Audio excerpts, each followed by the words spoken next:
too easy. Stick to the couch, fellas. Ladies and gentlemen, welcome to the Warzone Total Frenzy, the Throwdown! How long can I keep that going? Yo, what is up, everybody? Welcome on in. It is another week of Warzone Total Frenzy. Extra special today as we kick off the Warzone part of the Throwdown. We got two fantastic events for you today. We're kicking it off in duos with the Frag Team Championship, and a little bit later, we're going to be dropping on into the Rumble Royale, where one person will be taking home $15,000. My name is Dandro. I'll be one half of the duo, getting loud on the mic all day long. Well, I can't be joined by anyone better than the lovely Spider Tiff. How you doing today, Tiff? Look, honestly, after that intro, I'm feeling like I could just like come in from the rafters, bounce off the ropes and get crazy, maybe choke slam someone. I don't know, but I feel like I could run through a wall, Dandro. So let's absolutely do it. We got some amazing Warzone action about to get underway. And honestly, some things are changing, right? Duos. Yeah. Fun little event today. Let's go ahead. Let's pull up the format. Let's talk about it, Tiff, because we're kind of going a little bit off the beaten path for today's event. I mentioned it was duos, but we are going to be in custom lobbies. No Call of Duty Warzone match point here this week. We're kicking it old school, baby. 8 maps in a row with our duos. It's just going to be about who can get the most points over those 8 maps to take home part of our $10,000 prize pool. Now, if you've tuned into Warzone Total Frenzy before, you know how this breaks down. But Tiff, you do such a good job every single week. Tell me how this $10,000 breaks on down. Oh, yo, first place taking home $7,000. So duos, right? $3,500 a piece. Second place, $2K. Third place, $1,000. And I know you alluded to some fun things later on because we have a bigger prize pool at hand for the Warzone Total Frenzy. But for our first portion, right, that Frag Team Championship, you're looking at $10,000. So pretty smooth sailing for a lot of our competitors here today. Absolutely. So we kind of talked about what they're doing. We're talking about what they're playing for. Let's figure out, how do you get to be in the money to take home the lion's share of that $10,000? Well, we're sticking with some good old-fashioned kill multipliers. Okay, you know it, you love it. We want some more of it. 1 point per elimination, and depending on where your duo ends up in the lobby, you're going to be multiplying those points. So reminder, folks, we are just playing 8 games, so it's going to be all about consistency here today when you go there. You might have 1 or 2 games that maybe you can have a little bit of a dud, but I think some of our squads that just find the eliminations and really place well will find themselves at the top of the leaderboards. But Tiff, enough about the game and what we got going on here. Let's talk about the most important part of today, the teams, our tag teams that are coming on in to try and win this $10,000. All right, let's go ahead. Let's take a look at our first group of teams. As I look at this, I'm seeing a couple of some familiar faces, but also some newcomers. Yeah, I'm honestly really excited. Of course, when you say familiar faces, let's go ahead and just acknowledge the titans of the room. We got Biffle and Shifty over there to the right, and then above them, you got FIFA, Juki, Soka, Almond, which I like that duo coming together. But Breadman and Jowo, they've shown that they have had really good prowess here. You think back just a few weeks ago when we had the Superstore Resurgence duos, and some of the same duos we'll be witnessing today. Granted, we have so many more that are coming to play. Unrational and Dongy, they're 2/3 of a team that's been looking really solid in general when it comes to that Call of Duty Warzone match point format. I want to see what they can do alongside duos, but then we think back historically, right? Months ago, Crown the Queen, Warzone Total Frenzy, Uncivil Queen, and Pinkify. They were a force to be reckoned with, and you know that they are going to throw hands today. I love to see them participating here today. I love that we have this duo coming in because it's been a little bit since we've kind of seen them be able to play in a competitive event. So I got to imagine, got a little bit of something to prove here today, playing alongside, you know, a lot of boys here, but they're gonna be representing the women of the scene. Let's go ahead, let's take a look at our other group of teams that we have participating here today. As we look on over, a couple of new duos coming together. We got Rated and Skullface. I think that's gonna be a fantastic team to watch. We got Careless Kitty and oekiy. A little bit, I'm gonna call them Team ZZ, as we have Z Colors and Devo playing together as well. And well, a long-standing duo that's here that I'm not surprised to see, vonbot and Propect as well. I actually think that's a team that we really have to keep our eyes on, Tiff, because we know that if there's going to be anybody in this lobby who's not afraid to just ego chow another duo, it's probably those two. Oh, 100%. I think just last week we saw vonbot and prospect both just taking rechows that I'm like, are they really doing that? Do they need to be doing that? They do. That is a squad that 100% I'll back you on that call. Superevan Empathy, that'll be a fun one, as well as Ryda and Inno have played a lot together. Smixy picking up Zakar today, so I'm really interested in that duo right there. Listen, Smix, she's the queen of bringing somebody new every week and is always finding some success with it. I give her a lot of credit. Let's go ahead. Let's continue talking about some more other squads we got here today. And well, one that I really like, Clutch Belk and Apathy. We got Apathy coming back into the Warzone competitive scene here in the duos. A long-standing member of the Call of Duty community, if you didn't know, an OG of our multiplayer side, has now coming over since retiring to Warzone. A fantastic, not only creator, but also player, right? We can never count out, of course, our CDL pros that are here today. And well, we'd like to give a nice little warm welcome back to Z-Laner as well, playing alongside Destroy. Tiff, we know that this is a duo. They like to have fun, but we also know that when we tune in to some of those in-game comms, it's going to be electric. Yeah, and he was looking so solid earlier this week in a trios format, so I want to see kind of getting back with Destroy, rocking it in duos. I know it's going to be fantastic. Of course, we've got Iceman Isaac playing alongside Scummin, which I like that, right? We like hone and think about Iceman Isaac when this kind of return to competitive Warzone. A lot of it really intelligent calls that come out from that, but it's just good to see him keep on honing that. But picking up Scummin, like an insane fragger, I don't want to tout it too hard because you never know, but dude can shoot, and I'm excited to see that, as well as Foreign Jace playing alongside Natedogg.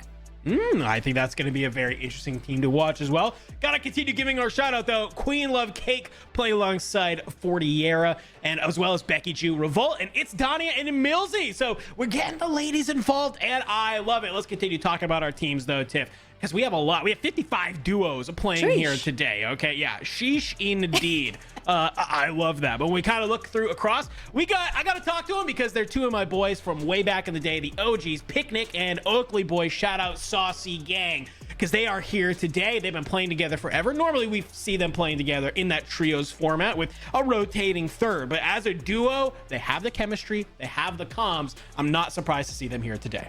Yeah, they're gonna be super fun to watch. And also, I want to give a nice shout out to Majin and Greendos. And he was like saying on the timeline, he's like, I'm so grateful to be able to drop into this. Now, I think back when I was grinding Resurgence an absolute ton on stream, I would run into Majin like all the time in my lobbies over on Fortune's Keep, and I'd be like, bro, this guy just keeps putting me down. So I'm excited to see what they do here today. We always talk about Stable J, especially after EWC coming back, but grabbing things up with the duos, we're bringing in Lennon to the mix for that roster. And that is... I keep saying that it's interesting, but that's what's so fun when you see like something that's outside of trios. It's because you can't play with your trio, so they split off, they find other people, and when you see their pickup, I'm like, oh my god, like, are they gonna win this whole thing, or are they gonna like go down in a blaze of glory? I'm not sure. I think that's a really good shout. I think we see a lot of these teams maybe take like a duos tournament as an opportunity to have a little bit of fun, right? I love that. And Stable J and Lennon, there's one thing I know for sure. I can't wait to go for a listen in on that squad, because Jay he's just like his brother Destroy. He's always getting loud on the mic, and we know that Lennon also does the same thing. So some fantastic teams here. Let's continue moving on through, talking through some of our squads, because man, I feel like every page I'm just seeing another duo that I'm like, oh my gosh, I completely forgot about you, that you were playing here today. Another two duos. Look at that upper right hand side, Tiff. We got Flanked and Gabekun. This is a little bit of like a Obi-Wan Anakin situation, but hopefully it ends up way better between these two. Flanked kind of bringing in Gabekun underneath his wing, trying to bring him up and help him be the best that he can. Personally, in my opinion, Gabekun in the running for Rookie of the Year of Warzone. I would love to kind of see that conversation continue happening, and I love that they are doing that here today. I've watched this kid almost 1v3 some of the top teams in our normal trios competition, so duos might be a little bit easier for him. Hey, you never know. I'm looking at J-Tech's slide over there. J-Tech, I think, just graduated from college and is like getting on the grind, and of course throwing down in some Warzone competitive as well. Zabby Ultra is here. Strixie and Johnny Bro, saw them earlier this week playing in some trio formats, some good moments in those tournaments. And then Nickel and Watch Waldo. Now that's 2/3 of a team that went crazy in some last chance qualifiers for World Series of Warzone, but when you drop into duos, things can get immensely different. And when you think of the pace that we saw on the Superstore Resurgence, I'd imagine a lot of that is going to be slowed down at first. But with a lot of the new things that added in the rotations, this is a squad that knows that big map like the back of their hand, and they are going to come out frying. No, absolutely. They're going to be coming out a little bit different here today. Let's go ahead. We got a couple more teams that we want to talk about. Let's go ahead and wrap up our conversation. Well, it wouldn't be a competitive Warzone event, of course, without gromalokk and aydan there right in the middle. The French duo coming on in, trying to make something happen here. But they're joined, of course, by some other heavy hitters. We're looking at Nico and babahuf. And we also give a shout out to Holly and Austin, a longtime duo since Verdansk, playing here today as well. I love to always see Holly in these tournaments. She's been around the scene forever. And I think a fun little event like this definitely could suit their play style. Oh, 100%. And when we saw gromalokk and aydan, I immediately did like Control F because I was like, wait, where is enkeo? Where is enkeo? And then I realized takes a 5-day vacation right before World Series of Warzone kicks off, and I was like, well deserved, you little French demon, according to you, Dandro. So good to see that here. I'm curious what gromalokk and aydan do. Also, not gonna miss mentioning Showstopper and Robstar. Like, we have such an insane list of duos here today that I don't even want to try to begin predicting who could come out swinging, but I do want to go ahead and say, because we talk about leaderboards a lot, and before we jump into the first map, something changed. We got something new, Dandro. Warzone Total Frenzy now has their own Twitch channel that will be featuring a ongoing leaderboard stream. Yes, and it's a fantastic new exciting addition that we have here. Exclamation mark leaderboard in the chat if you want a link to that. If you also want to just go over directly, twitch.tv/WZ Total Frenzy. It's a live active leaderboard that is constantly updated. So you don't have to be over here. You don't have to wait for us to get the leaderboard ready. If you want to go ahead and go check it out, you can go find it over there. So have fun, go look at that. But Tiff, let's talk a little bit about today's event, because the leaderboard isn't the only kind of fun little thing we're doing here today as well. We got to talk about our lobby, because today, folks, I'm going to put no bans in big asterisk air quotes. It's a no bans lobby, except for one. We banned thermals.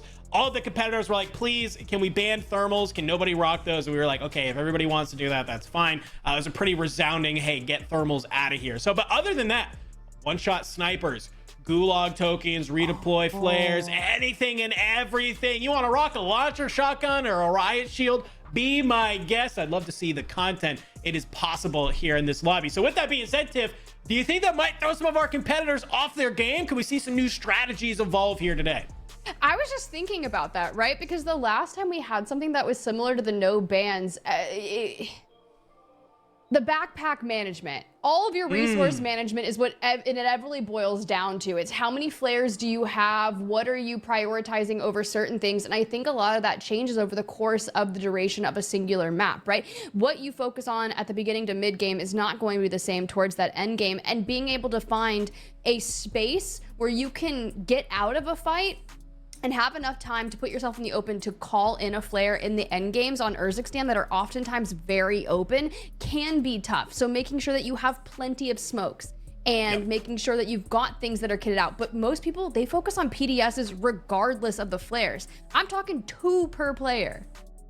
Yeah, and that's kind of what I think the thing that we see in those endgame scenarios, like you said, like when you're kind of watching some of these players fall left and right, you're going to be keeping your eyes out for some of those flares. It's not a surprise to see people maybe make a PDS play into the gas. You find 2 or 3 of those flares, you're just kind of bringing teammates back and back. You'll see somebody go down, you know, they may have 2 flares in their backpack, but they were able to get the teammate back into the last second. Teammate flies on in, lands right on their teammate's dead body to try and get the flares going off as well. Some crazy strats come on out. We know that everybody's been really in that trios big map mindset right here, Tiff. And so when it kind of comes into duos, I'm kind of hoping we see maybe some people fight for some of these POIs.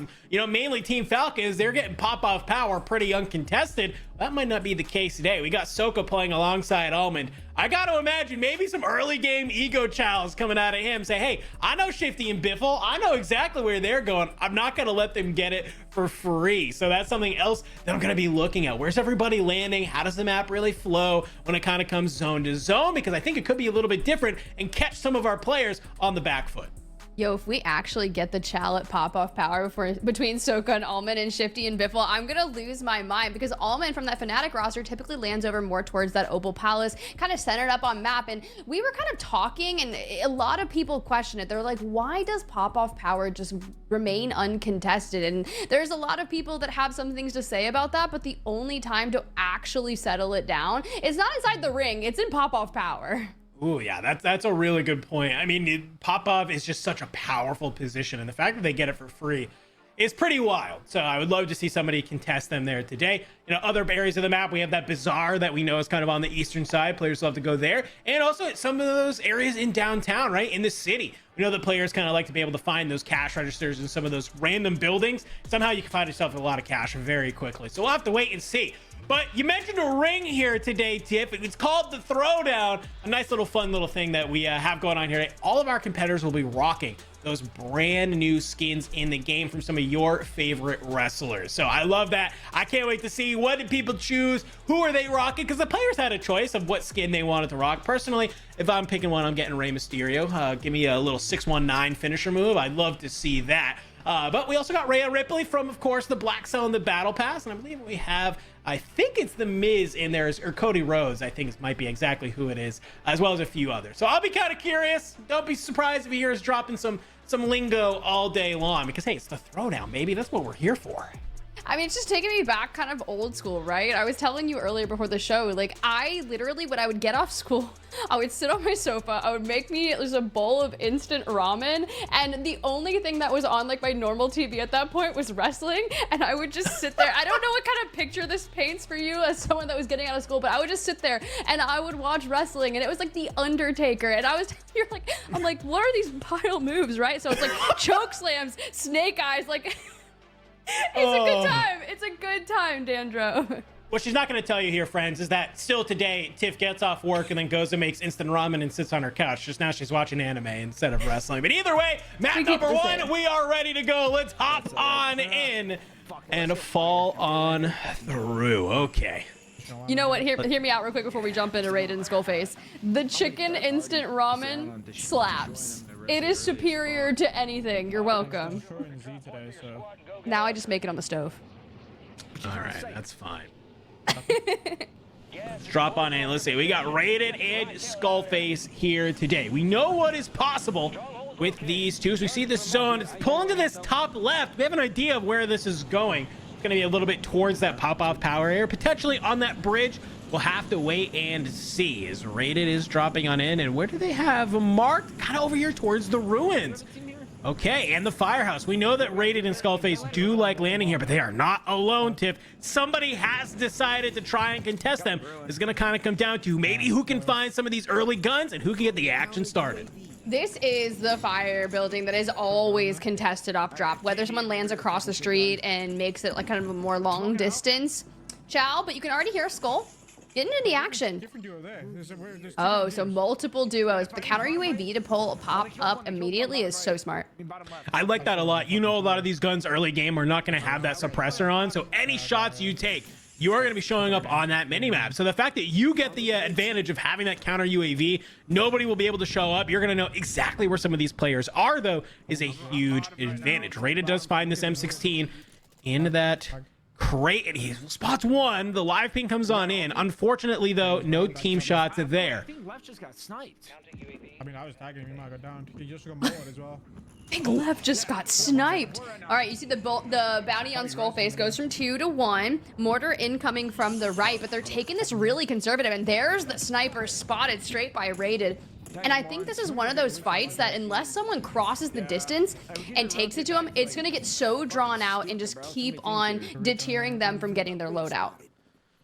Yeah, that's a good thing to talk about. The loadouts definitely a little bit cheaper here in the duos, so only need that $10,000 if you want to go ahead and get it. And somebody that's going to be looking to have those loadouts is definitely going to be Breadman playing alongside Joe. You know that anytime this guy's able to play in one of these events where there's no bans, he is frothing at the mouth, Tiff, because he wants to bring out that one-shot sniper, do what he does best.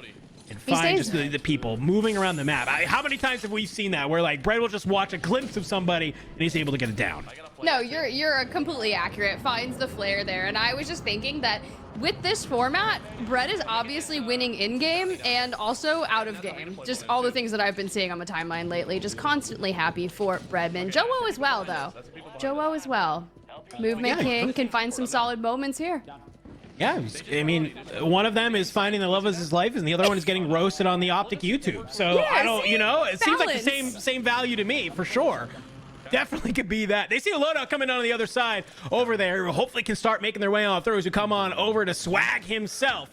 Finds a very quick elimination onto Hollow, continuing to make their way on through. Swag playing alongside Sage. I think this could be a really good duo here today, Tiff. We know that they love kind of playing together. Sage, he can 1v2 like the best of them. They should blow it up, no? Bunker Monster incoming, though. They're being pretty conservative.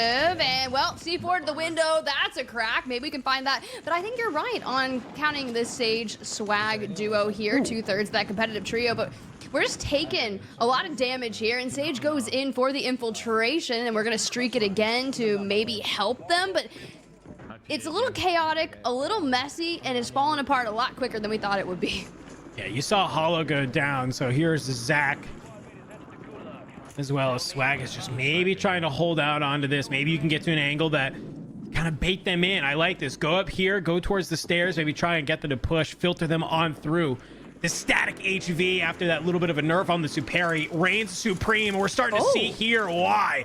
Swag just absolutely puts down Zach, and by the skin of his teeth, he's able to make it out of here, Tiff. Plays coming back on up. Can you manage to get the reload and retake this fight? They got a mortar on his building too, but so smart on the way he's navigating this. And to be fair, you said it right. He put him down. Getting away with just 1 pixel of health. Bro, what? These are all the snipers though. We saw it all right off the rip to rated. You coming over to Breadman, he's got the Cat AMR in hand. Tons of snipers on the ground loot. But at least we navigate a plate box there. Counter UAV down towards the right from him on the mini-map just gets expended, but I think we just got to get out of here. Yeah, he has the money to get Sage back on in, and you want to be able to get to this buy station that's a little bit out of the way here, but it's out in the open, Tiff. That's my only worry. So Swag, if you can manage to get there, well, you'll be able to get the squad back on in. On over to Huskers and Noobs. This is a fun little duo we got here today. We talked about Breadman and his sniper. Well, somebody else who's also feeling good, it's going to be Huskers. Moors in hand, looking to find some of those headshots. Tries to go for 1 deep. It's a little bit off the mark. A-okay. Sometimes you just got to let the bullets fly here. Maybe get a snipe out of the heli. Give me a clip here. That's what I'd love to see. I was like, I'm going to hold my breath right here. Okay.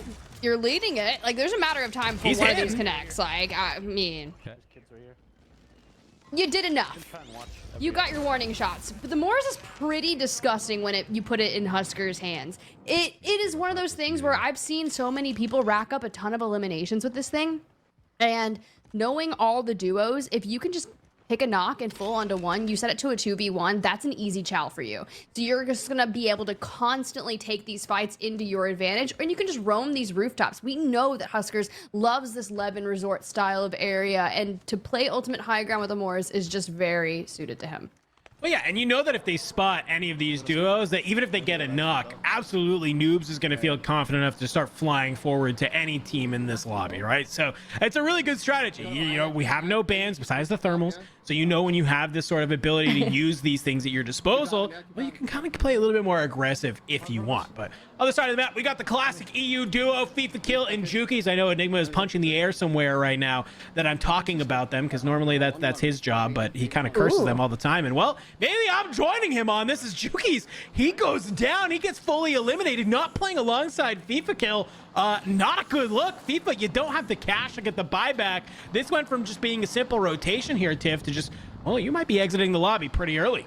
Nah, dude. Honestly, FIFA just looks like he's out there in the dunes off-roading and not actually playing Warzone. So what do you mean? Here comes the shots, though, from the left, getting peppered. So we're out here making a historic rise of trying to get Jukies back on the outer. But we did get a glimpse of where that map is pulling towards. And it makes sense of why Huskers was then playing the ultimate high ground of Levin Resort. We're going to the northwest. See the kids here, right?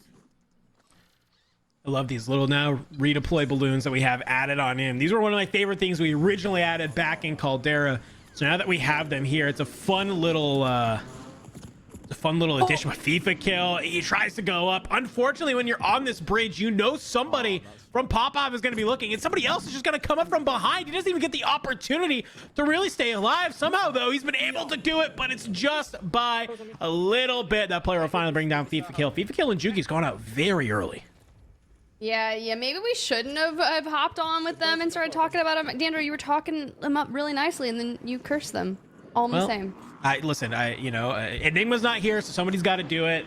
I'll take that responsibility. I had 3,000 Europeans boo at me. What's a couple more in Twitch chat, you know?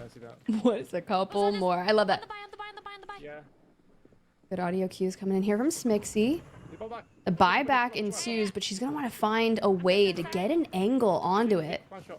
He got sniped in the back. Oh my god, yeah. Every time the call out comes in, he got shot, he got sniped, and then you hear the snipe come in straight towards Smixy. You have to be so aware of every window or doorway that you peek out of, because 2 seconds can be that too long, and then next thing you know, you're out of the lobby. Yeah, it's a really good call. I mean, we saw that earlier. Even though he didn't land any shots, Huskers was seeing people kind of move around a building. It was still just trying to go for them, right? So even just getting an armor crack, kind of forcing somebody to be able to back on up and have to play inside can just be enough of an opening that you need. See Smixy here. It's kind of mounted up and just looking for maybe where some of these other teams are, looking over Zakar. Maybe you all can kind of join back up. But smoke gets dropped, not feeling too safe.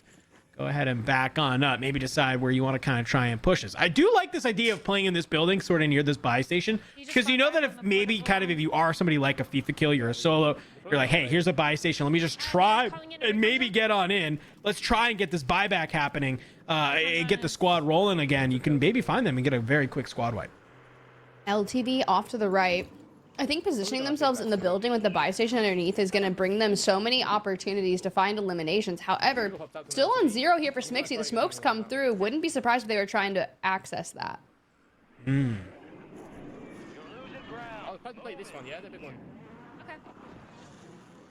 Here's some comms come out. I like that. I like how to just, sometimes it's easy just to take a little bit of a breather here, right? You still have 42 squads in this lobby, Tiff, as we're about halfway through zone number 3. So still a lot of lobby to play. You don't have to do anything. You don't got to be able to try and move around. We come on over. Brolic and Jackal, Big B. And Jackal, one of my favorite players, has kind of emerged this year. Storyline's great, and I love to see them playing here today. They're always just focused on how can they get better, how can they really just try to come out on top, and well, maybe duos could finally be the opportunity they're looking for to come out here.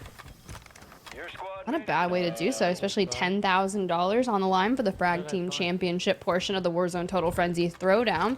And we're already situated pretty nicely over here. Now, we start to think about where we see teams in that competitive Warzone setting that like to traverse this area of Urzikstan. And I would have to imagine that gromalokk and Heeds are likely already more towards that Kotobo block side. A lot of experience playing on this side. And I wouldn't be surprised if the Chow to Brolic and Jackal comes sooner rather than later. Oh yeah, we know that they love getting a little mixy, getting a little energized. Start moving on through. The French are no strangers to pushing a team very early on and catching you by surprise. So I'll have to wait and see if maybe that is the case here for duos. Munition box will go down, help them be able to stock up on smokes, nades, anything else that they feel like they need to try and stay out here. I like the proximity mines as well. That could definitely be a very solid thing to have, especially as we kind of look towards our zone. It's kind of pulling towards that upper left. You're going to be playing in some of these buildings. Having a claymore, having a prox mine, having some of those things could be the make or break difference if somebody's trying to go ahead and trace you. Ooh, and as we jump on over here to Superevan and Empathy, it's nice to see that we didn't really talk too much about Foresight in particular. Superev also rocking the Moors, taking some nice shots at distance, getting shield cracks, but we're not even into kind of the final destination of these next few circles, but we see that we are going to go and play the high ground overlooking. I'm gonna just smoke back. I'm coming back towards you. Yeah, I was gonna say, Empathy, come on back, buddy. Ooh. Well, here's the thing, Tiff. It looks like Empathy is down in the bunker. Evan's kind of up here by himself. We saw somebody come on through, which could be a rough situation. So hopefully Empathy can get back up here alongside Evan. He does. Fantastic. I'm gonna drop my money. I'm dropping money right there for you. Nice. Ooh, some good shots Ooh, going on in. That's Pentagon. Pentagon. Yeah, we know they like to play up here. So kind of no surprise to see Pentagon be found, but a great elimination from Empathy nonetheless. Got a car. So yeah, I don't know what the fuck they're doing. Go back to height. Okay, UAV, but you gotta think. Probably are. A lot of people are either going to be playing Ghost or Bird's Eye and just trying to figure out what they want to do here. But all the action looks to be happening deeper into the circles. But here comes more vehicles towards their area. Empathy already pushing out. They might be underground, actually. I can't tell. Okay. Oh, yeah, that could work. Yeah, I wouldn't be surprised. You got a team on the regain, Tiff. They can obviously, you know, if you see that bunker, you might as well try and go see if anybody left anything on the floor. Maybe you can get a little bit of cash, maybe at least find some weapons or a random perk package or something to try and get back on into the game. I think it definitely could be a solid idea. Superevan already on 5, not too shabby. 32 teams still remaining, though. Reminder, folks, we have a sliding scale kill multiplier. Our first multiplier, 1.2, doesn't kick into we're into the top 30. So if you go out now, guess what? You're still only getting 1 point per elimination.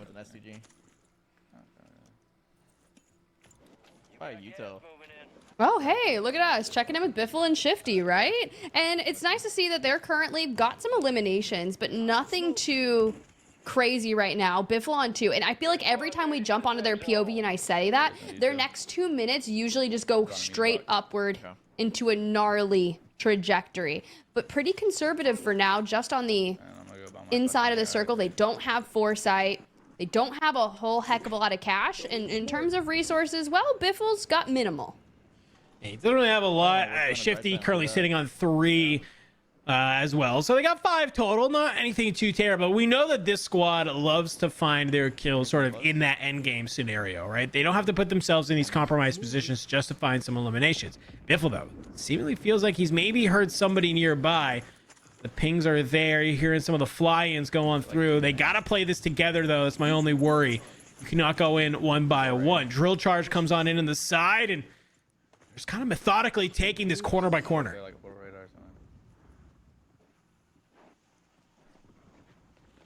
I got a gas grenade.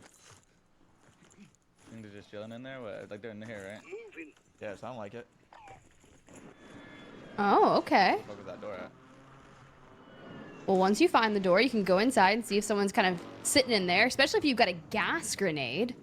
That sounds like it's going to be great. Now all the audio cues coming on through, especially with Shifty expending that on out. But I feel like we haven't really baited any teams out just yet. No, not yet. Hey, we were curious where they were, Tiff. I love that we're checking in on him. Heeds and gromalokk hold up in this building. They're looking across. I don't mind this sort of positioning from them right now. Just kind of looking on out across. No snipers in hand. Already one elimination for gromalokk, though. You'd love to see some more. I think that's the number one thing. I haven't seen anybody really with a solid number of kills besides Superevan's 5. That was about the only one. You're not wrong there. And I was also thinking earlier that this squad would have already been up more towards the Kotovo side. And if they're playing from Levin Resort, where we last saw Huskers and Noobs, then that means that it popped on. And then when you see that next circle there, we have about 35 seconds or so before it starts to kind of finish collapsing, and then we'll see where it goes. But this is not a bad area to play from. I don't necessarily like playing that, not an ultimate high ground of Levin, but that second kind of trajectory as we look towards someone maybe in a less than advantageous position. deusamir, Dark, a crazy fragger paired up with Deus, who's got such survivability. They got to make a move. 13 seconds, and here we go. We're wrapping right. Yeah, you got some thermites trying to lead the way, a bunker busters just to try and maybe pull these people off of the high ground. Amir and Dark, they want to be able to push on through. Dark is a slayer, and I love that these players are here playing here together. Flying on forward, this is kind of tough though, Tiff. We're seeing stuns in the hands of Amir, no smoke grenades at all. Just find immunity though, that could be huge. A little bit of moment of respite, and oh, that's what I like to see. I'm seeing Dark is rocking those thermobaric grenades. People have hated these things. We got them out of the ranked play. Hey, guess what? No bans here today. Does not matter. Go ahead, use them. Dark wanting to make that happen. But as the smoke comes on down, Amir does get lit on up. Do you have the smokes that you need to push on forward? You have the balloon, Tiff, but we saw how that worked earlier for FIFA kill. I wonder if maybe Amir can make something happen happen here? Well, by God, they've been able to do it. Out of plates now, though. We need to deal with the force at hand. There goes the stun, and it connects. Thermite as well, but we just need to make sure, can we rip them off that angle? It's going to be such a threat to their current position because it's not like we have the best cover here. We've already burned through so many of our resources. Yeah, I mean, they're doing just a great job of somehow just staying alive. Echo will go down at the hands of Amir, and I kind of like this positioning. They're going to be able to catch some of these players trying to make a late rotation on in. Some good shots as that player's in the gas. Amir shoots towards the live pings, not able to get anything just yet. Takes a quick look at the backside. Nobody's pushing up just yet as well. Dark is just hanging on by a thread behind this barrier, but oh, something comes in over the top. Knocks Amir. Self-res though, but down and out, and it's so unfortunate. Dark's still alive, and we'll check in here with Soka and Almond. Now when you see an occupation scan coming through, dead center looking down the barrels of the train, and we are just firing into it, wall banging for days. No knocks coming through, but we're doing damage. I like this. You're flying on through, and there you go. Soka with that thermo bear grenade as well. Occupation scan will make him show up on the minimap, though, but he's not too worried about it if you are Hisoka. They know there are some people in this train, and yeah, static HV going to work. Almond and Hisoka flying on forward. Easy squad wipe for them. On to Dongi and on Rational.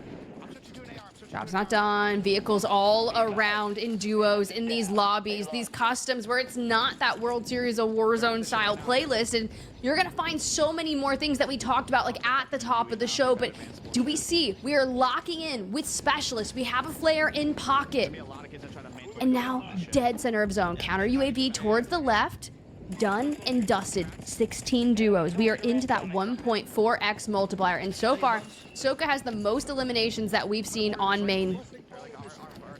Currently sitting with 6. Soka with specialists is definitely something that you don't want to see if you are a competitor in this lobby. They're go ahead, they're just trying to maybe ride this train as long as they can. Somebody tries to hit the PA, we'll be able to disengage just for a little bit, but Soka, you got to use this ammo crate if you want to try and get the opportunity to plate back on up.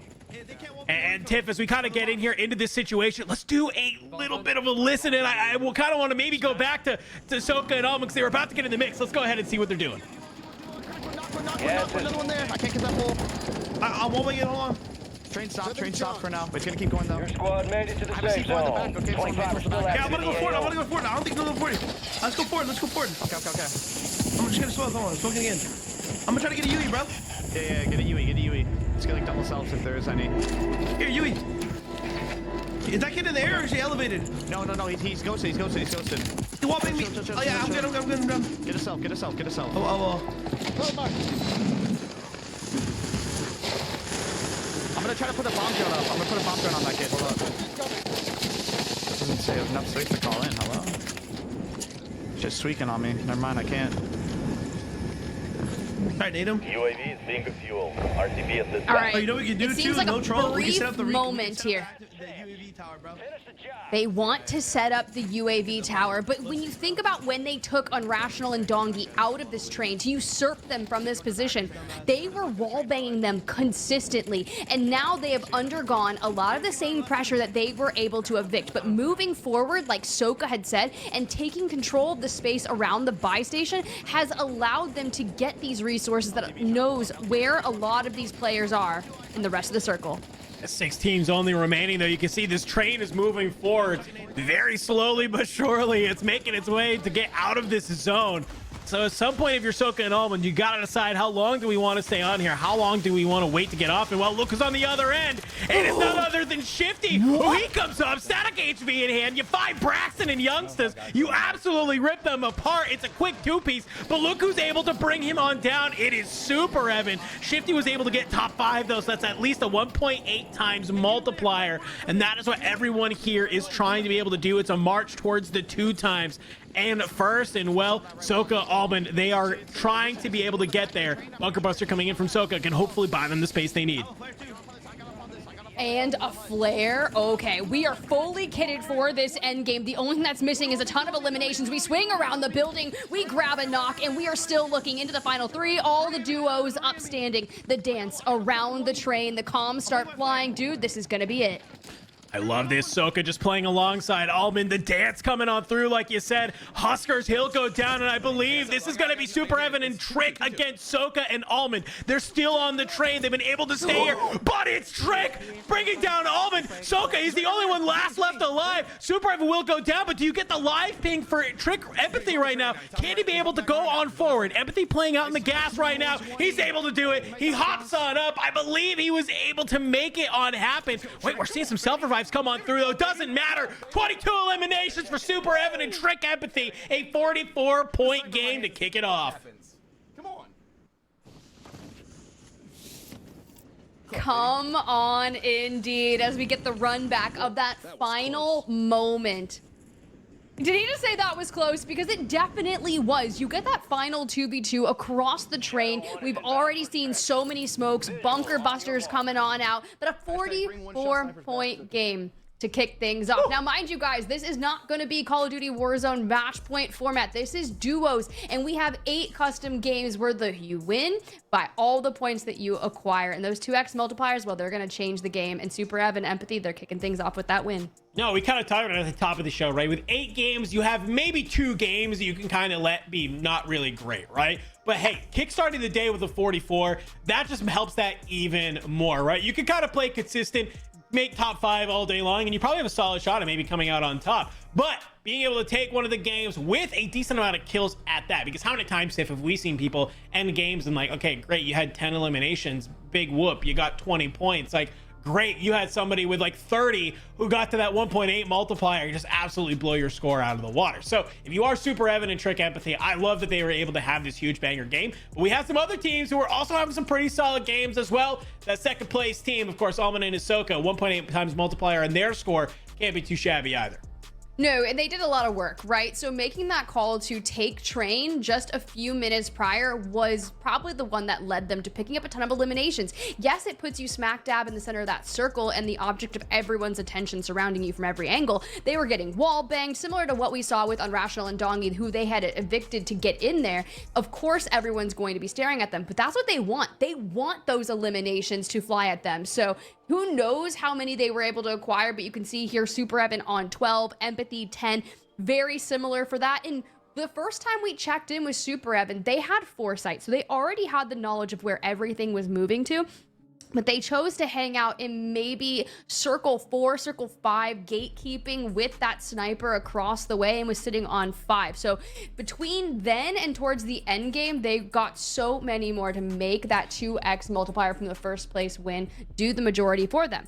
But we also need to talk about Shifty and Biffle. Yeah. Because Shifty was a solo towards the end of it, and he pops up on that edge and grabs 2 eliminations, finishes 5th place. So each of those elims that he grabs, I don't know, I think Brax and Youngsters were just kind of trying to keep away from the firing power of Soka and Almond, and it just kind of looked a little weird as we roll up on Shifty and he grabs 2, but 2 eliminations at the very end worth 1.8. They were pretty free. Yeah, that's kind of maybe one of those miscommunications, because if I'm Braxton Youngsters, somebody's got to be looking to the back of the train, somebody's got to be looking ahead of you, right? So maybe just a little bit of cut timing, but great play from Shifty there to realize, hey, this train has at least a couple teams on it. Maybe I could just kind of make my way here and sort of finesse something if possible. Well, you're able to finesse a squad wipe that gets you into the top 5. Unfortunately, gets immediately taken out by Superevan not too long after. But either way, those are the type of plays that you love to be able to go ahead and see, because yeah, like you said, you kind of move yourself from a 1.6 to a 1.8 times multiplier. Those kills becoming even more valuable at the end of the day. You just increased your points by a solid 20%, right? That's there. So I love to kind of see them making some of those plays. And you mentioned Superevan and Empathy, sort of the way they wanted to play that lobby, and I definitely agree. It looked like they were playing up towards that tent side, right above the apartments. They probably did that bunker right off the start. They move up there, understanding that some people like to rotate on in, and they just have foresight, like you mentioned, and they just see exactly where this zone is going to go. Now, they probably weren't anticipating this train being just this runaway death box, as so it seemed, right? Like, we had 3 or 4 teams get eliminated just trying to play that train, but they did a great job of not playing the train and just getting the picks where they needed to. Yeah, and that's something similar, right? It's a very big risk to just get on the train and know that we have, you know, 10 to 13 teams still standing, but you do get a little bit of cover. You have the buy stations that's there. There's also a UAV tower on the train, so you get a bit of what you want to work with. But then you start to think about it, when you like section off, yes, Superevan and Empathy, they weren't on the train right away. Think of what happened to Z-Dark, right? And deusamir, when we saw them kind of on the outskirts looking in, trying to rotate towards that area. For those that weren't already deep within where that circle was pulling, everyone was just getting gate kept. There really wasn't a lot of cover to work with, which is very typical of a lot of the end games that we've been witnessing in Urzikstan. And if you have to spend the majority of your resources, all of your smokes, your thermites, your stuns, whatever, so be it, just to even get to that initial area, then you've kind of already lost the game, and you're sitting there with maybe a 1.6 or a 1.4x multiplier, and you're like, this could have easily been a 1.8 if I would have just moved maybe a minute or two faster. No, it's such a good point to make, and it kind of sounded like Amir there. It had the stuns rather as his tactical instead of the smokes. We saw them put down the munitions box. I think, you know, if he's running smokes as well as Z-Dark has smokes, you get the munitions box. Okay, we now have 4 smokes each. That's enough to sort of make this sort of tunnel, right, to maybe some cover that you're able to kind of hold on to. They get in a little bit to zone. Could be a completely different situation for them. So a little bit of just unfortunate sort of scenarios for that squad, but I love that they were able to make it deep anyway. One thing that's for certain though, Tiff, snipes are out, right? We saw Huskers with the Moors in hand. We saw Bradman with that Cat AMR. We saw Superevan with the Moors trying to go to work. I think maybe a little bit of a rude awakening for some of our squads to realize, like, hey, one of us probably needs to have a one-shot sniper in hand. Yeah, and then I was curious, do you think Bredman and Joe are both running snipers? Because I feel like that is a roster that would easily do it. Then you think of where 4 and Jace has found himself, probably locking in a sniper as well. But it's something to be said when you immediately have them peppered across the ground. We think back to when we dropped into map number 1. Granted, map number 1 of 8 total. We are in for such a immense amount of action. But right off the rip, within 30 seconds of being in map 1, we have people that are getting sniped at. Even on the contest, think of Rated, right? Yeah. He's like, dude, there's a sniper. Let's rotate on out. And then when people grab their loadout snipers, they're starting to put together so much pressure on all of the teams that even if you want to take a peek out of a window or a doorway, like we said earlier, you cannot even stay. You have to assume that there is a sniper that has you in their sights at any given moment, which is going to slow down rotations, which we saw a lot of people actually going for the vehicle rotations instead, like especially towards the end. LTVs galore. Yeah, I mean, LTVs are going to be really great. Helicopters, if you're able to grab one of the few that are on the map as well, are going to be super useful. I love that you bring up sort of this question of like, okay, if one player's rocking a sniper, what's the second player going? I actually think probably the best, you know, thing that you can do here, that STG is hitting, okay? I love that this STG has now come in. Finally, we have an AR meta after like 6 months, so like I'm happy. I'm alongside it, right? I mean, I've been having to use LMGs for too long. It's like, great, we have an AR back. It's a laser beam. It hits like a truck. The bullet velocity makes it feel like it's hit scan. I think that if you have one player rocking a sniper, you're just trying 3-2-1. If you catch somebody, you're gonna say, hey, let's start shooting at the same time, because even if the sniper doesn't get the one-shot headshot, and let's say they get a body shot and they crack the armor. Well, if you're going for those team shots, that's a very quick and easy down. You're going to be able to get maybe the AR players and able to clean it on up very quickly as well. So I'll be pretty kind of interested to see what that's going to happen. You know, is anybody going to pull out anything a little fun and wacky? That's what I always look for in these no ban sort of duos events. But enough of the yapping. Let's go ahead. Let's take a look at some of our leaderboards here, Tiff. Let's kick it off with our overall kill leaderboard. To go ahead and look at it, and well, no surprises at the top. I'm looking at it, Dandro. I am looking at it. Superev on 12, Aydan and Empathy tied for 10.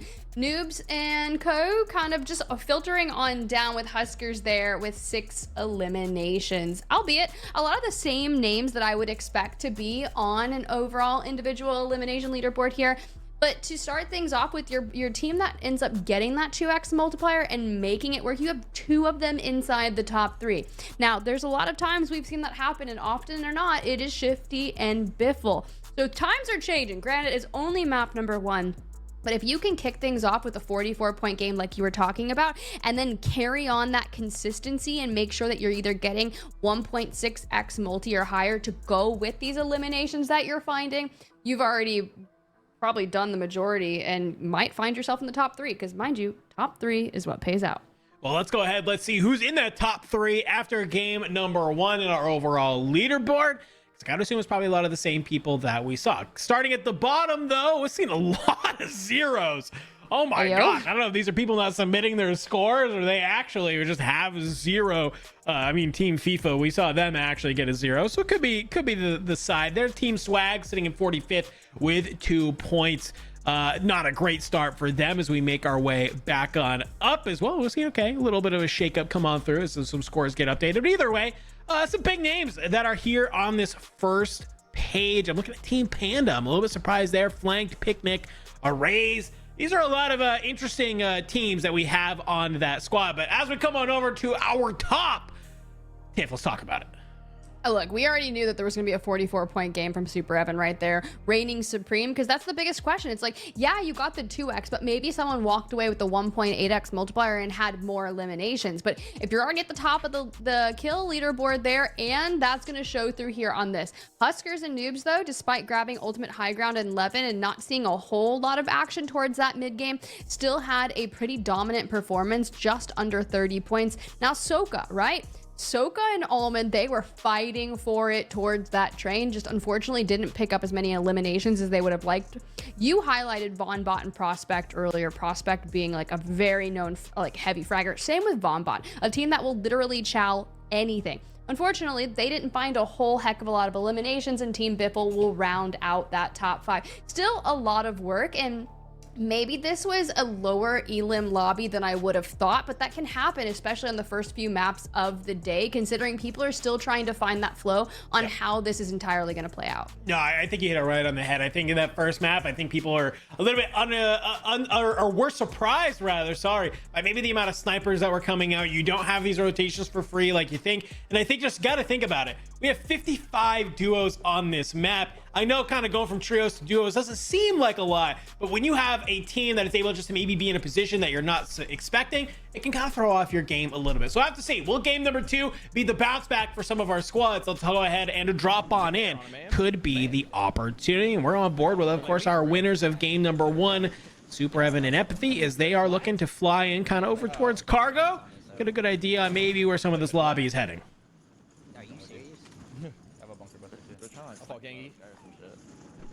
I was kind of trying to listen in to see if they had some kind of strats coming through at the beginning, but I just heard they're chowing us. But we grabbed the fire outside of cargo. No one directly landing on them, but we're also not outside of the building looking up to see if anyone's neighboring. But to grab that portable radar off the ground right away, pretty solid loot to kick things off before you get your loadout. Yeah, not too bad. I love that we got a personal radar already in the hands of Superevan. What I don't love is that he found a Sidewinder immediately off the ground. Yeah. Sometimes I see that gun and I say, maybe I'll just stick with my pistol. And I think maybe that's the play here, to kind of hang on to it. But you can see a lot of stuff here. We got some self-revives on hand. I haven't seen cross on the right side. I have a UE. Feeling too bad as they're starting to push on through. I don't know if it's gonna pull. Okay, so a lot of similar things, right? Get the bunker key card. So we knew they had foresight in map number 1, and they were well kitted out in terms of cash, etc. And they're already hitting that loot path, making sure that they're getting these hidden caches, which will oftentimes have some stellar finds. Grabs a self-res. You can see Empathy over there, gas mask, UAV, and we also didn't really talk too much because we didn't necessarily see it happen too much in the mid-game, is those Gulag re-entry tokens, right? Yep. So if you burn Gulag right off the rip, chances are you need to have someone that has that Gulag token ready for you when you land back in. And you can see 2 in DJ Moss's backpack.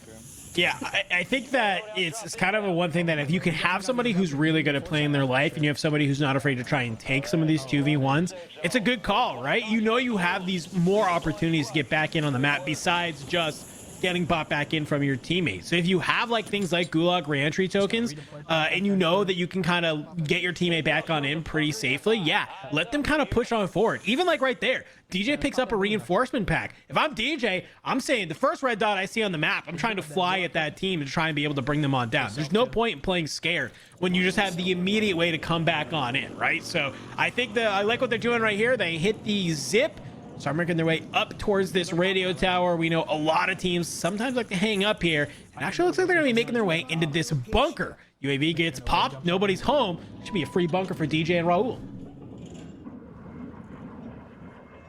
Okay, coming on over here to erase.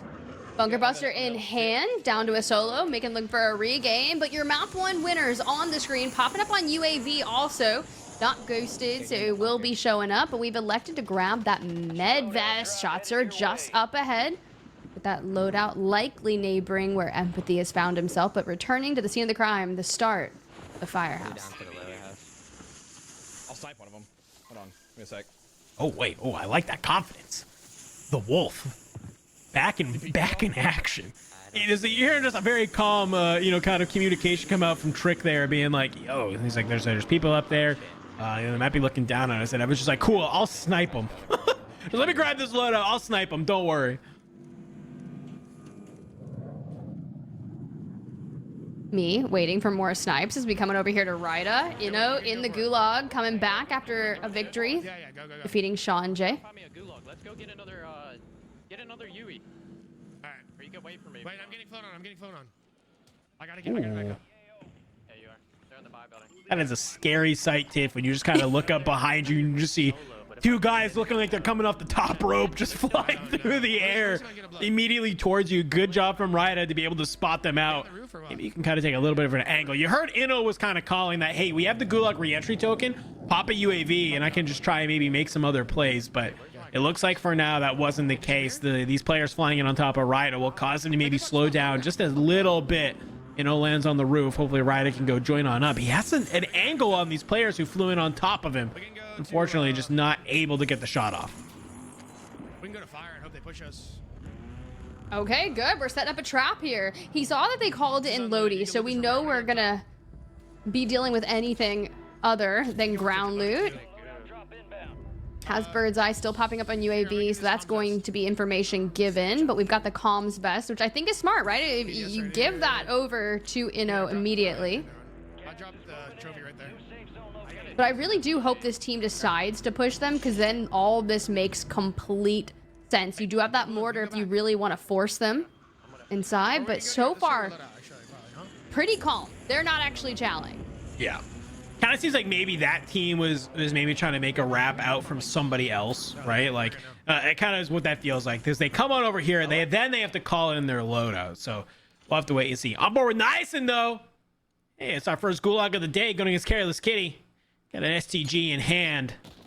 Probably feeling pretty confident about this as well. That's an easy goof for Nyson.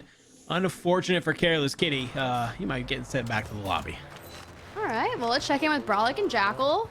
Jackal on 2 eliminations so far, and just on the outer edge, we do have foresight. We see where it's going. There's already a helicopter nearby that UAV tower that will be that end game situation. And as we try to get there, we get kind of hung up in this area, stuck in the bushes a little bit. But towards the right. Oh. That would be really unfortunate if you were just completely sandwiched on either side. So getting to this building is of the essence. They have that buy station ping 200 meters or so out. So it looks like that's where our pathway will take us.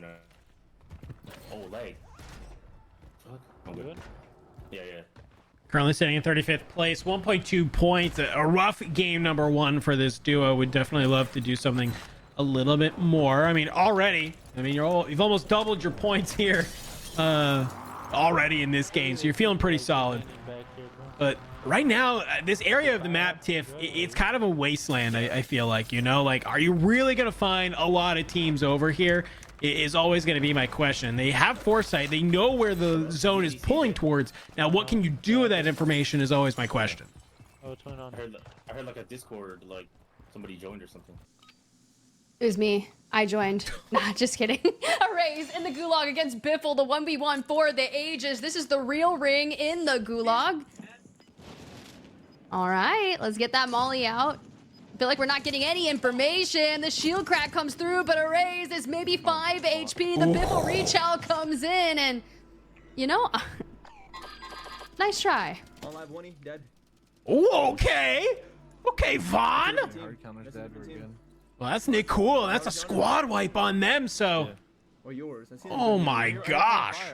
Some good shots from Vaughn. The live ping coming on in. Can you maybe get the shots out of the air? Some good tags, but it's only going to be through the armor. No actual crack. You're seeing somebody coming in on top of the fire station. Prospect, though, he's level 3 on the bounty. You know there's got to be a team around here somewhere. On my roof, maybe. Tom's coming in. This is on my roof, man. They have perched like an eagle on top of vonbot. How are we gonna deal with this? Some sky nades, right? A live ping for him.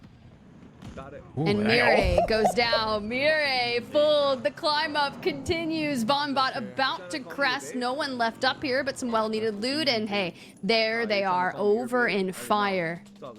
But I'm just looking. We got 2 smokes for the cross and a PA, so we've got things to work with. Is that the way to move, though? I mean, Vaughn already on 5. I kind of like this, right? You're playing this little bit of edge of zone. Prospect goes up in the air. He's looking to see, you know, maybe can we get an angle on this? Flies back on through. How long are you going to try and sit in this gas, though? Some great shots coming out from vonbot.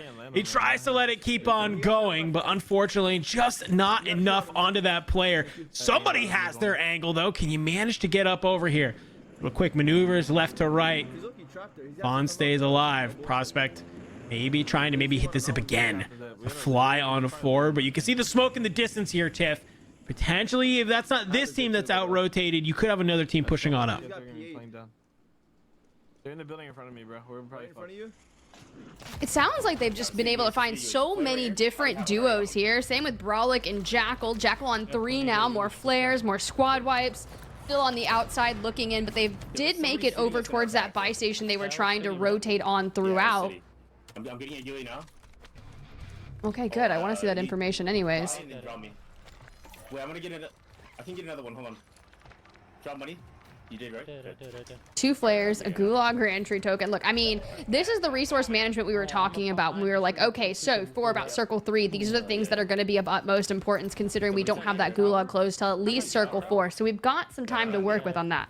He's gonna go regain in the back. Free kill back here. Okay, yeah, heard. Let's go. You see that? You see how there's already a team there, but... Oh, so you can see that the zone is going to end up in a pretty wide open area. So you don't want to rotate too early. That's really the question, right? You don't want to try and get there and be like, oh, we'll just catch everybody in the end game, because you're not going to have an opportunity to really stay there. So you have to kind of make this decision of how you want to slowly make your way over to some of these sort of parts of the map. UAV goes out. They saw there was a team ahead of them pushing up, but there's somebody from behind. Gotta imagine that person was maybe on the roof, but as Jackal's looking on the back, somebody shooting him from the different angle, this could cause a very sticky situation. Especially when you find yourself kind of open on the stairs. He's actually very lucky that he gets out with his life there. If that's a duo and they try to 3-2-1 him on the stairs, he's done and dusted. But still hanging out, trying to clear the back side of things. Gonna have to smoke to like this restaurant. Ooh, and where this circle is pulling. I like how we're approaching it, but just like that, we go down even though we're hyper aware of where they're coming from? Yeah, well, look who they're in a gulag against. That's a vonbot. So immediately you get fried like that from Bulieve, and you're going to have to fight for your life in the gulag. It is not going to be fun. Jackal trying his best to stay alive. Static HV in hand. You're getting some good tags, but you've lost almost all of your armor. You're taking so much damage. vonbot, at the end of the day, stays alive. Able to come back in from the gulag. Back on in with our map 1 winners as well. Superevan, you only got a single kill so far. A lot of the lobby still left, though. Slower pace than what we witnessed in map number 1. But I'm honestly not worried about it because I want the positioning and the higher multiplier as opposed when we fly on into the smoke. We start getting lost in the shuffle, but somehow maintain taking minimal damage there as Z-Laner goes down, which means destroy nearby, likely the one that found empathy. Just play you. I can get you. Oh, wait, Confidence. I like that. Wait, no, this isn't Destroy who actually brings down empathy. That's Raul. So DJ's probably around here somewhere as well. A couple of different squads. Superevan's going to drop the smoke, hop in the Bertha, and make a quick exit out of here. I like that. You make that call, you know, saying, hey, I don't got to really get on out of here. You see there's a mobile buy station. He might be able to very quickly hop on out of this, Tiff, get the teammate back on in, and continue moving around through. DJ already on 2. We saw Raul get 1. His squad feeling pretty solid, already in 19th place, 6.4 points. Not a great game number 1 from them. Game 2 looking to come online. I have bird's eye, so we can just get a building for free. All right, grab UAV, use bird's eye, get a building for free. My man is super into real estate at this point in time when it comes to Urzikstan and crossing into that next circle. However, knowing that there's still north of 30 duos left in this lobby, the majority of what is to come will likely already be occupied. However, we did see at least 3 or 4 teams on the cargo side of things for now. I actually kind of like that if you're on this side of zone, this feels a lot better to try and rotate on in, right? Because when we saw the side that Jacqueline were on, it's so big and wide open, it's really tough to try and maybe find your space, right? Whereas at least if you're on this side, I was gonna say, at least if you're on the inside, there's a lot of different ways you can kind of find your way across. But if you are DJ and Raul, it might not be as easy as you thought it was. They hopped on the LTV. They tried making their way through. And I like this right now from DJ. Raul still has the gulag, so you maybe can go grab that flare, get back in the whip, and keep trying to make your way across the map. I think this is a really solid idea, because even if Raul loses the gulag, you have the flare. You can get him back on in. He might be able to scout ahead for you a little bit. Okay, so yeah, exactly what we just did here. You're right? Raul drops a flare on his body. DJ Moss has one. Now is the time to call in Raul, because you don't have the cash, and then you pick up the flare that was on his body. You have plenty of time to get Raul back in, let him loot, and you've already set the vehicle up by the gas station to get it repaired before pushing on out towards that next circle. Yes, your rotation is delayed. Yes, they know where you're approaching from, but with bird's eye and the UAV, you should be able to find some safe passage. That's what I hope. You got a specialist on the online for DJ as well. Counter UAV. I think this is very smart. Should hopefully give you the opportunity you need, right? This is going to kind of obfuscate the fact that they're in a vehicle trying to drive around. Now, my question here is, Tiff, which direction do you go? Because both of these bridges, you kind of have to push back out into the gas, maybe before you can go across, and it looks like that's exactly what they're going to go ahead and do. So a long rotation for DJ in Raul. Somebody else who's playing on the edge of gas. Well, it's E700 and Funzy. We're gonna have to get past these kids. I'm going down there with you. Goal is to get past these kids. A lot of our teams getting held up on the outer edges, and a lot of it is to do with the snipers all around. More thermobaric grenades to wreak havoc. But how do we navigate out of this? You got the zip towards the right. I don't think it's going to be safe to take unless you can deal out some damage. But I like the pathing that Funzy's taking right now. It's open to the right. Oh, wait. You're a long way on this zip line. There's a chopper above you that's going to fly on past. So you've gained some height now. I do like this. I was a little bit worried that maybe they were going to come up here, Tiff, and that there's going to be a team just waiting. But somebody hits a zip ahead of them. We might get shot at. Yeah, maybe. We might. You might get shot at. I'm not near you. But the fact that we are alive, we're chaining things together, we are making this movement happen. Okay. A little bit of a delayed reaction. We can take this back house. We can also go water side. We can go water side. I'm gonna try to take. Okay, I like this. They're making this call. Somebody's got to be in this house. There's no way they get this for free right now, Tiff. I do see a sniper glint in the back, though, and that's what has me worried. They drop on through, and, well, okay, second floor is free? No way is first floor free. I don't think it is. Suppression mine's right above them. They're going to go ahead and try and shoot that out. But even then, for now, to go from one side of the map to the other, this is a great rotation from these players. Yeah, probably. I heard it smoke just a little second, like a second ago. Runaway train. Oh, it's the train. This kid's on the train. Not the train again. Not the runaway train. Oh, man. Being such a staple towards these end games. And this is such a good thing to keep very hyper aware of that water line. If anyone is looking to play for their life, you'd minus think there's going to be a ton of solos just coming out of the water, crawling up on the beaches of Urzikstan, making a play. Ryda, though, on your screen, back up to the duo on 3 elims. Playing from this parking garage, these angles are atrocious. Ooh. Oh, wait, the nade's coming on through. Ino goes very low, so does Ryda. The PA comes in up over the top. Ryda trying to do his best to stay alive. He only has a level 1 gas mask, though. This won't let him stay in here for too long. Ino has the self, but it's going to be a PDS from Ryda on top of him. We'll hopefully let the teammate kind of play a little bit of a regain. Can you look on over, though? Ino has surged on forward. Can maybe you find these players that are gatekeeping Ryda right now? It looks like for right now, they've at least found a little bit of moment of hesitation. I'm gonna try to get in They're starting to just continuously move. Another PDS in the backpack. Arida though, and they both go down. Oh my gosh, look who it is, Tiff. DJ and Raul. They are putting in work. They're making those rotations, and into the top 18 we go. 1.4x multiplier here for Shifty and Biffle. However, things are changing. Biffle on 6, so already besting that pace they set in map number 1. That was not going to be up to their standards. LTV just ahead on that train tracks. You can see all the action going down in that mini map with the precision airstrike ahead of them. So I think that with this rotation, waiting it out before you have to move, I just don't want to see them burn too many ticks of that durable, because look at Hallow, look at Zach. They're the ones still going this way out in the open. Yeah, this is what I was worried about. I was worried that maybe if you get here a little bit too early, you're just wide out in the open, but they do find E700 in this building. See some frags start getting cooked on through. A trophy will stop one.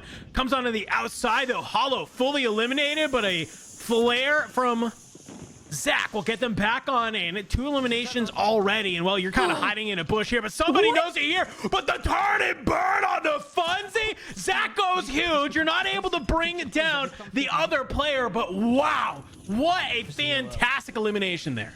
We were so close to seeing a historic 1v2, but Raul, DJ Moss here on your screen. There goes the durable. We have to move. Time is of the essence. Not sure how many PDSs we have available, but knowing that we have a flare in case anything goes awry is good.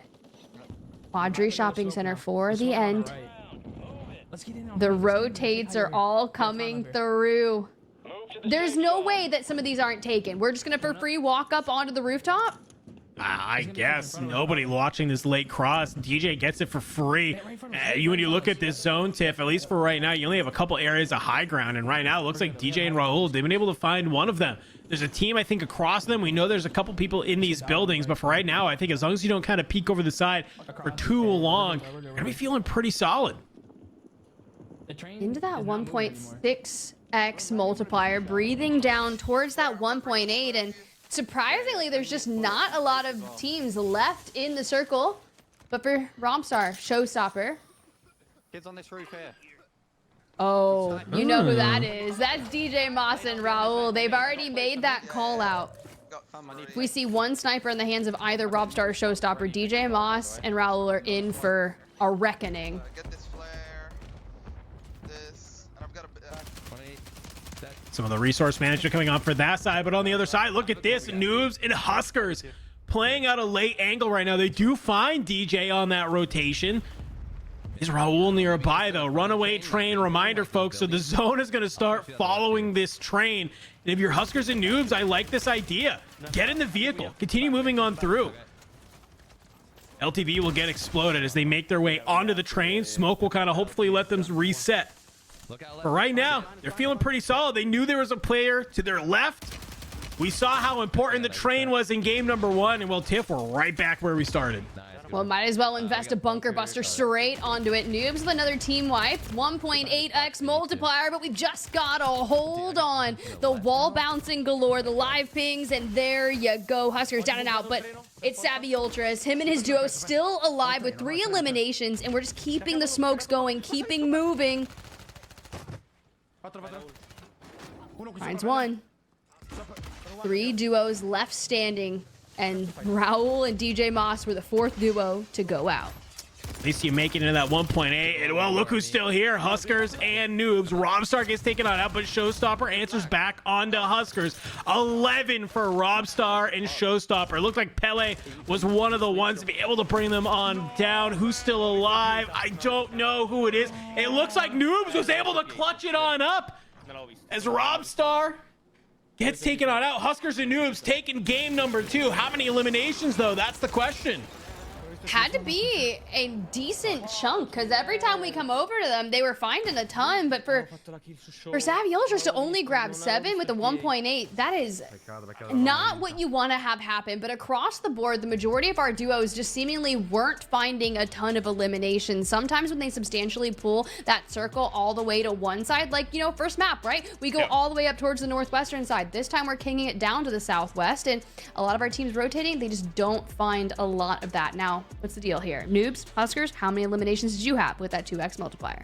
I'm gonna wait for our production to give us a nice little stat line as well, because they're so great at that. But either way, though, yet again, playing the train, a really solid end game from those two, right? We saw them, they find DJ, and then what do? They immediately hop into the LTV and start wrapping around. They get onto the train and they go ahead and reset. I feel like when we have those runaway train public events, understanding that the zone is gonna pull with that train, hopping on it is probably the best thing you can do. Obviously, now if you can do it safely, that's always the kind of the caveat, right? There could be other people on the train, maybe you'll have to wait and see, but it looks like they were kind of able to make some of these drive-bys, right? They're on the train is moving, they're catching all these people that are still into the gas, and Huskers goes down, but thankfully Noobs is there for the trade. And well, hey, not too bad. You get 14 eliminations, 28 points in that game, puts you at 55 overall. Yeah, see, I'm telling you, everyone just did not have the ability to grab a ton of eliminations comparing to map number 1. And I was saying that map number 1 was low.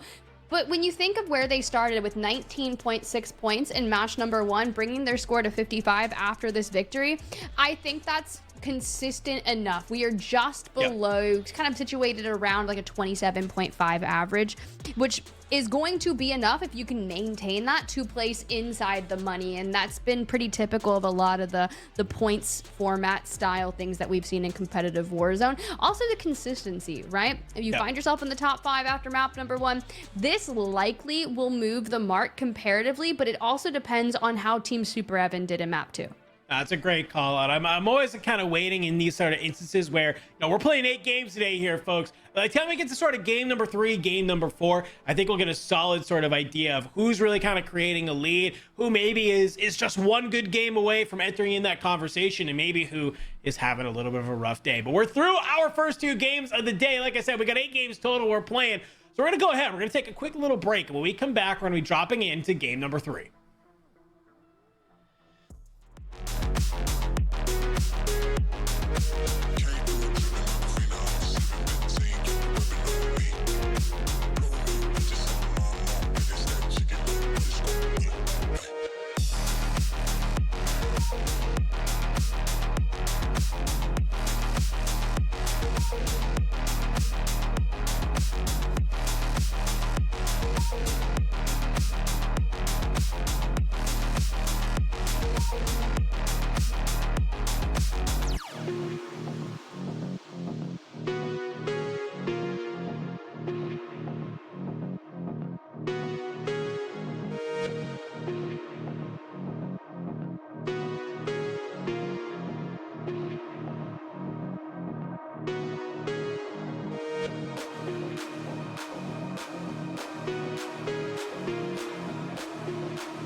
I got one.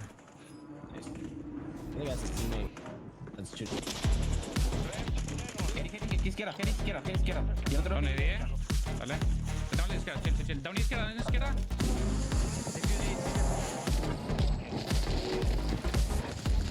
I got one. Crack. I'm one. Close to me. Shit on. Hey, do me. I ran away. Running at me. I know there's running at me. I got him fucking one. I'm moving my player. Crack one, knock one.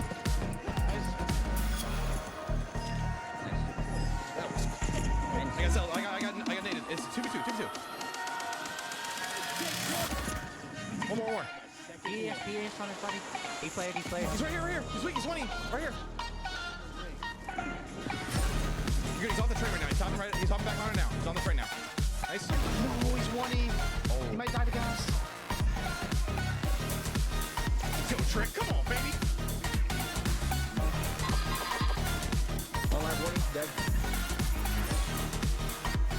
Two different teams.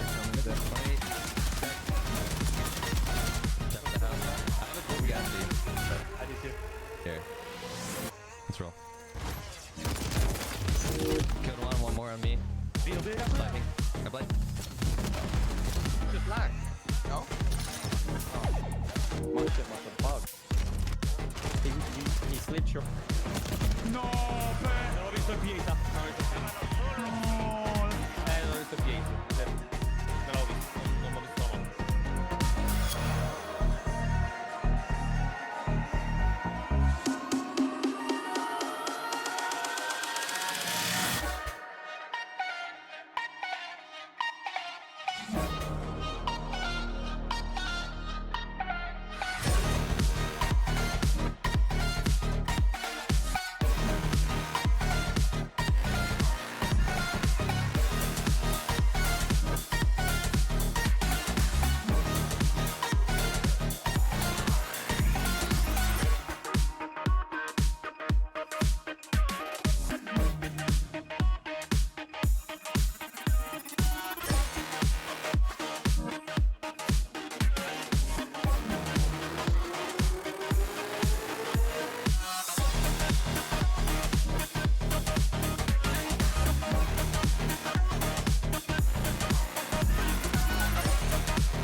Welcome back, everybody, to the Throwdown, our Warzone portion that we have going on here today. My name is Dandro, joined, of course, by SpiderTiff. We are through our first 2 games of 8, where we have our duos competing for $10,000. Tiff, we are through our first 2 games, and we're feeling pretty solid. We've seen the sort of usual suspects making their way towards that end game, but game number 3 is about where we start to kind of turn up the heat a little bit, like they say, right? If you haven't had your first 2 good games, now is when you need to have a really good game to kind of make up your loss. Especially when you know the average points per game that can get so far ahead of you. If we've already taken down a fourth of our games today, that you're right, we're into that moment where maybe the first 2 didn't go your way. Lock it in, figure it out, get those rotations moving, and if you've got to pick up a Moors or a one-shot sniper to start answering back and denying rotations from other players, if that's what it takes for you to get points on the board, I am all for it, especially in the Frag Team Championship with $10,000 on the line ahead of what is to come. Because you mentioned at the beginning, I'm already starting to get a little antsy for it, but of course we have so much more action to play through. Yeah, we'll wait to talk about that one maybe till after game number 4, when we're halfway through our lobbies. Man, we have a very special sort of 9th game that is happening later here today, but we got to get through these first 8 first. Okay, that's number 1. That's first order of business, as we have to crown, like Tiff said, our Frag Team Championship duo that is here. Game number 1, we saw Superevan take it with 22 eliminations. Game number 2 was Huskers and Noobs with 14. So a little bit lower, but still feeling pretty good after. I think they had a pretty lackluster game number 1. So nice kind of confidence boost for them to be able to come online. We saw it in those first 2 games as well. The runaway train event, right? Where of course that zone follows the trains and force all of our players to hop on board and do their best just to white knuckle it all the way to the end to see people come out on top. So I'm hoping, Tiff, maybe game number 3, I don't know, you think we're gonna get any semblance of normalcy here? I just don't want to train. Look, if we somehow run into like half of our games having the train involved, that would be wild. Now, what I do want, you know, is a little bit of a jailbreak. Ooh. I do. I think that would just completely wreak havoc towards our lobby. Thinking back to when we've seen these custom lobbies that happen outside of the World Series of Warzone playlist, you get jailbreaks, you get other things outside of that Circle 3 fire sale that we all know and love. But when we shake things up, it is time for a jailbreak so that, you know, Unrational Squad can maybe drop like a 70 or 80 point game. Yeah, last time we saw that happen was, you know, in a ground loot event, and we saw Unrational Scum and Dongi drop a 40-point game, 40 elimination, sorry, 80-point game total to be able to clutch that one up. One of the highest we've ever seen. Absolutely wild. Could see that here today as well in the duos. But we do have our leaderboard ready after our first two maps. Let's go ahead. Let's check out our scores and see where we are currently sitting here. Tiff, kicking it off. We are on with our overall individual elimination. And well, no surprise to see vonbot there at the top. Yeah, but after match number 1, you have to think it was Superevan with 12. So seeing him drop down to 3 with only a 3 elimination match 2 puts him to 15, tied alongside Empathy, which is still very solid in terms of things. But vonbot claiming that slot, Noobs joining him up there in the top 3, Shifty starting to begin that climb, and then Aydan and Adrian. We really haven't talked too much about either of these players here today and kind of missed them at the top of the show. I saw them on the teams list. I already know that there's a lot to expect from those names, and they're still kind of managing to go under the radar. So maybe in match number 3 is where we'll really kind of start to get to pick up on them and some of their POVs on main, as well as enkeo, right? You and I, we've both had a lot of experience playing alongside enkeo, kind of watching the growth in competitive Warzone. To see them kind of stamp it here on the overall individual elimination leaderboard after 2 games means that they're doing something right. We're just not necessarily seeing it just yet. Yeah, well, it means that we're kind of not seeing them towards those end games. So if they're able to make it a little bit deeper, take advantage of those multipliers, we could see enkeo Squad really sort of jump up the map. So let's go ahead. Let's take a look at our leaderboard, though, Tiff. Overall, who decided to get on top? Well, hey, Team Huskers with their 55. They have found their way there in first place after 2 games. Superevan, though, not too far behind. 1.4 points away. Are sitting there in a second. And Team vonbot, we saw them really frying. I think we saw Vaughn in the gulag like 3 separate times against different POVs we were watching. Coming out on top every time. And well, you mentioned Aydan, Tiff. No surprise here. See him on 4th, especially when you have those 14 eliminations so far on the day. And well, also Team Biffle, Team Soka, they're on the outside looking in too. That kind of rounds out your top 6 players who are really still vying for the money. A little bit of a gap though as we then get down into Team E700, who we saw have a good game, Team DJ Moss, who is there, Showstopper, a couple of our teams who are in those final moments.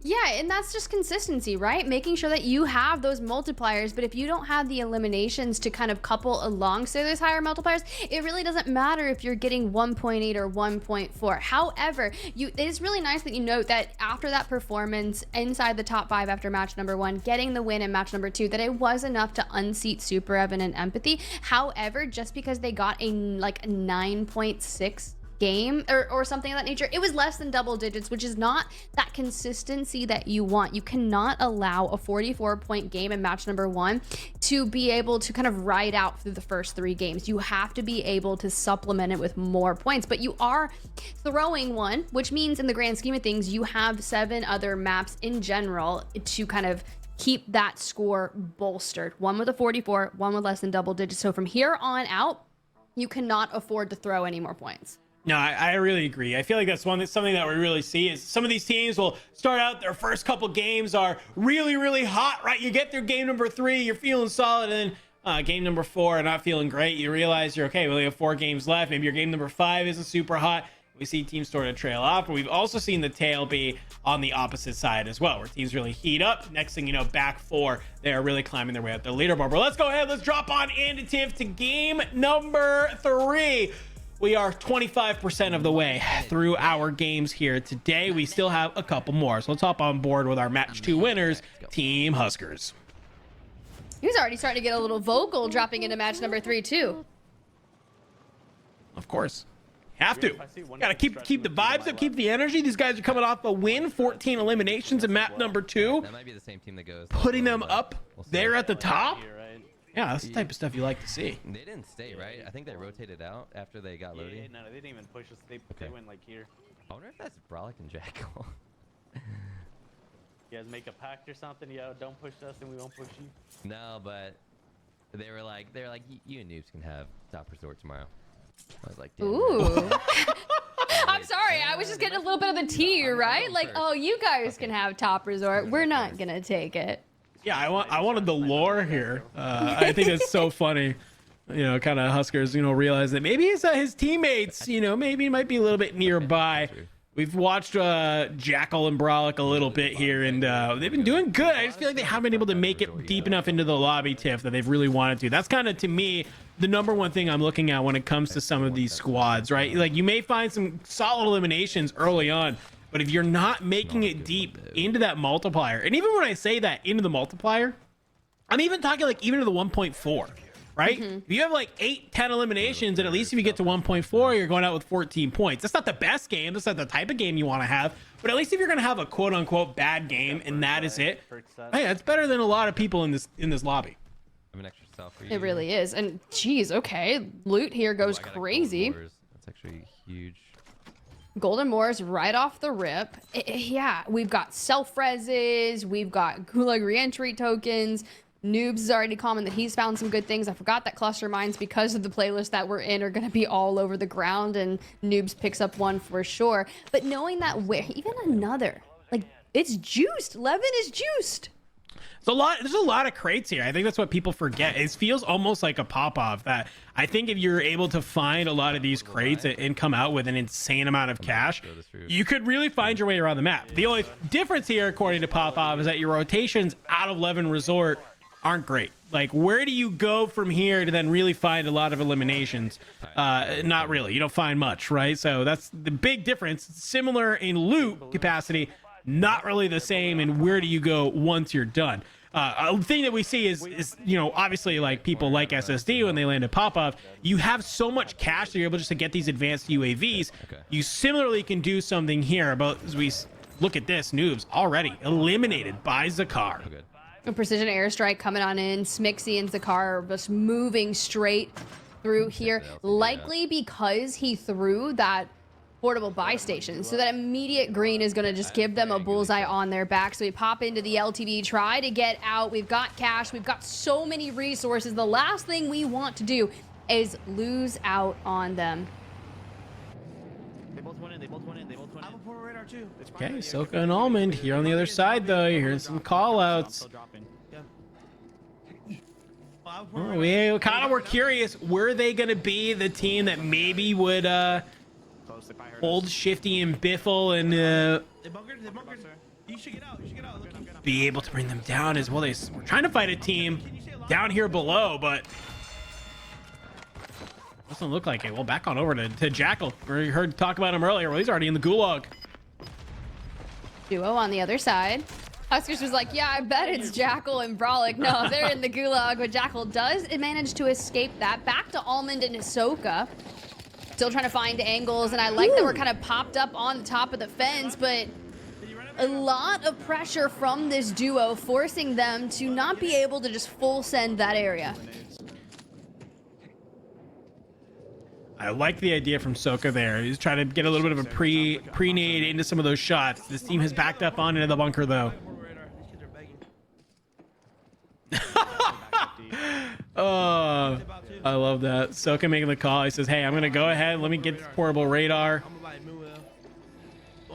Doesn't look like, I don't think he has enough cash in order to get it. So wants to maybe get munitions instead, which I like. You have those thermo barracks in hand. You have the counter UAV as well. So if they do decide to take this fight again, you could be feeling pretty solid. Pop that counter UAV, obscure some of your shots. Maybe make it a little bit of an awkward fight for some of the other people around here. We see Almond has a cluster mine as well. They are really just trying to do everything they can to maybe push this team out from their hole. We're not on UE right now. Good comms here, and they're patient. You got a loadout drop in. I'm in a little bit. I think they're on the deep side toward you, bro. I hear him under. How many? Are we setting up a crazy pinch to make this work? Yeah, he's taking the front desk, the wooden desk when you run in. Gas inbound. Safe zone relocated. All right. Just this ability to get the intel is crazy, you know? Like, Soka makes that read that he's like, yo, he's sneaking this desk, whatever. You can see him. Like, look at this. I don't even know if these people realize that he's there. 100% not safe. Jackal already back into the gulag, winning it again. Going to the gulag twice in 30 seconds, it feels like. Okay, Ryda. Yeah, I'm just thinking of like the deductive reasoning that we have from Soka and his ability to break down a fight before it even happens based on just minimal information that he's gathered. And that could be just what allows him to find so much success in terms of the competitive forces that we've seen him. But Ryda here, looking for a regain, has the cash to get Inno back, but needs a buy station. So let's check in with Uncivil Queen, Pinkify. Have a buy station. They're looking pretty kitted out and not too bad here. We just wait and chill. They're on the roof. On the roof. Are they? Oh yeah, they are. Uncivil and Pink trying to be able to do something. I like that they're on this train, kind of do something similar we've seen what other squads have done, which is just maybe use this as kind of a tool for rotation. But it seems like somebody has their angle. See some of the shots come on through the side. Maybe you can look through the peak, find something, but for right now, you're just maybe trying to hold on. They've already been able to find 2 eliminations so far. They love to find a little bit more. Yeah, they've seen us. I was trying to do it without them seeing, but it's fine. Just got a selfie. I mean, making our way over here to Seaside. We're just kind of looting throughout. Still such a healthy lobby, right? We're only missing out on 9 duos, so... They're fighting over here. You wanna go see what's up? Yeah, do it. I think you should go. We can. Do you want me to throw the balloon? Here.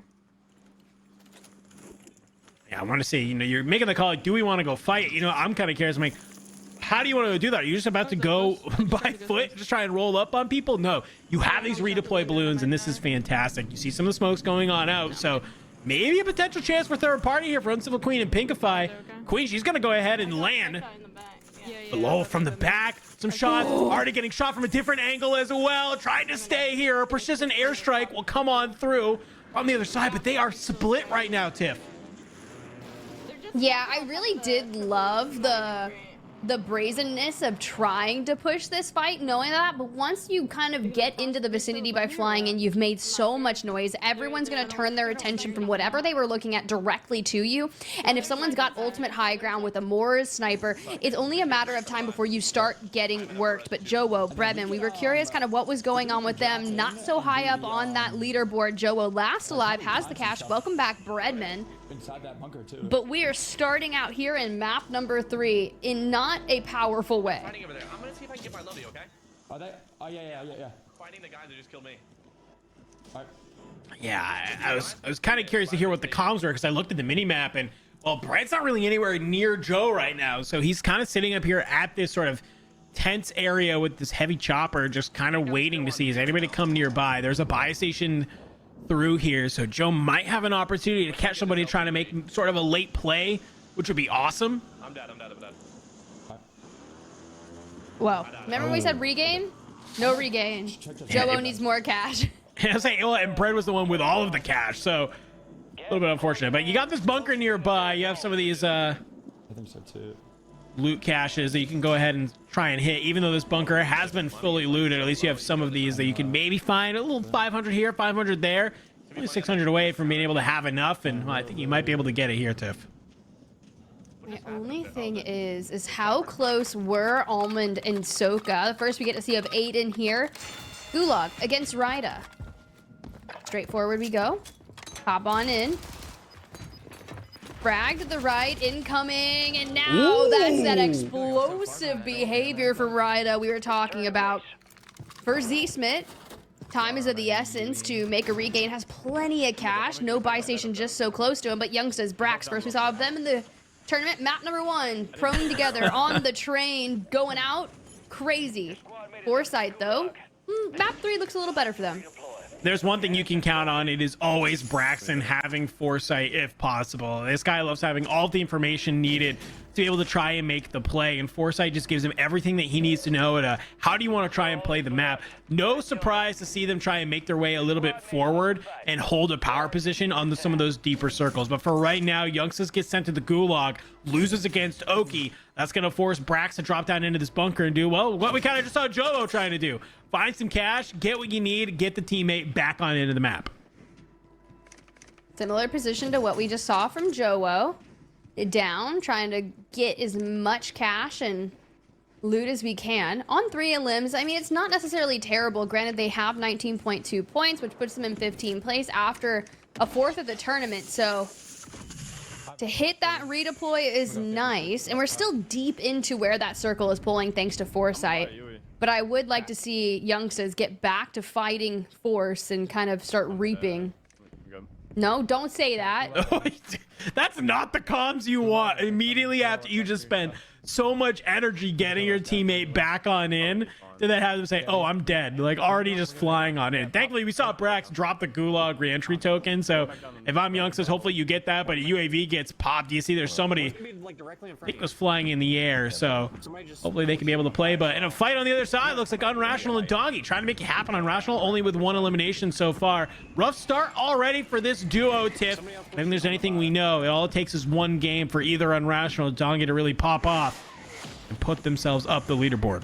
Yeah, they are the true definition of slow burn. And the next thing you know, they're going to drop like a 40-point game, and then they'll be consistent. And how we missed that, I'm not even really too sure. It must have just been by an actual hair.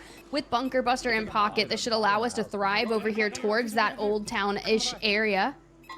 5 teams going out. And finally, the knock straight onto FIFA kill. Juki's nearby, likely, or not, because they do like to play split.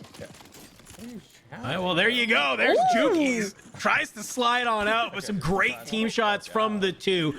Just absolutely eliminating FIFA Kill and Juki's from the map. I dare say it, Tiff, they are not having a good day so far. It's fine, honestly, right? Like, as long as they're having fun. Sure. They're probably not. I feel like when you just get wiped super fast off like 2 games that we've witnessed for them, you're like, yeah, we gotta turn something around. But I'm honestly shocked they were playing so close together over here. Out on Rational though, already spotted another, wants to keep things moving. You're seeing people below him. Resolute keeps that player alive, and across the way, Unrational. He's just he's lining over these shots great, but it always feels like he's getting just barely flinched out of just a clean headshot. But a quick flash to the scoreboard there. I think I saw a Doggy on 7, so already 10 for this squad. 33 players left in the lobby. You need to get some of this placement points, though. That is what I'm focusing on if I am these 2. You have 10. That's great. You know you're going to get more as you make it deeper on into the lobby. You really want to get to that 1.8 multiplier. That would be huge considering, well, Tiff, they've already doubled their points. Hey, that's exactly what you gotta do. Biffle back in the gulag here. And through the smoke gets meleeed by Showstopper. Holy! That's insane. Yeah, that was like meditated too. He dropped the smoke and you just saw him immediately start moving over. No way. Bring it on through. Isn't it cool? Oh my gosh. How is that not a one-shot? What? I don't understand it, but all of the resources coming out straight onto that building is going to give him time to hit this buy station, get the homie back into it, because you never want to be a solo wandering Urzik stand when there's just a plethora of snipers around you. I give you all my AR and 6 plates. Oh, all right. Solid regain already. I mean, oh my gosh. Dropped a Gulag reentry token for him. Finds another one immediately. So at least if Watch Waldo goes down again, hey, it's A-okay. In the middle of the street, though. Cool. Tries to go for that quick scope. It's just not enough, though. He can't manage to land it. He makes his way towards the bridge. Somebody in the water. Nice crack. Can he be able to get the full, though? The water, it's going to make it pretty tough. Yeah, he does enough, and you know they're just gonna dive down and look to heal, and COD timing at its finest. He has an inkling of where that player is. There's the smokes to give more information, but man, floating like an absolute seal. Still cracks, no downs, and this guy on the rocks is gonna be a problem for Nickel. Yeah, whoever this player in the water is doing a great job of just being super slippery. Good job on Nick Cool, though, to kind of like keep looking over there to make sure that they don't get out of the water. I think he kind of feels like at least if he can keep them trapped in the water, that's A-okay. But there's another player still behind her, whatever it's this other squad's other teammate. So you're kind of letting them play split. He's coughing. You can see Watch Waldo's kind of made their way up, trying to play from a different angle. They push on out. They'll bring them down. Well, look who it is. It's Juki's yet again. Squad wipe comes up in the feed. Back to the lobby they go. Pretty unfortunate start, but they've got a few more games to kind of turn some things around. Stable J, we were talking, right, about them at the top of the show.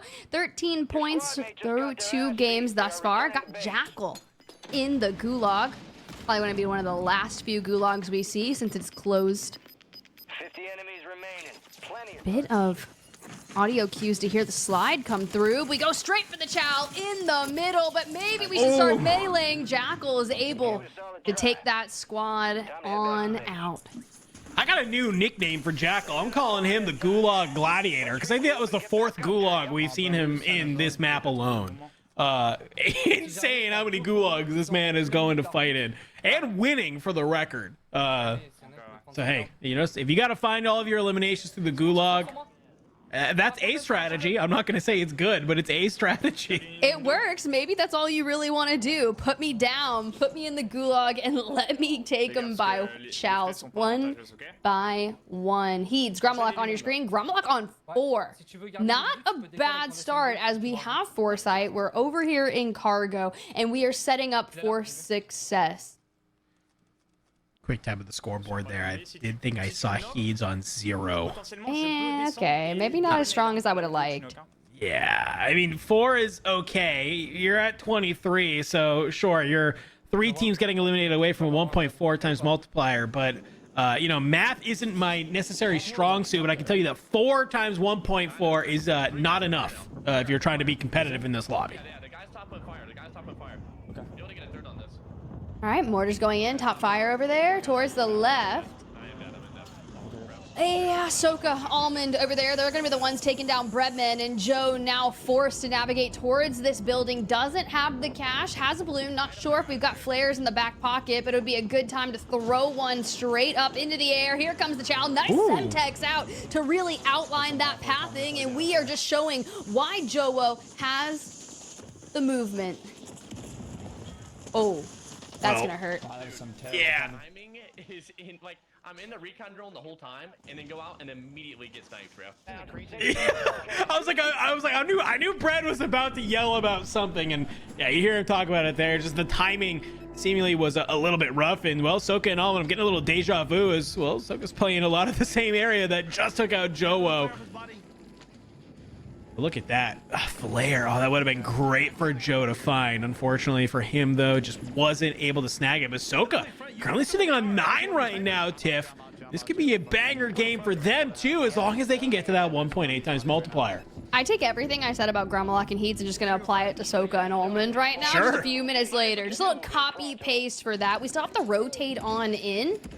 But with this, like, cluster of buildings over here to the right, I love that we've navigated through the pathing in the middle so we can just keep tabs on that for E-baits. Attract. We come on over them. It's the Observer Curse. They go down immediately. So let's bounce back to a different duo who's positioned themselves between 2 of those later circles, and I actually like the way they've approached this. Oh, somebody tries to peek through the window. I'm not sure if this is exactly what you want. It's Slide HD. J-Tech and Slide make the wrong push at the wrong time. A fantastic way to hold that fight if you are gromalokk. They get Heeds back on up, and, well, you're continuing to hold this on through. So we were kind of saying, hey, they need a little bit more eliminations. Well, when you have a team like that that kind of filters in on you 1 by 1, that is a great way to get a free 2-piece. Heeds, though, kind of needs to come online because these 6 eliminations from gromalokk alone will not be enough. Look, you say that they filtered on through. It honestly looked like Slide was just being a peeper through the window. He kind of like looked in, paused, and Resolute was the only thing that kept him alive, or at least delayed that. Now into the recon drone to keep an eye on the open endings. It's not a train this time. It is, quite frankly, the train tracks surrounding the open areas of cargo. So I like that we're working on this pathing. We can use the hillsides here to kind of section off some of the map. But I would love to see them get involved.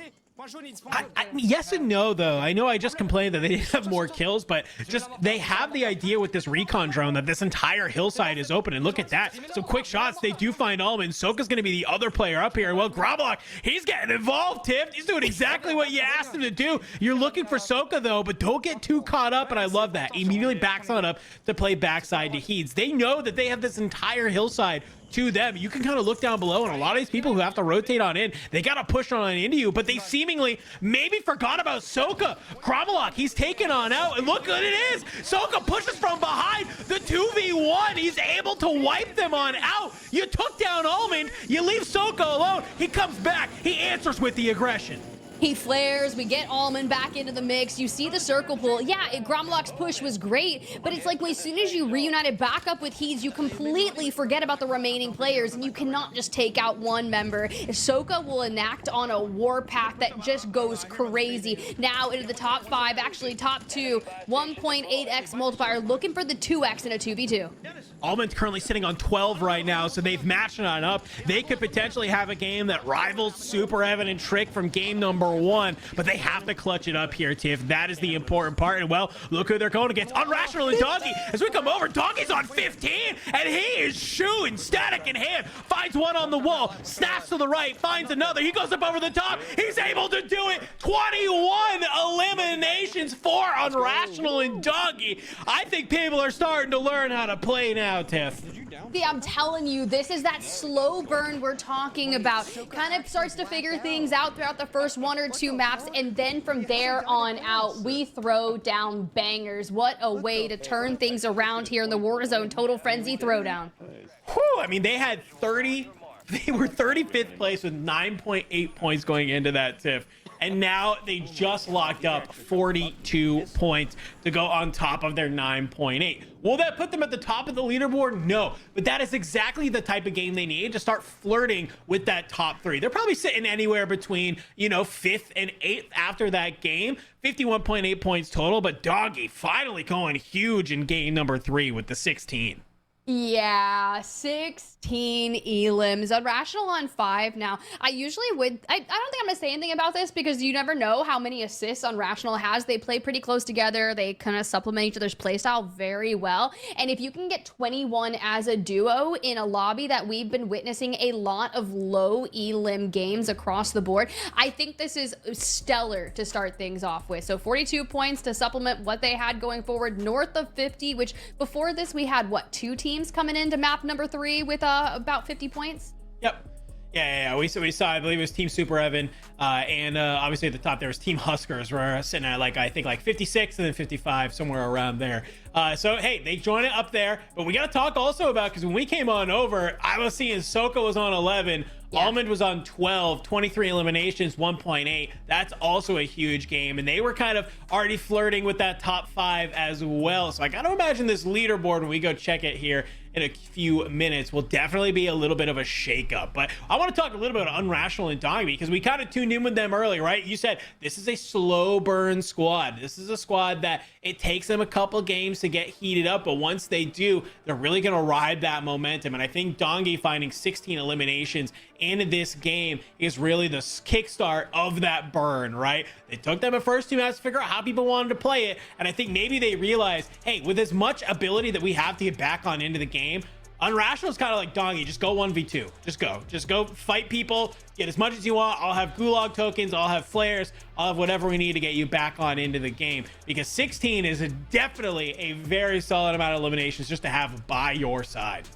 Oh, 100%. And you were kind of talking that we had double digits for Soka and Almond, so I can only imagine what those stats are going to look like for them in map number 3, because you're right, they were, I think, either in 5th and 6th, they were neighboring Biffle and Shifty on the leaderboard. So you pull it on up, 23 eliminations, you read it, 41.4 for that map number 3, bringing them into 75.6. Now, that's a nice score, knowing, like we said, there were a couple teams that had already breached that 50-point threshold after 2 matches. In chat, if you're sitting here and you're like, hey, we want leaderboards, we want to know all about it, well, Warzone Total Frenzy has added a new feature where they kind of logged it on. They have a live leaderboard stream going on over at WZ Total Frenzy on Twitch that will stay up to date throughout our games, because we will only be showing them after each math, because our lovely admins are doing a ton of math that Dandro and I both don't necessarily like doing. Well, tell you what the math I do like doing is, I feel like looking at those stats, it kind of tells a nice little story then when we talk about sort of these games that you have to keep in the back of your brain, right? So we just kind of looked at our winner stats of Unrational and Donkey, right? Okay, great. You had 21 eliminations. It gives you 42 points on the game. Great.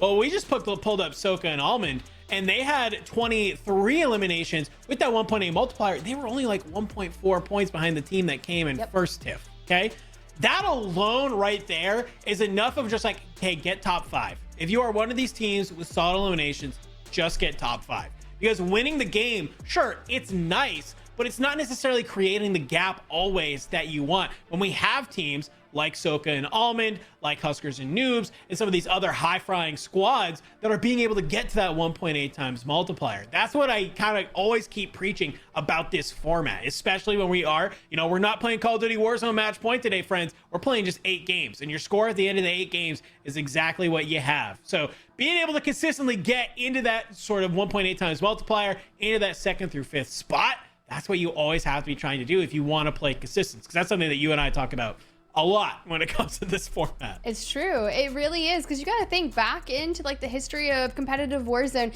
A lot of those prior tournaments used to be series of like about 6 games, right? And usually you would have teams that put up at least 4 decent scores and would drop either a map or 2. And if you drop 2 maps, you were usually outside of the money. And if we're bringing this series now in modern day up to 8, we've got duos. You really can't afford to drop hardly anything, considering we are paying out $10,000 in the Frag Team Championship portion of the Throwdown with only the top 3, right? So like you go for broke at this point, because we have 55 duos out there. Yeah, we have a lot of duos who are trying to make a name for themselves in this event. Reminder, folks, we have one fun little event. I'm just going to tease it. I'm not going to fully talk about it just yet till after this game number 4.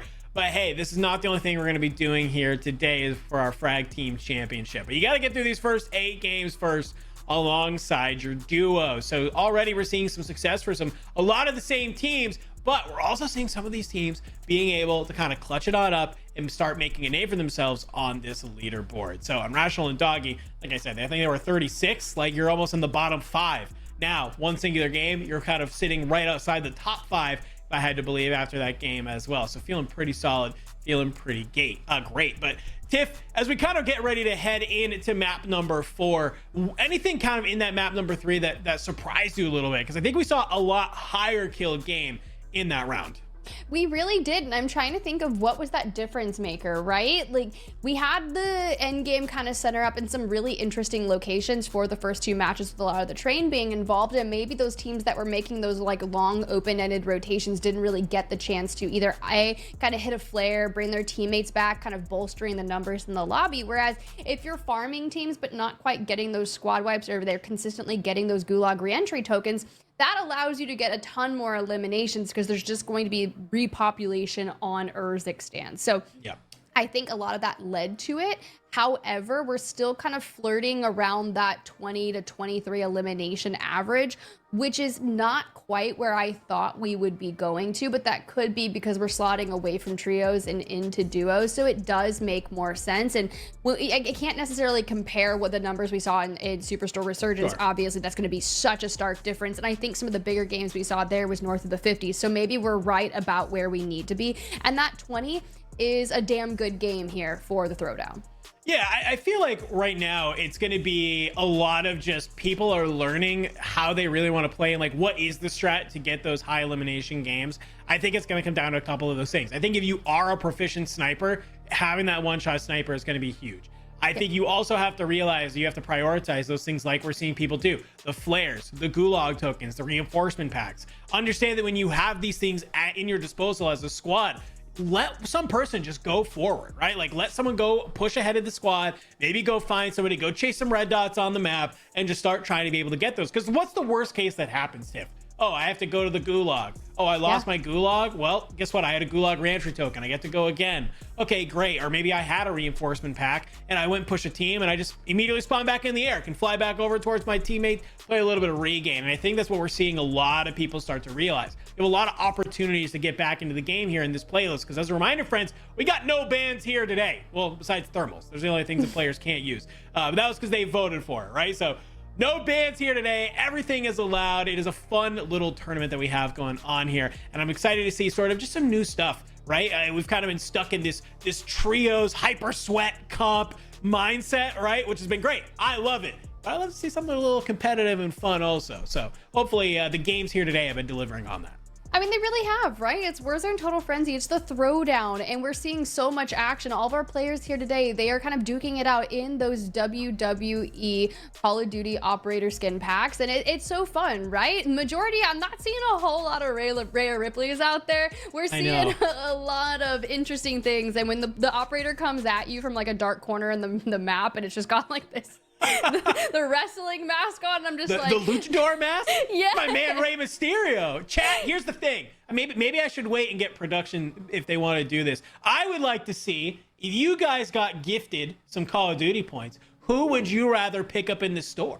Would you rather pick up a Rey Mysterio? Would you rather pick up a Cody Rhodes? Or are you rocking the Rhea Ripley you get from the Battle Pass and the Black Cell? That would be my question, because I know my answer. Because the second I saw it, I bought it because I wanted the finishing move. I wanted to run around the map being Rey Mysterio. I wanted the luchador mask. I grew up watching that guy, ever wishing that I could do a quarter of the acrobatic things he did that was there. But always a fun time there. So I'd be curious to see if you're here in chat. Let me know, who would you want to pick up as one of those operators? Because, hey, we're getting ready to get into map number 4. Players are loading on in. We're going to get started here ASAP as soon as possible. Let me take a quick second to remind you, though, if you like what you see here today, you want to see some more, you want to keep up to date, go ahead, go follow us on social media over there on X as well as TikTok at WZ Total Frenzy. We have clips from all of our events, information about coming up. You can see all the rosters, all kinds of very fun stuff. Warzone Total Frenzy, they're doing a great job of kind of showcasing and giving an opportunity and some fun events for the Warzone community, like the showdown we have going on here today. So it's always a fun time. It is always a blast. I heard someone say I picked up Ray. Bullets for your soul. You're my guy. That's my favorite person in Twitch chat right now. That's what I'm going with. Dandra, now that we're kind of thinking about it, we're talking about all these wrestling moves, and I love that we're talking Rey Mysterio, but the only thing my brain knows is Undertaker at this point in time.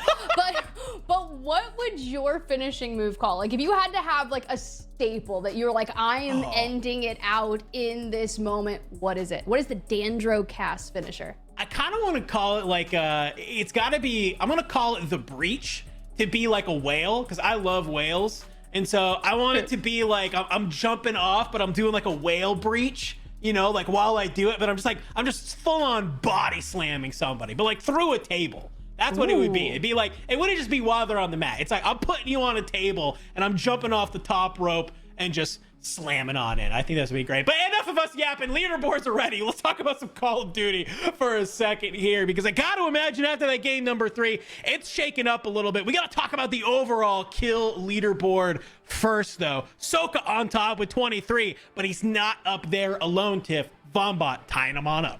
Yeah, I mean, especially after that insane performance, right? The majority of Vonbot's eliminations just came from match number 3 and that victory that they had. But Soka and Almond have been finding a flow on this duo style that I've been really excited about. Dongy, though, also making up in there, and Funzy, right? Playing along E700, and they found themselves in quite precarious situations throughout, but we're getting the gunny moving towards anyone that was looking to breach their building. Shifty, on the other hand, kind of starting to fall outside of that top 3 yet again, but not by much. I say fall, but it's a difference of 4 eliminations, which can easily be righted in the next match. Now, Prospect, Superev, Aydan, Noob still kind of rounding out the top 10, but it's close. Only 6 kills separating 10th through 1st place on this leaderboard. Now, Dandro, I just want to see what is going on with the actual leaderboard. Has someone been able to put a gap in that points differential, or is it going to be a close race? Let's go ahead. Let's take a look at it. How are our teams faring on the leaderboard? After that, well, Team Soka, we kind of talked about it. They pulled off some great points in that last game. Currently sitting on top, 75.6. Vonbot trailing by a little bit, 60.8. Superevan hot on the heels, though, of Vonbot at 58.6. That is your 3 teams currently in the money, but not too far away from a lot of those. Well, I'm looking at 4th through basically down to 8th here, Tiff. a lot of these squads could definitely come back on up. Team Huskers drops from 1st to 4th. We got Team E700 after a fantastic game number 2, sticking it out here. Team Unrational, they were in 36th, I believe, going into that game. They have a huge 42-point monster there in game number 3 to put them in 6th. I said it wouldn't put them really up there into the money, but it puts them now into the conversation. Team Biffle not too far away either. Listen, I know when we look at this leaderboard, a lot of people are probably looking at that Team Biffle, right, Tiff, and they're like, oh, wow, maybe we finally have an event that Shifty and Biffle aren't going to win. Well, you can never count them out. That is the #1 thing, right? So we'll have to wait and see. Match number 4 underway. After this, we'll be halfway through our game. So, Tiff, let's lock it on in as well. Unrational, he's already got a sniper in hand. He's letting that thing shoot. Hey, you got to. If that's how you want to start kicking things off, find that ground loot sniper and get to shooting. Most wanted for the strat to get their cash up as quickly as possible. But knowing that where they've kind of started... Oh, God, the Bruin. The ground loot Bruin, 100 bullets, 100 bullets of marshmallows that will just go all over the place. But hey, if it works, it works. Trying to fly on your shot left. Ooh, the Car 98 in a hand for Unrational. I mean, if you find this off the ground, you are feeling good. But doesn't look like you're able to kind of make any of those shots land. BP-50 also in hand. Really solid kind of ground loot guns. If you are Unrational, you can definitely feel solid about taking some of these early fights, but for right now, doesn't look like that is the idea over here at Manor. Just kind of continue to make your way on through. Well, that's a better thing to find is your loadout. So you're gonna be feeling great as you start to maybe try and find some more of these squads that are around the map. Yeah, pretty rare crate there to kind of pull your load out, but that's super nice. Especially, like, I don't even feel like he was necessarily paying attention when he walked in. He's like, oh, I got Lodi. Great, 5 seconds. Then we're gonna have that most wanted kind of expire, and we'll get the cash. We'll get some cool stuff with it. But look to where that circle is pulling as we check in on it. We are going back up towards the northwestern side of things, and if we're This one's gonna move in interesting. really fast. I gotta redeploy. They're fighting there. Intel shows a bunker. Definitely a possibility. Calling over to Breadman. See what they're going to head to try and do. We kind of heard them say, have a redeploy balloon. A couple times we've come on over to this team. You know, they've been doing a great job of kind of trying to position themselves, but it seems they're just getting pushed, and it's a little bit too aggressive. They have the chopper. We're starting to see another northwest zone here, Tiff. We'll have to wait and see. Oh. Maybe it's not the best idea to take flight. We've already seen so much damage come through on that heli. See, we love one-shot snipers here for Breadman, but then you think about it, they're easily going to be used against you. The mortar strike incoming, bolstering off the damage that we just witnessed, and one head looming on over that box, and now a bunker buster. Bread out into the open with some mere shrubbery trying to protect him. I'm really surprised he hasn't landed one of these, but it is a tough angle. But you just have a couple pixels on top of a box that you can maybe make on happen. He has to go ahead and back on up. That bunker buster definitely causing some chaos. But him and Joe might be able to make the great escape through the canals here outside of city. Playing in the sewer system. Just gonna go ahead, grab some plates, maybe turn around, see if anybody's decided to push on through. They haven't, but while they're kind of hanging out here, Tiff, somebody's picked up a bounty. That's pulled on over to Breadman. Definitely did. Still kind of navigating this area, and I don't really love this area for Zixstan. I think it's smart to keep... See if we can buy one at stadium. Ooh. That might work. I would imagine there's going to be a good amount of teams over by stadium. Flying in, it looks like bridge or buy station. Maybe. My only worry though is like stadium just like sucks. Like I'm not gonna lie to you. I don't like not a fun part of the map. Yeah, that's what I'm saying. Like you're wide in the open. You have like 2 buildings around you that just look down into it. So it's like sure, maybe you get to stadium, you hit a buy station if it's there and you feel good about it, but what do you do from there, right? We know that even teams like Echo like to land on this building that's to the left of where Breadman is looking right now, and they like to look down at some of these. You see teams in front of you right now, so if you start getting tagged up, where do you move right now, Tiff? There's really not a lot of space you can kind of try and get to. I know. Yeah, token would make things a little bit easier there for Joe, just to have that kind of on the ability, right? Especially if you've already burned Gulag. See, this is what I was talking about. There's a lot of teams that actually come this way, and just like that, Oh, this is why we cut to his POV every now and then, because once he starts finding the flow, Breadman will make it on happen. Takes down Johnny Bro and Strixie. He gets a little bit stuck in the middle of the street there. But the back on up plates are here. You got an armor crack on the player on top of the building. Not a full down, though. It's A-okay. Lodi starts flying on in. Looks like it is a little bit towards the other side of stadium. In front of us too. Hey, Nat, someone smoke onto the shop. It's going to be a little bit of a tough scenario to get to. I mean, it was absolutely dirty here, and they're just really turning this rotation through stadium into their favor. Now, once again, trying to hit angles, the bounce down after they grab that loadout, controlling the buy station, frags for days. Hopefully you got a golden arm there to string it through. No real damage just yet. And this actually is going to be one of the teams likely around here that has the bounty onto Breadman. You can see that it bounced up to a 2 threat, but the flank is real. Ooh. Joe with a dolphin dive to save them as they get mirrored from behind. Yeah, this is really tough right now because you know that there's those teams in front of you. You have a team pushing you from behind. The second this squad behind you, if they think that you're fighting, they're going to go ahead and push on up, and that's exactly what happens. Sure. Joe taken down by Pentagon. Breadman gets taken out by Funzy. Just a couple of teams on either side of them. A sandwich of death occurring at the stadium. It's not a bad spot, bro. We can just hold the buy. Pentagon and Fuzzin, I mean, that's their staple, right? They always play in that area, so to see them make a play and name is going to be pretty natural. Back on board, though, Aydan Z-Smith. Last time we saw Aydan was in the gulag, so getting wind of them while they finally get some things moving back on mainland. 4 eliminations, right? They've got self-reses, they have gulag re-entry tokens, and now they're looking for information via this intel contract. When it came on over, Aydan was saying, he's like, we're finding kills. It's A-okay. He's like, we can just kind of go ahead and stay here. Smith currently sitting on 1 elimination right now. I know he'd love to kind of up that if he could. Probably got to imagine he might just be trying to get some of these snipes rolling. I know Smitty loves having a sniper in hand and trying to find those. So maybe it could be a little bit of a Smitty's landed the body shot. Aiden's able to help clean them up. Definitely could be the case. He has a bomb drone and maybe looking around to see who's nearby, get some information, but maybe you can also get a quick knock if you're able to sneak up on somebody. I'm just holding with a bomb drone. Holding, looking. Yeah, I'm staying above him so he can't run. He's literally second story here. He can't run, you're being just tracked. This is gonna allow Z-Smith to run up and maybe try to take this chow on the solo, but the battery's dying, and back on board with Aydan we go.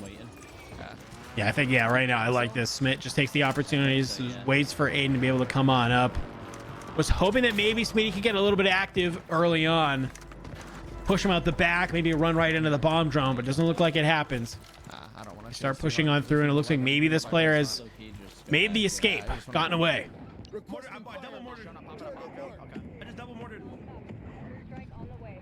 Double mortar here for Almond and Soka, your first place team breaching 75 points after the past 3 matches, and the killing doesn't stop for them, right? Over up in Industrial on 4. It doesn't seem like they're stopping anytime soon. Want to pop to the roof? Almond's currently sitting on 2, so 6 eliminations pretty early on, currently sitting in first. Feeling good, and well, we kind of had mentioned earlier that it was all up that maybe potentially Shifty and Biffle, a little bit of a slow burn, like you said, Tiff can really come online. Well, they were out, I believe, in 51st in this map. Oh, yikes. I think 0 eliminations, so not a great start for game number 4 to end your first half if you are them. We still have 4 more games to go, though, friends, so don't worry. Plenty of opportunity for your favorite player to come online and maybe jump up the leaderboards, get into that $10,000 prize pool. Somebody else is trying to do the same. Currently second place team, vonbot and Prospect. They're still kind of over in that nearby area of Industrial. Turns, grabs that one, but unfortunately Mire wants to answer back for Clamp and hits the trade out. But that's what's good about still having Gulag in play, is you go straight to it. And well, there's one thing I know about Huskers, is that he loves Amores. He loves the top 11. But so far, we got to get through this Gulag, and you've got deusamir on the other side. Gonna be tough. FJX Horrocks in hand. A nice little camera break there from vonbot. With that sub in hand, you're able to make it happen. Great work. Back on over to Majin and Greendos. This was a team you highlighted at the start of the day, Tiff. And well, looks like maybe it's not going the best for them. Currently have 5 points. We're trying to fly on in, maybe make a rotation. Gets lit up. Thankfully, the res comes on through, but somebody knows they're here. You saw that PA cover the top of them. But for right now, it's just going to be Smoke City. Okay. This time? Oh. I know Majin can snipe, so it makes sense, but we're looking for angles, and the last time we saw this portion of the map with a similar rotate, you gotta think it was dark, it was deusamir, and it was looking a lot like what we're witnessing here from Greendos and Majin. This time, though, they also have to be aware of what's going on the left-hand side. Streaks coming in. Can we get to cover? No, it's occupied.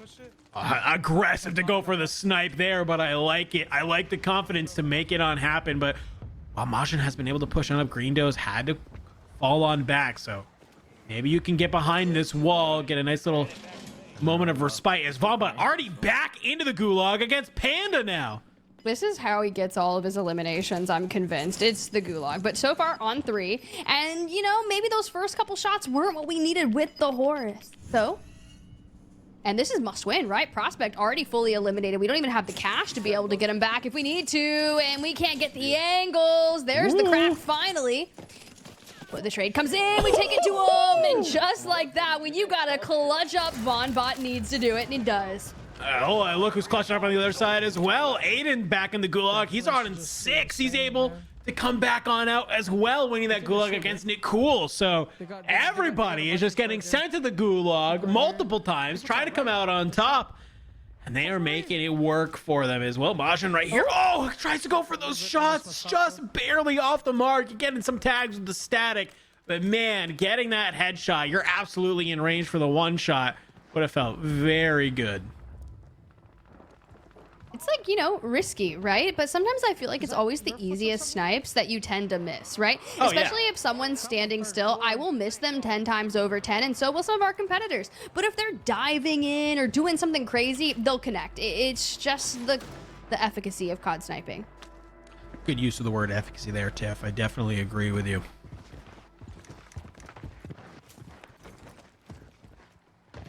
Looks like a slow wrap for these folks as they're trying to be able to go through. You hear the call out, so somebody's on top of the resort right now. So yeah, maybe kind of play out here towards the construction side. Don't let anybody have an angle looking down on you.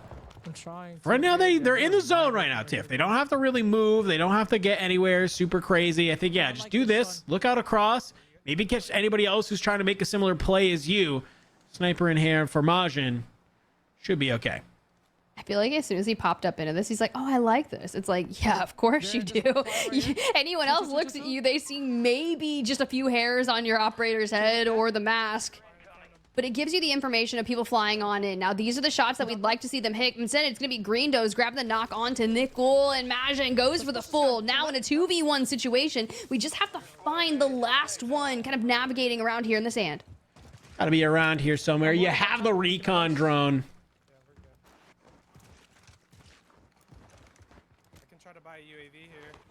Oh, there's somebody in front of us, in front of us. Careful.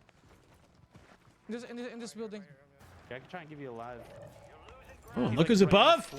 Looking down. They might get actually take it out here. Seeing a recon come on through. Huskers not able to land it. He's seeing him. He looks maybe just to his left. He might catch Majin as well. I'm good. I have shit. At least he's got stuff, right? Back towards the rooftop of Levin Resort. We will stay in this area for the dawn of time till then and until the end, I guess. It's not bad though, especially if the circle keeps pulling here and we're sitting on 4. You know, there were already teams where we saw Majin kind of sitting that are going to be looking to rotate in from that south side, but you also have to keep an eye out. Yeah, he's thinking it's going to end on the corner. We've also seen it pull out into the open outside of Levin. Yeah, that's what I was kind of curious too, is there's a couple of places that this zone can pull, and I'm glad that we're all kind of on the same page, that it's either going to pull out into that out open where it's a little bit deeper, right? You get those Doritos that are right on the edge of the beach there that you can kind of play around, as well as sort of up there towards that generator area, but it's really wide open. or it's going to kind of, pull in a little bit closer. So I think for right now, if you're at the top of the resorts, it's definitely feeling good. As well, we come on over to Soka. He finds kill number 9 against Sean J into the gulag. So everybody right now getting sent to the gulag. I think everybody's getting a little frisky, a little antsy in game number 4. Look, a team that could do it. I mean, Swish'em locked in here alongside Bulieve. The positioning that we've got all the way up in Kotovo blocks, we can kind of take the control of this area and work our way into the closer buildings of this area, kind of neighboring. 11. Ooh. Swapping perks so we can get that bird's eye back on over. Aydan, Z-Smith down into a pool. Out we go. We know Huskers is up on that rooftop, so I like that we're making sure that we're not giving up too many angles that way. Z-Smith been able to find a couple more since we last checked on in, up to 4. So 10 eliminations right now for this squad. At 40 points, they're in 9th place. That's a solid increase in points, but I know they'd love to have more. They've made their way at least into the 1.2 multiplier. You want that 1.8. That's what everybody wants. So you want to get to that 1.8, at least if you're in the double digits eliminations category. I hear him. Ooh. Right here. Spotted. 20. Other one's to the left, holding his over on the hill. Oh, here we go. Getting mixy. I'm curious if this is going to be Majin's squad, right? Because they had already dropped down where they were playing to make sure that they could take out the duo that was kind of reaching through. They're going to go ahead and precision airstrike this area, which can navigate that duo into where they want, but we're still not able to get our eyes on them. I just fucking fell over here. Hold on. Yeah, I'll say I really like the play Aydan was doing until he fell off the side. One's here. A little rough, but Tiff, as they get ready to take this fight, zone is starting to close. I'd love to do a listen in with these two. They try and be able to find just a couple more eliminations. Yep. All right, come. He's on me. I think he's laying down right to the left here. He was right here. I'm not even joking. I'm with you. He must have ran left. I'm with you. Stack. I hear him. 20. Nice. Got a PDS here. I'm gonna take. Flare. Yeah, Hold you that. take that. Yeah, I got it. You can loot out their body real quick. They might have another. Did you loot out their body or no? Nah, I didn't. I got a bunker though too. I'm gonna check it real quick. Another PDS, another flare. 2 flares. I'm just gonna hold 2, bro. I can't hold a million flares. Yeah. You said you already have how many? I have a flare. Okay, cool. Yeah, we got 3 total. We should be good. These guys are strapping on the buy in front of me. I have 2 PDSs as well, so we got one. This Wait, building. Close up somewhere. Okay, this building's safe in here. There's res on the buy. Behind us. Yeah. Right on the other side of the I'm wall. holding it. I'm pushing with you. Oh wait, they're getting 20. Sorry, deeper to the left in the open. You might be able to get a free snipe. Right here. 20. Missed everything. Oh, me too. Careful of our right. I think we're safe on this little ridge. I broke him. On me. Good spot right here. He just died. He got the kill. I think deep left. I think deep left might. Okay. He's on these loadies right here. Two. I'm gonna bunker it. Shit. Wait, one. Oh, I got sniped. Fuck. He challenged us. Yeah. Oh no, Dandro! It was looking so good until it wasn't. And remember when I said Majin and Green Does were lurking in the area? Well, it's them that deals the finishing blow to Aydan and Z-Smith, going out with a nice amount of eliminations, but we're only able to net a 1.4x multiplier.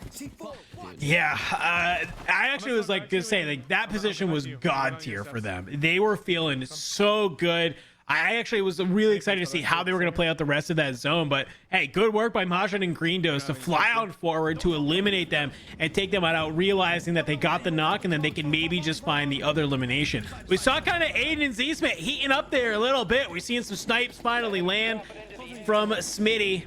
Aydan doing a great job of getting in those couple shots. So I gotta imagine that hopefully as they get ready to move into game number 5, they'll be feeling good. But over on the other side, your current first place team, Almond and Soka. Well, we're seeing already 9 eliminations for Hisoka Tiff, and dang, they are cooking. They really are. That circle pull, they've got one of the longest rotations to get over there. They don't have ultimate high ground. They know there's teams across the way. You've got the mortars that are going to give multiple teams informations out. But how do we... kind of thread the needle. He talks about wanting that car, but he's not the only one that does. Z-laner down and out. Destroy likely still over there, but we make the push, and we just get annihilated. I don't know if they just lined up and the shots came on through. Both of them just get eliminated. I like the idea. You find the pick onto Z. You know that Destroy's the only one alive. You push on forward, but man, they just get absolutely deleted, Tiff. And right now, everyone else is trying to figure out how do we cross this wide open street to get on in. Right in front of DJ, somebody's landing on through. The grenade is there, hopping back and forth. Can DJ be able to find it? Trophy system blocks the nade. He's moving his way on over. And wow, the trophy blocks the snapshot as well. But they've at least made their way into this building here, Tiff. Trying to hold it on through. C4 goes up over the top. DJ laying in wait. I like this. Just play patient. Try to come out on top. Throws a nade to the other side. Nothing in the pockets, though. Top 5, 4 more teams to fall. We're looking for that 1.8 to go with our eliminations. But knowing that there's 17 total players in this circle and where it's going, this is going to be an interesting order here. On the outskirts, gabekun flanked. Trying to get ahead of it, but the swing straight onto the inside. It's Stable J that's going to be able to finishing blow towards that squad, but they only end with 5. Lennon is the one credited with the majority of the damage, and like that there, gets those kills, but on 3. 1 away from top 5. We kind of have to swing into the storm. I have PDSs, I just don't know. Switch them and Bulieve, though. They're obviously still on a great position as well. Kind of playing on that outer side. Stable J and Lennon trying to figure out what do they want to do. So smokes come on through. They'll hop up over the fence and continue moving on through. Somebody's right close on their left, though.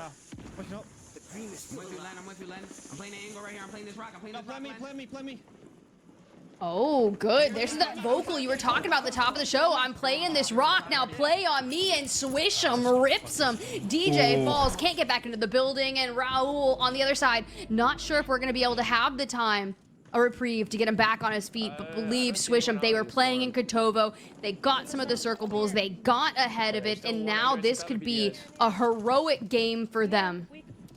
Definitely really solid. I like their positioning as well. They get Raul out of the sky. DJ Moss eliminated into the top 3 right now. And well, there aren't that many players left. It's a duo and a solo.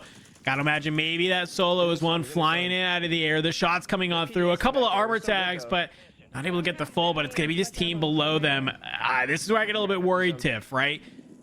Sometimes if you are the team on the roof, it could be a terrible time when you try to push the team below you, right? Because they're going to be able to kind of hold you as the zone pushes you off the top. So hopefully you're able to kind of back on up. Maybe a PDS in hand. I'm not entirely sure, but oh my gosh, okay, the PA comes on through. You find gromalokk and Heeds.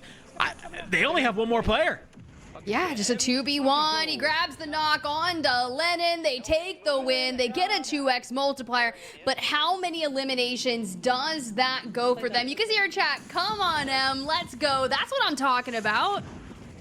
Heck yeah, I love that. I love it when we have the little chat on the screen. We can see everybody's community getting hype for them. I believe that really kind of came down to their positioning there, Tiff. They did a great job of just realizing that they had to get to the top of that roof and just hold the entire rest of that zone. Some great work from Bulieve and Swish'em to be able to lock it on up, find the rest of those. Currently at 29th, I believe, before that game. Gotta imagine, after that game, you're gonna be feeling a lot better about your placement moving into the back half. Yeah, I just popped on over to the Warzone Total Frenzy leaderboard stream, and you're completely right. They were sitting down with about 19 total points. So depending on how many eliminations they were able to get throughout their journey of Kotovo blocks, but we did check in with them kind of more towards that mid game, and there just weren't a lot of teams that were hyper focused on that northwestern side, but most of them kind of rotating in through Stadium all the way up through Levin. So those teams probably finding more of the eliminations in that entire match as opposed to them. Now, however,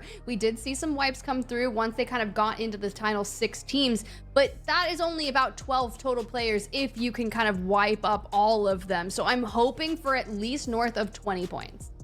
I'm right there with you. I think it definitely should be pretty solid for them. They'll be feeling very good about that game, but it's just the start because, hey, you got a long road ahead of you. You're trying to be able to get into that top 3 to be part of our $10,000 prize pool. That is our first 4 games, chat. But don't worry, we got 4 more games to bring you as part of the Frag Team Championship here at Warzone Total Frenzy. Now, don't go anywhere because we come back. We're going to be telling you about a 9th map that we are playing later called the Rumble Royale. You're not going to want to miss it when we talk about that and what our players are going to be doing in that one singular map. So we're going to go ahead. We're going to take a quick break. When we come back, we're going to be jumping on into the last 4 maps of Warzone Total Frenzy.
Je vois pas, frérot, je vois pas encore. Sur moi. Prends le tour. Mort, une balle. Un mort. Une balle, absolue, tu les as. Les deux. Mort. Nice. Prends les foules. Ouais, c'est bon. Tape point. Nice, gros, come on. Ok, vas-y, poussez, je monte en haut. Une balle.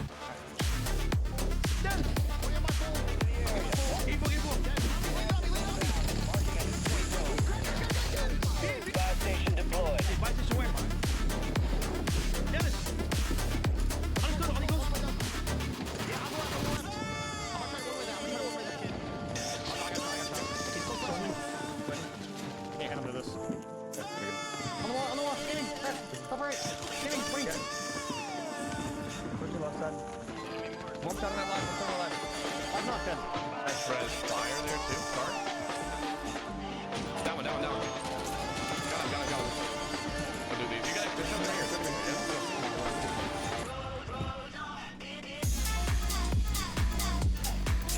Guys, love. Good. I'm not even joking. I'm with you. You must have ran left. I'm with you. Back. I hear him. 20. Got a PDS here. I'm gonna take player. Hold that. It's still in. Here. Have a PDS. This guy's honest still. Come in, 20. Fucking shit. M. Fucking go.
4 games down, 4 more to go. Welcome back to the Warzone portion of the Throwdown, brought to you by Call of Duty Warzone Total Frenzy. We just watched Swish'em and Bulieve clutch up that map number 4 by being able to hold down a rooftop better than most and absolutely fry. Let's go ahead. Let's take a look at those stats, Tiff, to see how did they do in that game, because we didn't get a chance to take a look at it before going to break. So I'll be curious, how many eliminations were they able to clutch on up? Well, it looks like it was 13. Great. I asked for north of 20 points overall, and 26 is more. That brings them up to a 45 score line after those matches. The issue with that is they were pretty far down on the leaderboard, so this kind of does a bit to right them forward. It's just not going to be enough if you're looking to break into the top 3. You're going to have to get more consistent throughout our back half of the tournament, but sometimes you just need that momentum boost to show that you can do it. Playing from that Katoba block side of thing, it can be one of those waiting games when you focus on position to let those eliminations come towards the end. But if that's how you've got to do it, then kind of do another copy paste, full send into the next map. Yeah, I mean, it's not always about having to win a bunch of games, right? It's just about having that confidence to get to that top 5, get to that 1.8 multiplier with a decent number of kills, and maybe from here on out in these last 4 games, they can get a little bit more confident in their game plan and do that. But let's go ahead. Let's continue looking at some of our stats as we pull up our overall kill leaderboard to see who is leading the lobby when it comes to the slanging power, Tiff. I gotta imagine this usually is our pretty solid idea of how maybe our overall leaderboard is coming to fruition. And well, I'm seeing Donkey on top, man. 35. He had 16 in that game number 3 where they were able to clutch it on up. So he has continued to keep on frying in these other games. Yeah, it definitely has. You can just see right there, we're breaching 35, looking for more. And if we're already at this, at the halfway mark, there's a good chance that whoever is going to be at the top of the overall individual elimination leaderboard towards the back half of our 8 games, you're going to be north of 70 eliminations. But I want someone to breach 100 by the end of this. But to round things, I know, look, I'm asking for a lot here, but I think it's possible. Aydan and zsmith are climbing, though, as we turn on over to the actual leaderboard, looking for triple digits. It's Team Soka alongside Allman, but we were looking, hey, on Rational Dongi, after that win that they got, that 42 points in map number 3, it got them up there. They're starting to get there, and now they're about to breach the top. Yeah, I mean, they are just hot on the heels of Team Soka, who is starting to pull away in a little bit of leaderboard, but these 2 squads have now started to pull away as well. So right now, it's kind of, as we get ready to go into our last 4 games, it's a little bit almost a battle for third right now, Tiff, but anything is able to happen. So let's hop on into game number 5. What is going to happen?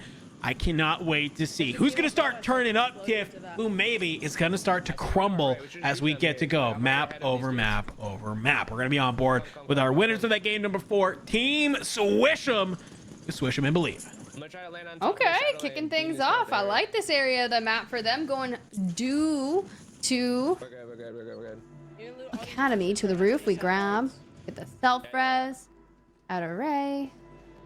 This is going to be a slow start, which makes me question where that plane line was. Yeah, it's a little bit interesting when we kind of look at it from this angle. I mean, especially if you want to land all the way up here. It could be one of those ones that's pretty weird that like hardcore pulls just to like what, like it's like barely touching the circle, right? Like when it happens, causes everybody to land on just like one complete side of the map to be able to get there. So we'll have to wait and see, but already so he believes got the static HV in hand, feeling pretty okay. The only time I ever come up to like this area is when I want to land in sub base to farm the disciple that spawns up north. Actually, now that you mention it, I literally think the only time I've ever been up around here has been playing zombies. So actually, you're not wrong. But this is why these are pros and why you and I are here talking about it, because we only come up here to play zombies. They come up here because they think, hey, maybe this is a decent place so we can land and maybe start to try and find some eliminations. They have this buy station. Looks like they're making some call-outs. I'm hearing Swish talk about it. And yeah, look at that UAV immediately showcasing there's some people around here, maybe not expecting it. Static HV off the top. Okay, that's FIFA kill. I don't know what caster curse is going on here today, Tiff, but FIFA kill immediately slammed by Swish'em. I I just have this feeling that FIFA and Jukies are just having an off day, and they're just all over Urzikstan. Just we catch them in the wildest of places, and to be in array with Swish'em and Bulieve is wild. So Juki's now looking to enact some vengeance for his boy FIFA here, taking shots at Swish, but it's more of like a peppering. They haven't really taken too much. Yeah, there's a bomb drone coming on in. So my question is this somebody else or is this Juki's? Because maybe if you could fly forward and figure out where Juki's is, you know, he's sitting in that bomb drone. Maybe you bring him on down. But I love this Swish just kind of backing on up. Lets the battery on that bomb drone go down. The armor crack is there. That's actually going to be Clutch Belk who answers on back to Swish'em, but Bulieve looking on over will be able to get the down. So a great firing on back, but I got to imagine, guess what? Apathy's got to be around here somewhere. A slide out from Swish'em as he's trying to take it to the champ himself, but it's not going to be enough. Apathy's down, but Bulieve gets back on up and answers back. It is a trading of blows here in this area of the map. We thought nobody landed it. Turns out this is the hot drop. There must have been a plane line that was so incredibly close as we look for Destroy trying to hit a regain, and some angles here, some scoreboards there, and honestly, I'm just out here vibing. Let's check in with Stable J and Lennon. Come back, come back. I think he's trying to run. That's a solo. That's a solo. Yep, we can work that. Throwing a Mew box right here. Ammo here. Well, Chad, if you too want to check in on a leaderboard that doesn't have to get flashed on screen, you can go ahead, do ! leaderboard in chat. Head on over to twitch.tv/WZTotalFrenzy. Get an idea. Lennon, though, and Stable J. Looks like Superstore is their landing area. I like this. Just kind of take the opportunity. You have a UAV getting popped. See, there's people in here. Jay making the call out. If these people are fighting, you potentially could go third party this. Find yourself a nice little couple of eliminations. Jay's already got 2. Feeling good about it.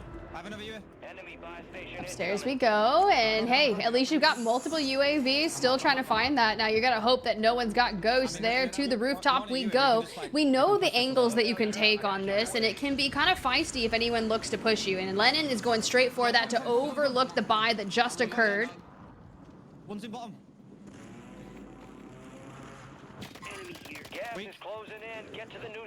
Good shots coming on out. They don't want to commit and fly down off this just yet.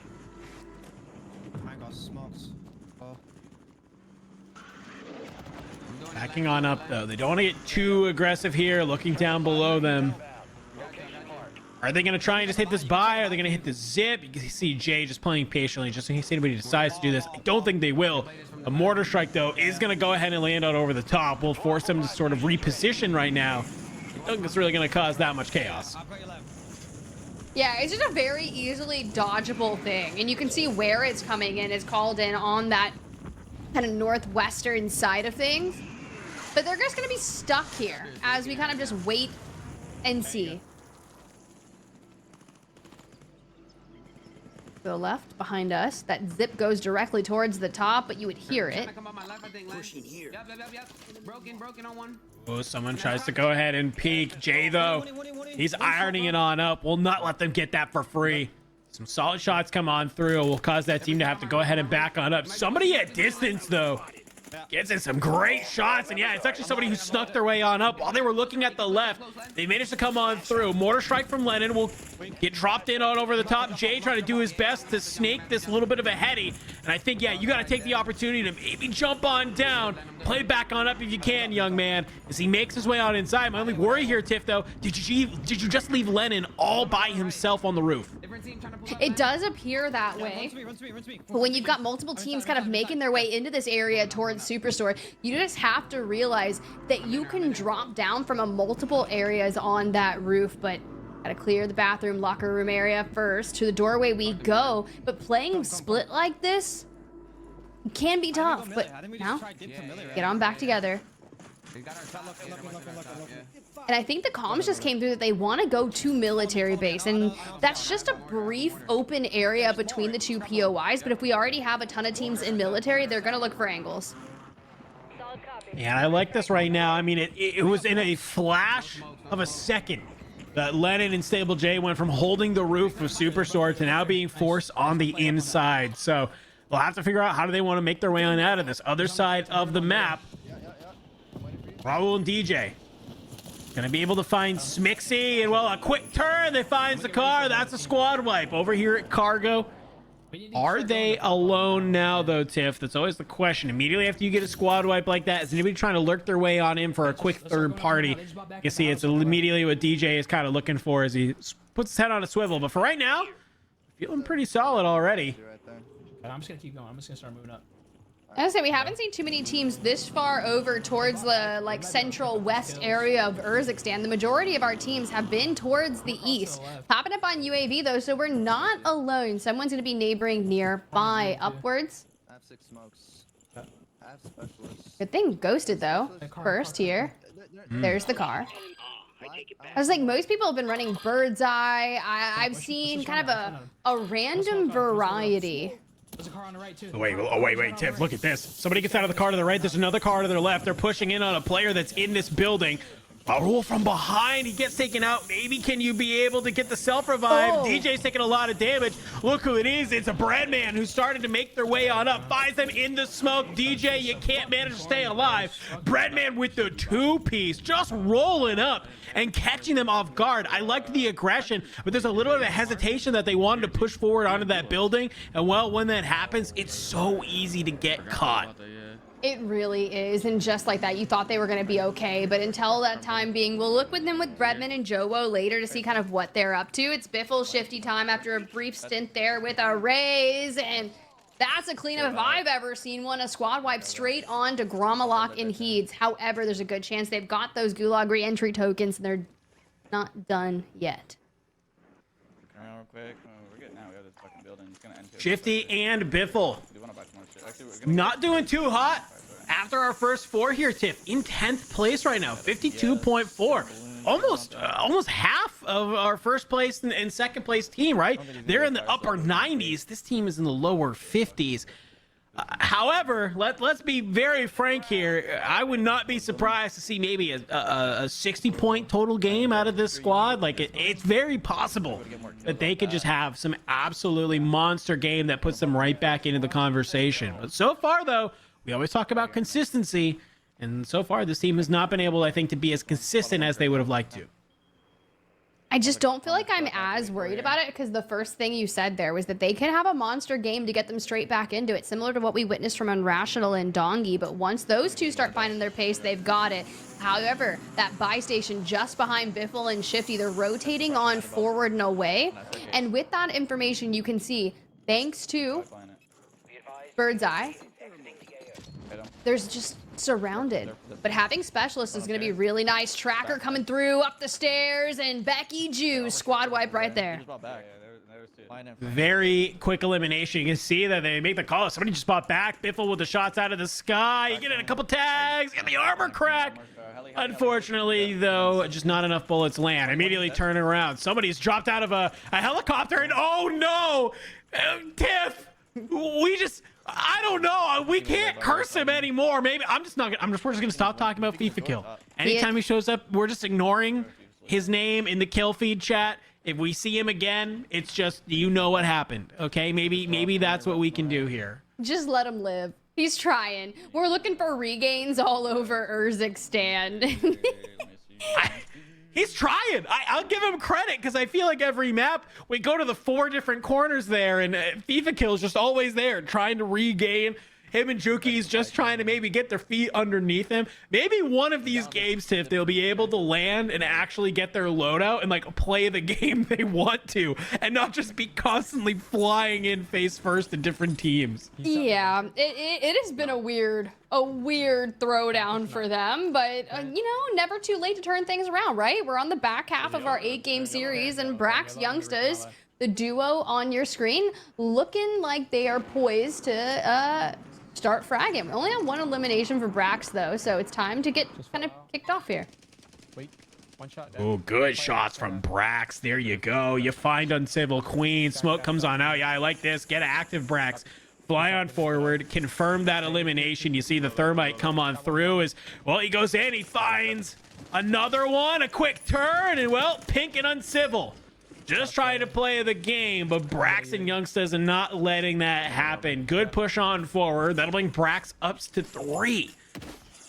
They want to just continue moving on through. They have this mobile buy, UAV in hand, and well, when you got specialists, you're going to start seeing the entire map light up when you start using these. Solos or the same team? I could PA this. I feel like I just heard a snipe come through, and not quite. But they've got an angle. They turn around, and Brax wants the chow, but there's people from lower out buildings. Now, where we get an inkling of where that circle is pulling to, this is going to be a tough for those in-game rotations. There's a lot of water still involved as it cuts through the dynamic center. But the streaks to the right, and we get into the building, but they've got angles from the roof. I like that smoke there. Good job from Brax to kind of use it as a way to kind of slide out here to the side. The only problem is, though, is that yes, you're inside, you're in this building, you're in zone, but you know that there's a team above you. So good luck trying to make an exit ahead of here without them having an angle on you. I guess if you have the smokes, that's what you got to do. And that's exactly what Brax is going to try and engage with. First smoke comes on down. That gives them the opportunity to get on in here. Munition box will come on out, help them kind of reset. Empathy on the other side finds his first kill of the game. That's pretty wild, right? You think back to match number 1. This is the squad that had a 44-point game, one of the highest ones we've seen thus far in the throwdown here. And with $10,000 on the line, we're moving over to the back half of our 8-game series. Maybe it's time for us to have a bit of a reawakening, right? We're sitting in 5th place overall on the leaderboard, but within striking distance of that top place finish, we would just need north of a 30-point game to kind of work down that points disparity. Yeah, I mean, they've kicked off our day. This raid is about to be hell. Well, actually, our highest elimination game of the day so far. 22 eliminations. They got 44 points to kickstart it, but now, think about it, Tiff. They got 44 points in that game number 1, and then, okay, you've got less than 20 since then. A little bit of a tough situation, but they're still in 5th, and that's the important part here, right? Still in 5th. All they need is another really solid game to get back on into it. So, sit on here on the outside of Popov. Maybe looking at some of these players around them trying to rotate on in. Superevan with the Morris in hand. You find somebody walking through one of these open areas. Could be a time to find a kill. I mean, look. We can't play scared here. No, I respect it, though. You never know where a sniper is going to be lying. He's saying right around balloons. So that's kind of their out. Just on the kind of outer edge of that circle, which isn't really too bad, right? We can still manage to get around that, but we saw that that circle was pulling centraled up over where that water is. So you know there's going to be teams playing that coastline behind the building and then also on that bridge. So we have to keep very hyper aware of that area. Yeah, I kind of like this, right? I mean, wait for it. The zone is going to pull. Figure out where you need to go ahead and play. We see this pulling a little bit up to the other side of this bridge. So they know they have to kind of start moving now. You do not want to make a late rotate here.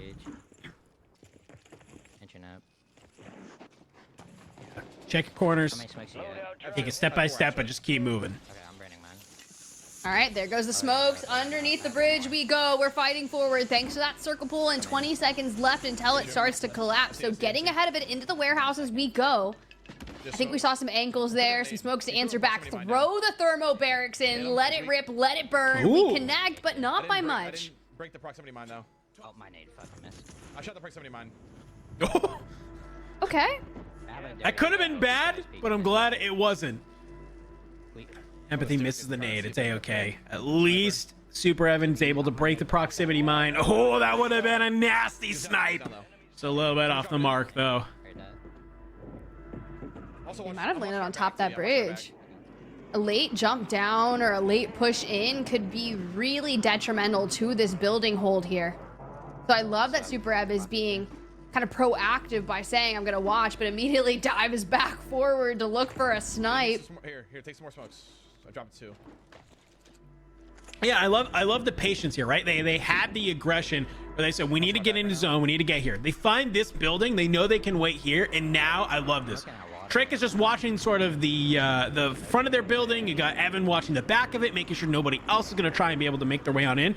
Even if Evan goes down, I like where Trick is kind of set up here because nobody's going to immediately look towards this little high ground cubby that's there. You can absolutely try and pull them on through. And well, Tiff, well, it's another runaway train. Woo! This is not what I asked for. I want a jailbreak. I want something unique, something different here in the throwdown. And that snipe, well, damn it, it'll do it.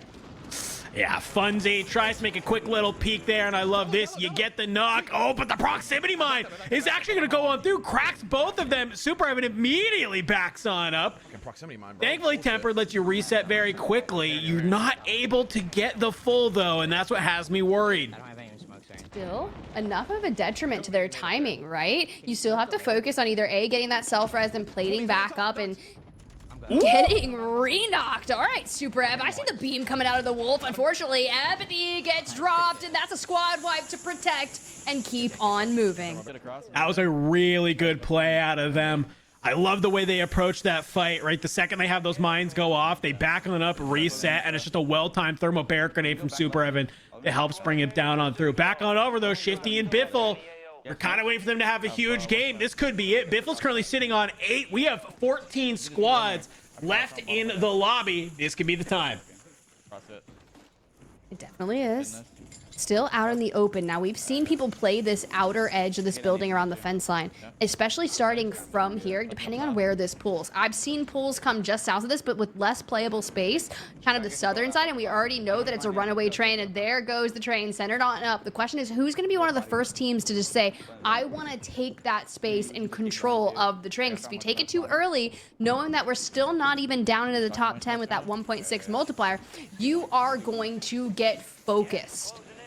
Yeah, that's what we saw sort of in those other games where we've had this, right? I mean, game number 1 where Superevan and Trick were able to win, it's because they were kind of playing from a different angle. But look at that. Speak of the devil.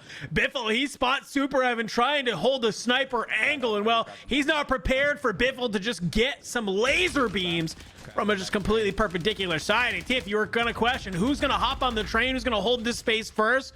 Well, it looks like Huskers and Noobs. All right, let's see if they can keep it. Don't have too many plates on left, especially if you're going to get wall banged throughout. The LTV, this is starting to look fast and the furious. It's Bretman, it's Jowo, and their squad wipe now into the 1.6 multiplier. And the only thing that's going to be better than this is a top 5 1.8. And we are holding down a heck of an angle there by Huskers. Fantastic job, but look at this. Aydan, he crosses into double digits right now with 10. As they find this, a couple squads really finding their footing right now on how they want to play this. And the only problem here with Huskers and Noobs, Tiff, is they don't have a lot of eliminations to their names. So I love that Aydan is over here. Can you get Z-Smith back on in? Doesn't have the cash, but we know there's got to be people with flares. There's got to be people with other things that you can have to get Z-Smith back on in. Right now, if you're Aydan, just kind of lay and wait. Okay, we're gonna rotate in. Gotta follow the train, but unfortunately, someone's got your name, and I don't know if we're gonna be able to do anything about this. There's the crack. PDS. Thank God it's gonna delay the inevitable, but he says it. He's like, I have to run. No more plates. Wait till that health bar fiddles back up. And here we go. Don't let it get away too far, but from a distance, someone is still trying to hit him, and just like that, down and out, it's T. T gets a nice elimination, but I love this. Look at this positioning from Biffle and Shifty. They're just holding from a different side angle, but Biffle, while he gets the shots rolling, he finds natedogg, but Echo's going to be the one that answers on back, gets the full elimination, but immediately Biffle back on into it. Still on the train, Noobs and Huskers. I think last time I checked, Noobs was only on like 3, maybe 4. Huskers is on 4, so yeah, you're setting yourself up to go for the win right now, but it's not going to be by a lot. Ooh, okay. Little angle there on Z colors for the knock. There goes the bunker buster, but it seems to be all right. Center's on up. And yep, we're moving. So we got to keep going towards the back of the train, fighting angles as we go. But all the damage coming out of Huskers, it's crazy into the top 5. Finally, a 1.8. But look who else is on the train trying to find Huskers. Oh, I like this. Brax and Youngsters just fly on through. They find them off the train, immediately look towards this opening in the wall, but the zone has started to close on in. Brax is down. Young says he's not able to stay alive. He's in 3rd. Look who's still alive. Shifty and Biffle, they are here looking to take potentially their first game of the day. They have the PDS, Tiff. They're trying to stay alive. They're looking for this last team. Absolutely laser beamed on back, though. Foreign Jace taken on out. Can Shifty stay alive? He can. Shifty clutches it on up. A very solid game for Shifty and Biffle. We kind of were waiting for them to find their footing all day long. Well, after a little bit of a break, after our first 4, seems like game number 5 could be the start. I saw Jace, and then it was too late. But however, a 1.8x multiplier into the top 5 is the way for and Jace and them. But finally making things move. A PDS on the train to get them a 2x. You're right to start rating it. Now, I was like looking at the leaderboard. I was like, where was and Jace prior to going out in second there? They were sitting in 48th place overall. So Shifty and Biffle kind of inside that top 10 already, and let that multiplier max do work for them. There's a very real possibility that they'll shoot up well into the top 2. Yeah, I'll be curious to see how many eliminations did they have, because I think we saw Biffle on 8. I think he picked up a couple there at the end. Shifty, you know, I feel like in these moments, it's either Shifty, like for some reason, has like 4, or he has 14, right? It's only one or the other sometimes. So I'll be kind of curious to see what did they end that game with when we take a look at their stats. But either way, another runaway train here, Tiff.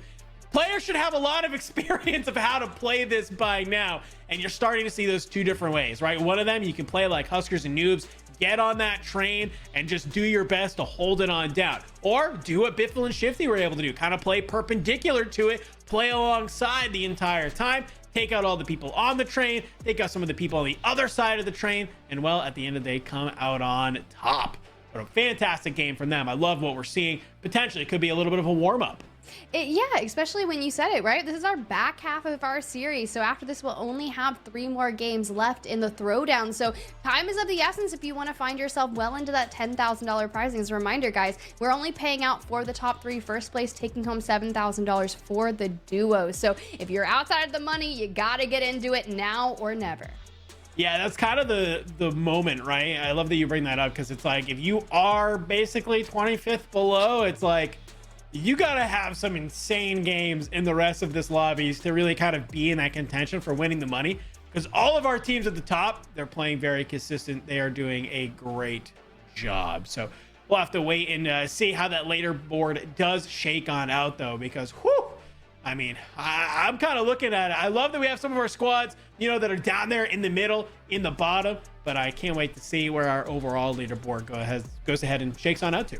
Yeah, and until then, we've got Biffle stats from the last game, so let's go ahead and pull them up and see just what they were able to accomplish there in match number 5. Now, lo and behold, it's not one of the craziest games, but I say that, but considering that the best score that I have seen on main thus far is a 44-point game in match number 1, which was a 22 elimination win from Superevan and Empathy, a 15 elim is not bad at all. 9 from Biffle, 6 from Shifty, and that's a 30-point game. Now, I was saying, would this be able to put them up into the top 2? Not necessarily. A 30-point game won't move the mark that much, but we'll have to see, because overall they're sitting at 82.4, and prior to this match we saw teams that were knocking on the door of 100 points.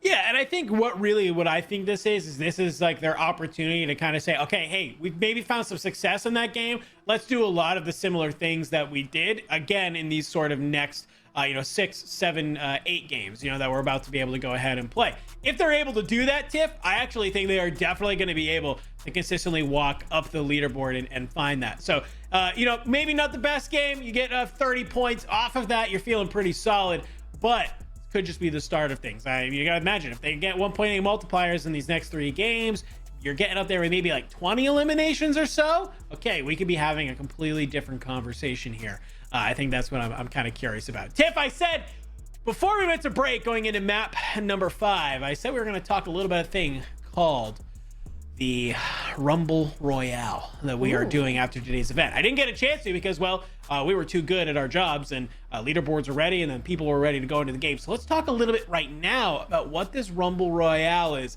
I'm going to kick it over to you to let the people at home know, what are we going to be doing after we play these 8 games as part of the Frag Team Championship? We're gonna get crazy. That's exactly what we're gonna do here in the Rumble Royale. We're gonna drop into solos. You started the day with 55 duos for the Frag Team Championship. But for the Rumble Royale, we're gonna have one final match of the day. In the 9th match, it will look a lot like, maybe, I don't know what 110 solos. I was like, math, I can do this. Let me remember. 110 solos across the entirety of Urzikstan, fighting it out for $15,000. $15,000. No placements there. Winner takes all. I know we love a good bit of solo shenanigans and some prep for sure, but we've only seen a handful of people be able to call themselves winners of a solo style winner take all map. And this is good practice and $15,000 to accomplish that. So we start looking at teams that have the ability to do it. Well, we've seen Skullface do it. We've seen Breadman almost accomplish it. And I would love to see him kind of run it back.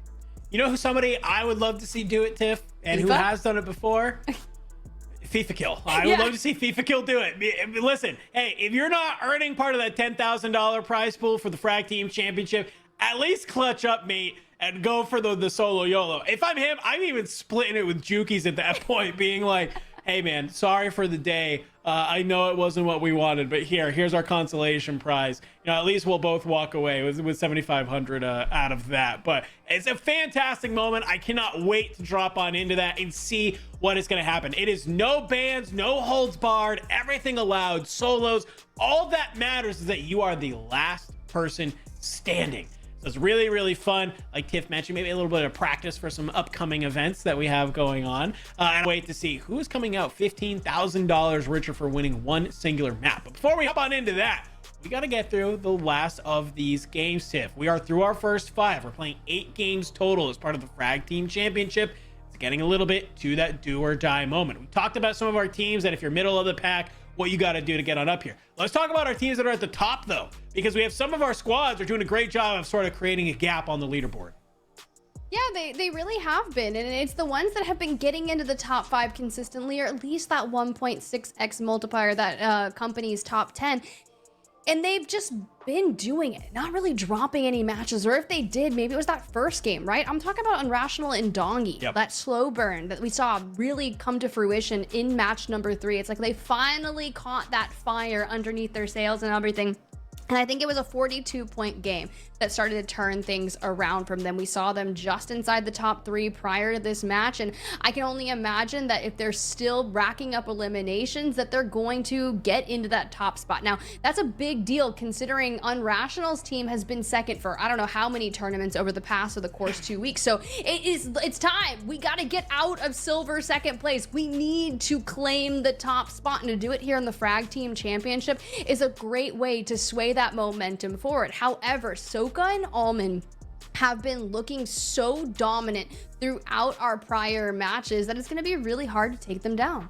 Well, Gary himself has been calling himself the Silver Surfer, but I think today could be the day that he becomes Gold Gary. That's what I would love to be able to see. Let's go ahead. Let's take a look at our kill leaderboard for the day, though, to see how are we shaking on out. And well, this could be a good way to do it. You got one half of the duo, Doggy, leading the lobby in eliminations with 38. But look who's not too far behind him. It's currently the team in first. You got Soka with 37. And well, if you want a solid idea of why they're in first, well, his teammate Almond's in fourth with 30. Okay, so I'm nervous, and I'm going to tell you why. Because after the prior match, Dongi was sitting at 35 eliminations. So if he's still at the top of the leaderboard, that's great. But he only went up 3 elims from one single game. And if you're trying to own the top of the leaderboard and call yourself Gold Gary, well then you're going to need a little more eliminations. But hopefully that's just because maybe Unrational shared the brunt of the eliminations for that prior match. But Aydan slowly clawing his way now, breaking into the top 3 with his duo Z-Smith just over there in 5th, and Biffle and Shifty finding themselves in it, neighboring those 26 eliminations both.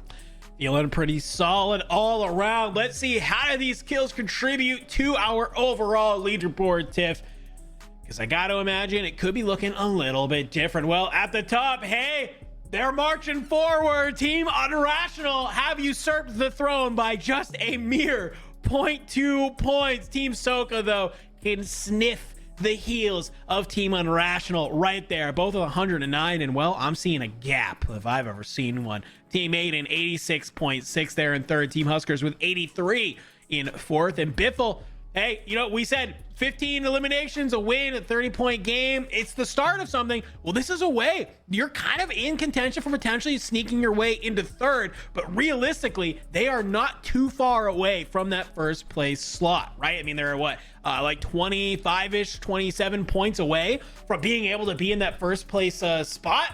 Not too shabby.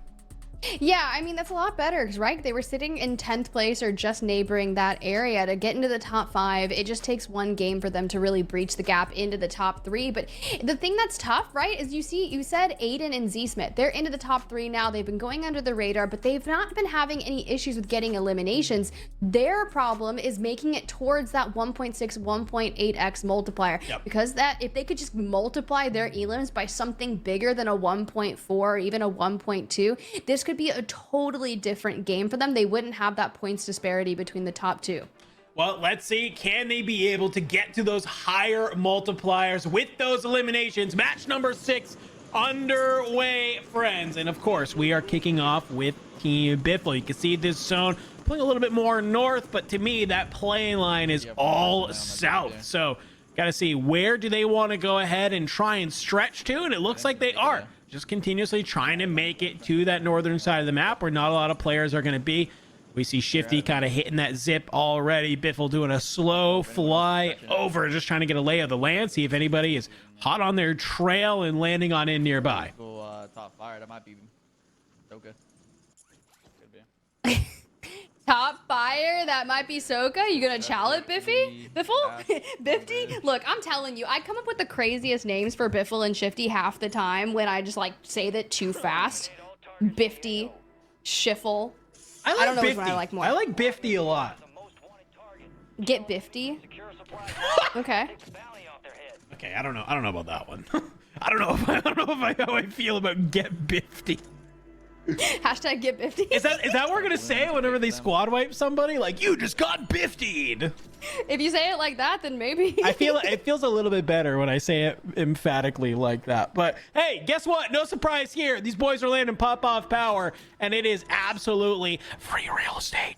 So they are going to go ahead and just continue to loot on up. Really, the sauce here is just get as much cash as you can. They're going to be able to have this, hit this buy station, and just be able to roll deep with advanced UAVs. I don't actually even know if they need to invest in the advanced UAVs, as long as they can get either a perk package with bird's eye or maybe one of those comms vests, because it basically does the same thing. So, well, I'll have to wait and see. Maybe they go to a bunker, Tiff. Maybe they go ahead and go get foresight and a specialist if they want to. I was gonna say the majority of the times that we've seen Biffle and Shifty on our screen, they focus on making sure that they get specialists. Well, in come their loadout, they drop the balloon, and we're looking kind of for a reposition. This is where they can start to get active, like we said. And, oh, interesting. Nothing like having it shot out, but you can see there's an intel contract just being done ahead of them. So I love that we've already turned our attention. Maybe Shifty throws up that mosquito drone that he's got in pocket. We've got information. We just need to let this bird's eye do the talking for us. Yeah, I like this. You even make the call that they are going ahead and going to be split. They're trying to get to that buy station. And oh, Biffle takes some shots, just maybe a hair too early.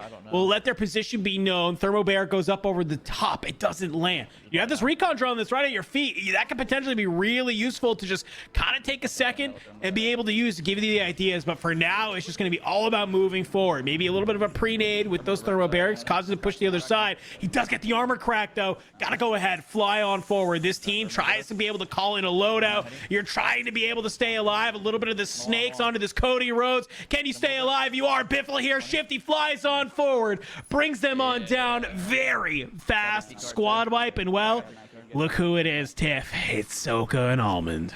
It's to be expected, especially if you're playing around this area of the map. Both of them know this strategy so well because it's the majority of their macro when it comes to Call of Duty Warzone match point format tournaments. So, of course, you're going to vie for that bunker, but something's to be expected here. Breadman finding himself in the gulag early on against Z Colors. Only a little bit of damage, the swing, the push, and jeez, oh my. Yeah, unfortunately, yeah, when you got Colors playing an angle like that, it's going to be tough to make it happen. On board with Aydan and zsmith, though. Trying to be able to get him back in. But yeah, that's a tough gulag to watch. I mean, it looked like it would have went the way of Bread. That is a 1 bullet difference gulag. And for Aydan, the chow, Resolute is the difference maker there, as Bulieve is the one that's got the knock alongside Swish'em. They won a map earlier on in game number 4, and now zsmith, a solo, no cash, no hope. No, I'm just kidding, he's got hope. I've got a lot of hope for them. Ooh, I haven't seen that in a minute, right? So what basically just happened is when you change your FOV to be able to kind of see a little bit more granular details of where you're looking to go, but this is your third place roster. Just so I make sure you're not landing on anyone. Okay, fire door is open, but there's no one there. That's that is insane. Like that method to make that happen. Ever since I first saw that, it's absolutely wild. Enough of that though. We gotta talk about Swag and Sage. Currently sitting in 47th. Not a good day for them. Let's be very, very honest. But could potentially start turning that around here. Already 2 eliminations. Taking this fight in the bunker. You saw some thermal barrack grenades from Sage. Trying to be able to fly on forward. Maybe clear out this bunker. They're able to find one. That's great. You got a lot of loot down here. You got to make it out of this bunker and potentially find more. He just got sent. Yeah, we could. Ooh, I do hear a lot of like kind of stomping around. So there has to be someone kind of I'm chilling. nearby them. I'm trying to find a Like, just take the time. What about you so we can roll out? Why, just go back You don't necessarily have to like always just fly out of these. You don't have to get crazy with it. I like this. Kind of drop your smoke, move on forward. Yeah, specialist, nice. Yeah, I guess it wasn't foresight. I wanted to try to see if it was foresight. We have A lot of people looking for that. Give me your money. Give me your money. Give me your money. I'm popping you real quick. Ooh. Yeah. Okay, well, while we focus on this rotation here, I just want to let you know the Warzone Total Frenzy definitely took shots at you on their Twitter, especially with FIFA Kill. I know. I saw it. I begrudgingly, you know, whatever. I'm trying not to curse him, okay? I'm doing the reverse. I'm cursing him in the Frag Team Championship, so that way. No, get him off the screen! No! Juki's is down by Pinkify in the Gulag! Now FIFA Kill, last alone, has the money to get Juki's back. The buy station's just in front of him. And this is where I'm gonna say, you are not gonna get that buyback. It's not going to happen. There's going to be so many teams around you, FIFA, that have your angle. Reverse psychology here. Okay, at least get to this buy station. Okay, great. Okay. Look, okay, we're good. It's not fine. Regain happened. It's fine. You know? Don't say it's fine. You are a curse when you say good things about this duo. Yeah, this team sucks. Yes! Yes! Okay! I know! Yeah! FIFA Kill's the worst player I've ever seen ever play Warzone. Okay? I'm just saying, I said he sucked and he absolutely started beaming some kids. So, listen, chat, if anytime we see FIFA Kill, if I'm roasting him, we're doing some reverse things here in the ether, all right? That's what's gonna go ahead and happen. On the other side of the map, though, vonbot and Propect, they're trying to be able to take a fight here. Propect immediately laser beamed out. vonbot has to be on the retreat. Especially when Queen Loves Cake was able to grab that angle onto Propect so fast. vonbot, though, does have to keep moving. Will have the gas at their back, chaining those. We do have restock, so one smoke expended. Want to double back. Don't have the cash, but we do hear some more. Yeah, get all the crates that you can find, because if we can work our way back towards this buy station. Where's this crate at? Inside. It's inside. I don't think you can get in there. I swear, this is me all day. Like, I'll hear something and I'll be like, I know what I'm doing. I just can never find it. And then I start like kind of getting a little more frazzled. Altitude does a great job of putting some crates in some very interesting places. So, you know, sometimes it's not always your fault, right? They're in like a random roof that you didn't expect to be there. Oh. Redman and Joe-O. Trying to make it happen. We saw Bread loot a very close gulag against Z Colors earlier. Thankfully, he's been able to come back on in. That's great. Currently sitting in 15th, 51.4 points. They would need a really solid game to kind of get their name back on into the conversation. Very doable. Something we've seen this team do a lot, right? Bread and Joe are no strangers to playing from behind and really kind of stringing together a couple of games. So would love to see them be able to do that here. The peak. The calmness. We're split. And watch the shot for a second. Oh. Little buy station watching. Good angles. I feel like whenever I watch Breadman do this, I want to be like talking like in a nature documentary or something. I'm working back if you see someone kind of like slide their way towards the buy station, you're like, wow, the lone velociraptor. We need Enigma in here just for that. Oh yeah, the accent definitely helps. I need the British accent. With the nature. Talking about the apex predator breadman waiting for his prey. DJ Moss and Raul still over here at Pop-Off. 4 eliminations already for DJ. This is a very solid game for them. I feel like every game tip we've come on over and we've kind of seen them popping off a little bit, always just getting stuck on rotation, it feels like. DJ flying on forward.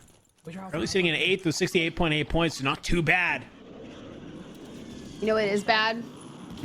Unrational and Dongi fully eliminated from this lobby. They only had a 0.2 point lead over Almond and Soka, and now it's gonna crack that open.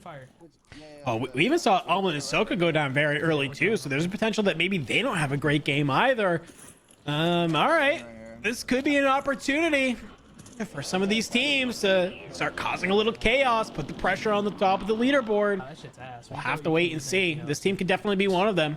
I mean, DJ's already with 5. That's feeling really, really solid. Be curious to see how many Raul had. Because, if you're already kind of sitting at 10, you don't have to really play for anything crazy. No, you really don't. This is a good, solid momentum base. Yeah, I'm about to zip up. I didn't see We're even told that Soka and Almond are actually out as well. So top 2 teams, Tiff, already eliminated from this lobby. They'll have nominal amount of points to add to their score, so really opening up for somebody else. And, well, talk about a choke slam from the top rope. It's DJ Moss onto Inno. No opportunity for him to stay alive. DJ with a very clean elimination. I'm about to go back on height. I'm going back on height. Let's reset this shit. That was beautiful. Go back to height, do it again. Maybe this is the finishing move that DJ Moss wants to coin for himself, but he goes, and unfortunately someone's already taken that space away from him. He gives the calm out that there's 2. So Raul and DJ Moss need to unite as one underneath. You run the risk here of getting angles, but if we're looking to flank them. Ooh. Oh, I like the thermites. Order strike. Oh, great pings. Great communications from Raul. It's Holly and Sup Austin. That's a squad wipe. You're feeling good about it. And jump off on like the half part. Now sitting on 7, right? Oh, well, good check there. Okay, so we're still at 36 duos though. We have not even approached the first multiplier. Though, I feel like this lobby is definitely dying a little bit faster than some of our other games. I feel like this is classic, right? When we kind of get into sort of the later parts of some of these tournaments that are a set amount of games, players are just kind of like, you get in that moment where you're like, okay, like, we have to get points or we're not really going to be able to do anything. So you start trying to get aggressive and maybe play a little bit too fast. Becky Ju found from DJ at the top, and he immediately is going to use that Mountaineer to drop on down. Him and Raul trying to play a little bit of a pincer here. And yeah, you find Revolt at the bottom. You start cleaning on up. DJ's flirting with double digits already here, Tiff. And like you said, we're not even into the multiplier. No, and yeah. Okay, look, if we needed this style of a game out of DJ Moss and Raul, I'm okay with like sitting here and kind of watching their mid games. They're taking very nice fights, but we come on over to Zakar and Smixy towards the edge, looking for some gatekeeps on herself. 4 eliminations though, sitting in 34th place coming into this match.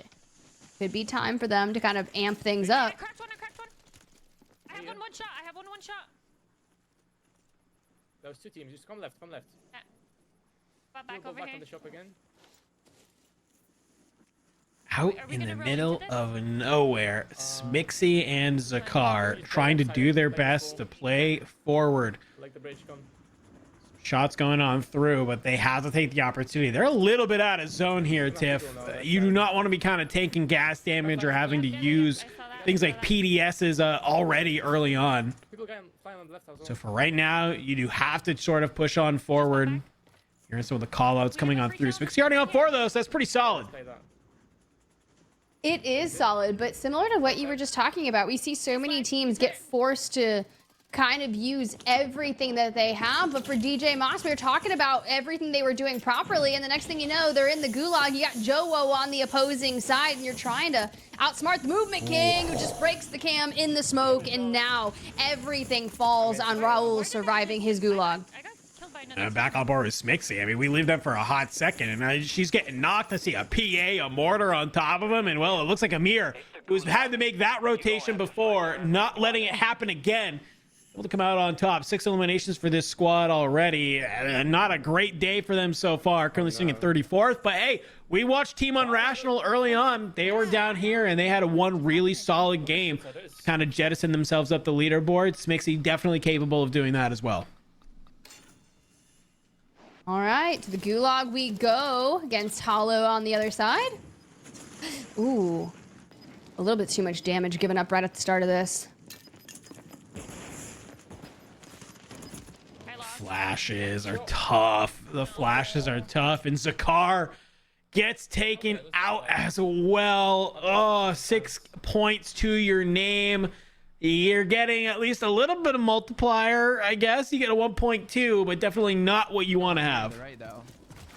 Yeah, that just kind of fizzled out really quick for them here in this map, but Aydan, zsmit, knowing that the top 2 leaders on our leaderboard are fully eliminated, Aydan and zsmit have a really nice chance at usurping the top spot, getting them that much closer to taking home $7,000. And yes, they wipe Swish'em. Yes, they wipe Bulieve, but still, their location has been given up. I really like that play. Very quickly, you get that fight done and dusted with, because, yeah, you're playing edge of zone right now. You know there's probably some people between you and zone. The last thing you want to do is elongate that fight and have somebody push down from up above, and A, clean up the kills that you were just trying to fight hard for, and then B, wipe you out of the game. So they get that done very, very quickly. It gives them all the space they need to come on up, but somebody is right on here. Aydan takes a ton of damage. He throws out the grenade. They're flying on through. Thankfully, EOD will help him stay alive. So he has to back on up, maybe play from a different side. Smith not too far behind him. Yeah, kind of watch these corners. You know that people like to lurk around up here. Wait, no, I think I lied. What are they doing? Flaring?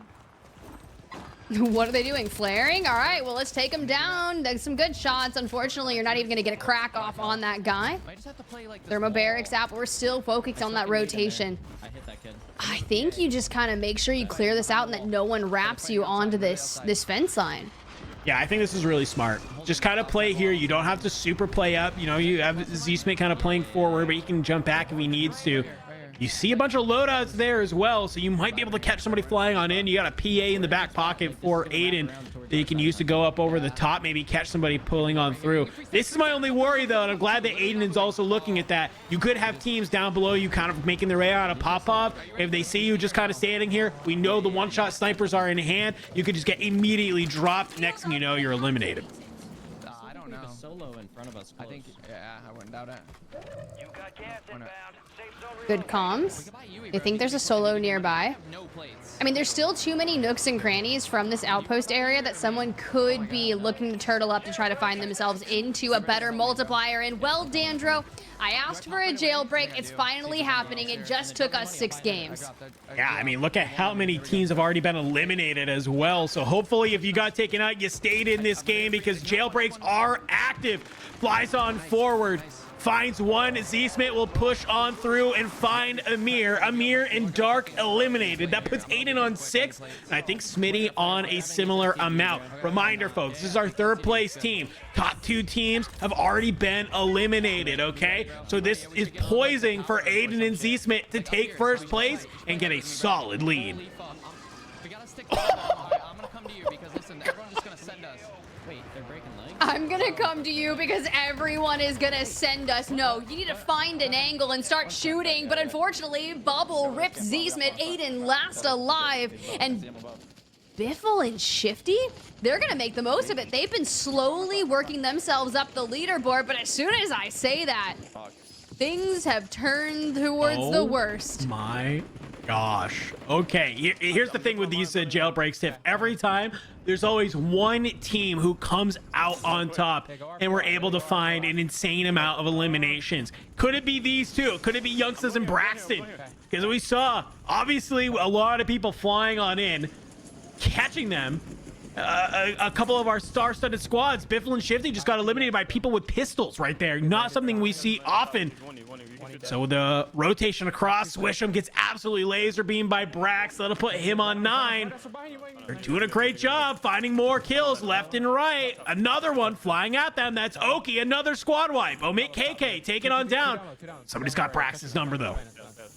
Do you have specialists though? So we throw these smokes down. You know, you've got EOD. You could track them throughout it. We saw the same thing happen with Careless Kitty's teams, but oh my God, all of this C4 is too much chaos. We're gonna jump back into the gas combat scout and all high alert going crazy. The full send comes in, but Brax clutches on up, gets the full on his savvy, and I don't know how we're alive right now. Oh my gosh, okay.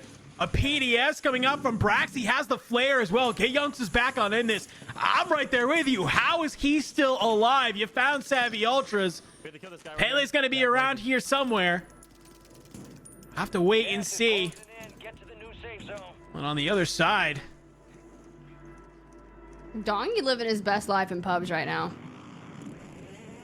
Love to see that for him.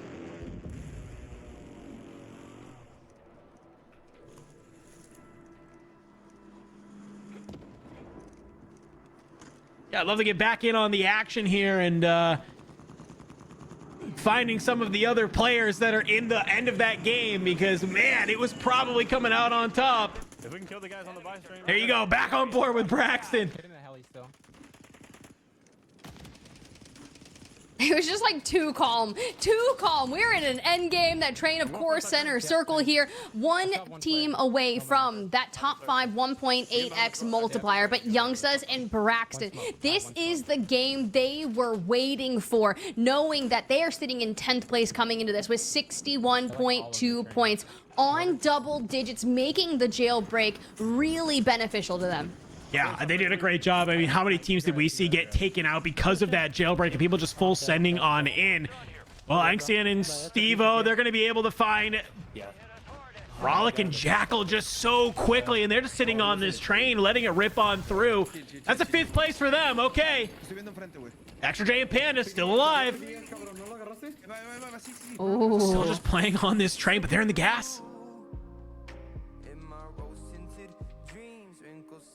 Okay, T out here, nice. Just like getting soulful here as we watch Anxian and Stu-O.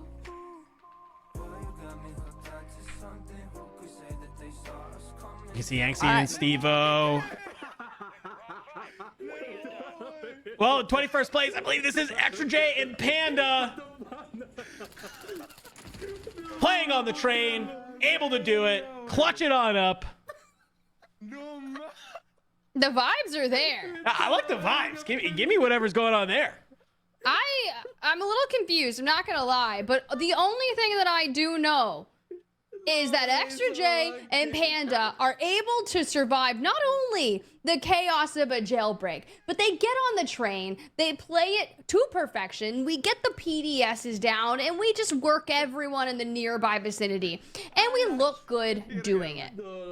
Yeah, I think it was really good. I mean, what we kind of were able to see there at the end, it kind of comes down to the end of it. A couple players just playing, I think, a little bit too safe on the side, right? They're trying to play some of the angles, and they just are able to play that train, and I think just catch a lot of people flying on through at the end. Some great work from xressolve and Panda. Can't wait to see how many eliminations they got. They were sitting at 21st before that game. So maybe some extra points, maybe some solid eliminations. I was mentioning it. There's a couple teams who, are going to be able to really fry that lobby based on the jailbreak. Were they the team to be able to do it? Because if they were, you get that win, you get the 2 times multiplier. Okay, you could be going from 21st to somewhere else. Yeah, you really could, but I'm looking at Braxton and Youngsters. They were sitting in 10th place prior to that, and even so, Aydan and Z-Smith, those are the two teams that have the most to benefit, given where they were prior on the leaderboard to what they were able to accomplish, knowing that Team Soka and Team Unrational fell quite early on. My only thing is, did Unrational and Dongi do enough to keep them ahead of Soka and Almond? And did Aydan and Z-Smith get that enough points? Now, they would have needed north of 25 points to be able to jump towards the top of the leaderboard, and they fell relatively early in comparison than they would have liked. Someone that needs that 1.8x multiplier, even then 2x. No, I totally agree. I feel like it's what it's going to come down to is who's really for these next couple games, right? We only have 2 more games to go. We're playing 8 games total today. It is going to come down to who can take advantage of that, who can consistently find themselves in that 1.8 times multiplier, and who can really just like clutch it up and lock it in into these last 2 games. So I think it's going to be really curious. I love that you brought up Youngsters and Braxton because they were, like you said, they're sitting in 10th.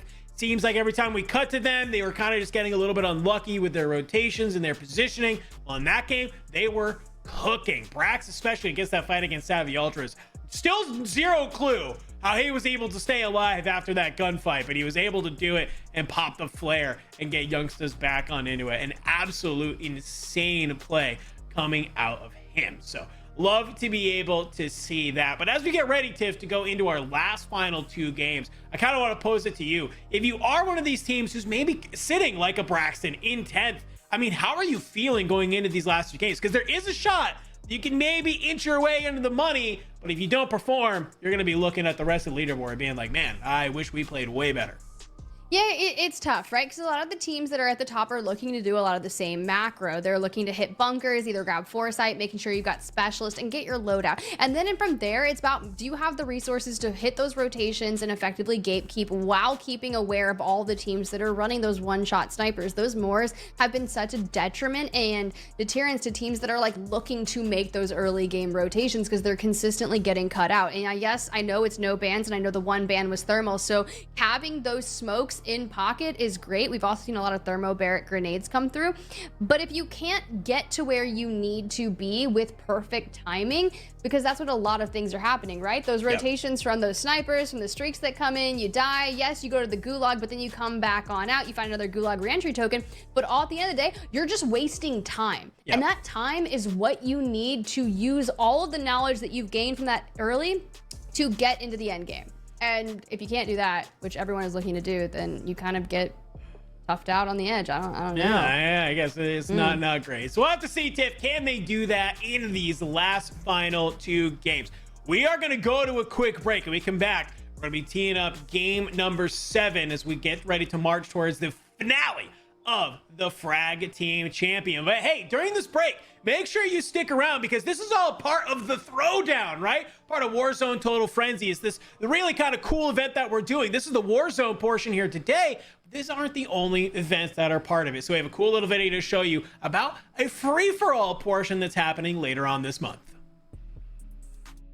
Welcome to the Total Frenzy free-for-all. We've got 7 of the fiercest competitors to fight to the death. Ebates, Unrational, Redman, Aydan, Twitty, Amir, Butex.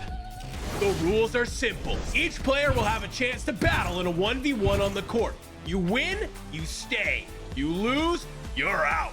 The last player standing will be the champion. Let the frenzy begin. Hey, stay over there. Stay over there, bro. Stay over there. Oh, no! Let's go!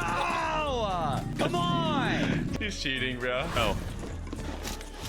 Get the fuck out of here. Who's next, boys? I'm sorry, Moo. I gotta do this to you. Yes! Yes!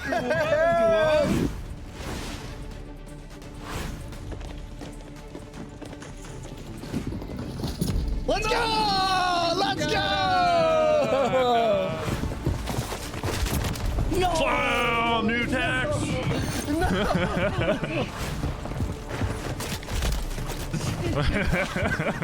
Good fight, good fight. No! Yeah, sit yourself down, son. Go. No! Yeah, you didn't even touch me, bro. Wait! I just broke my headset. Right, I'm back. Oh my god.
LTV.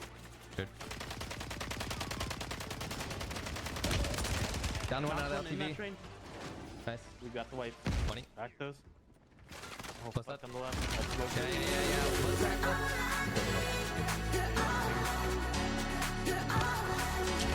One's in there. I'm gonna no. I don't left hand. Back. Oh, no, right.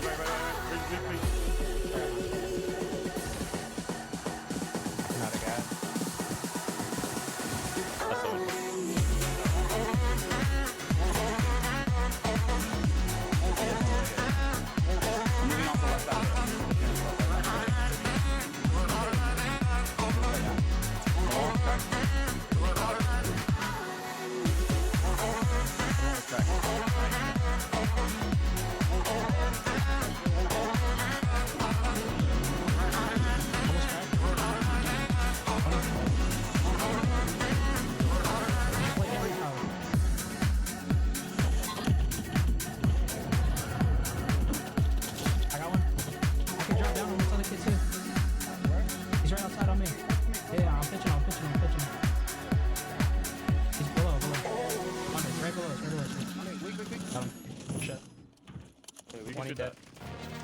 I have 2 flares still.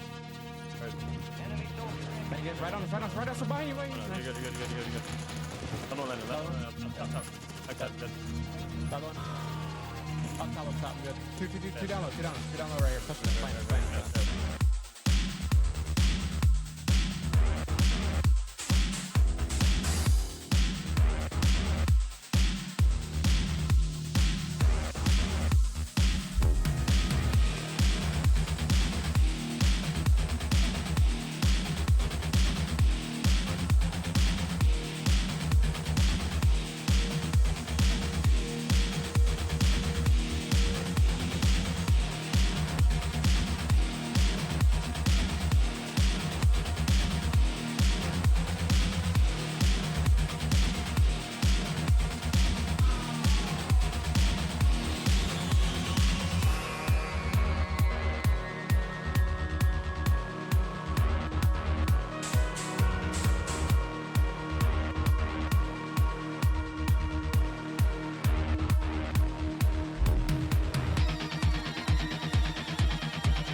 Hey,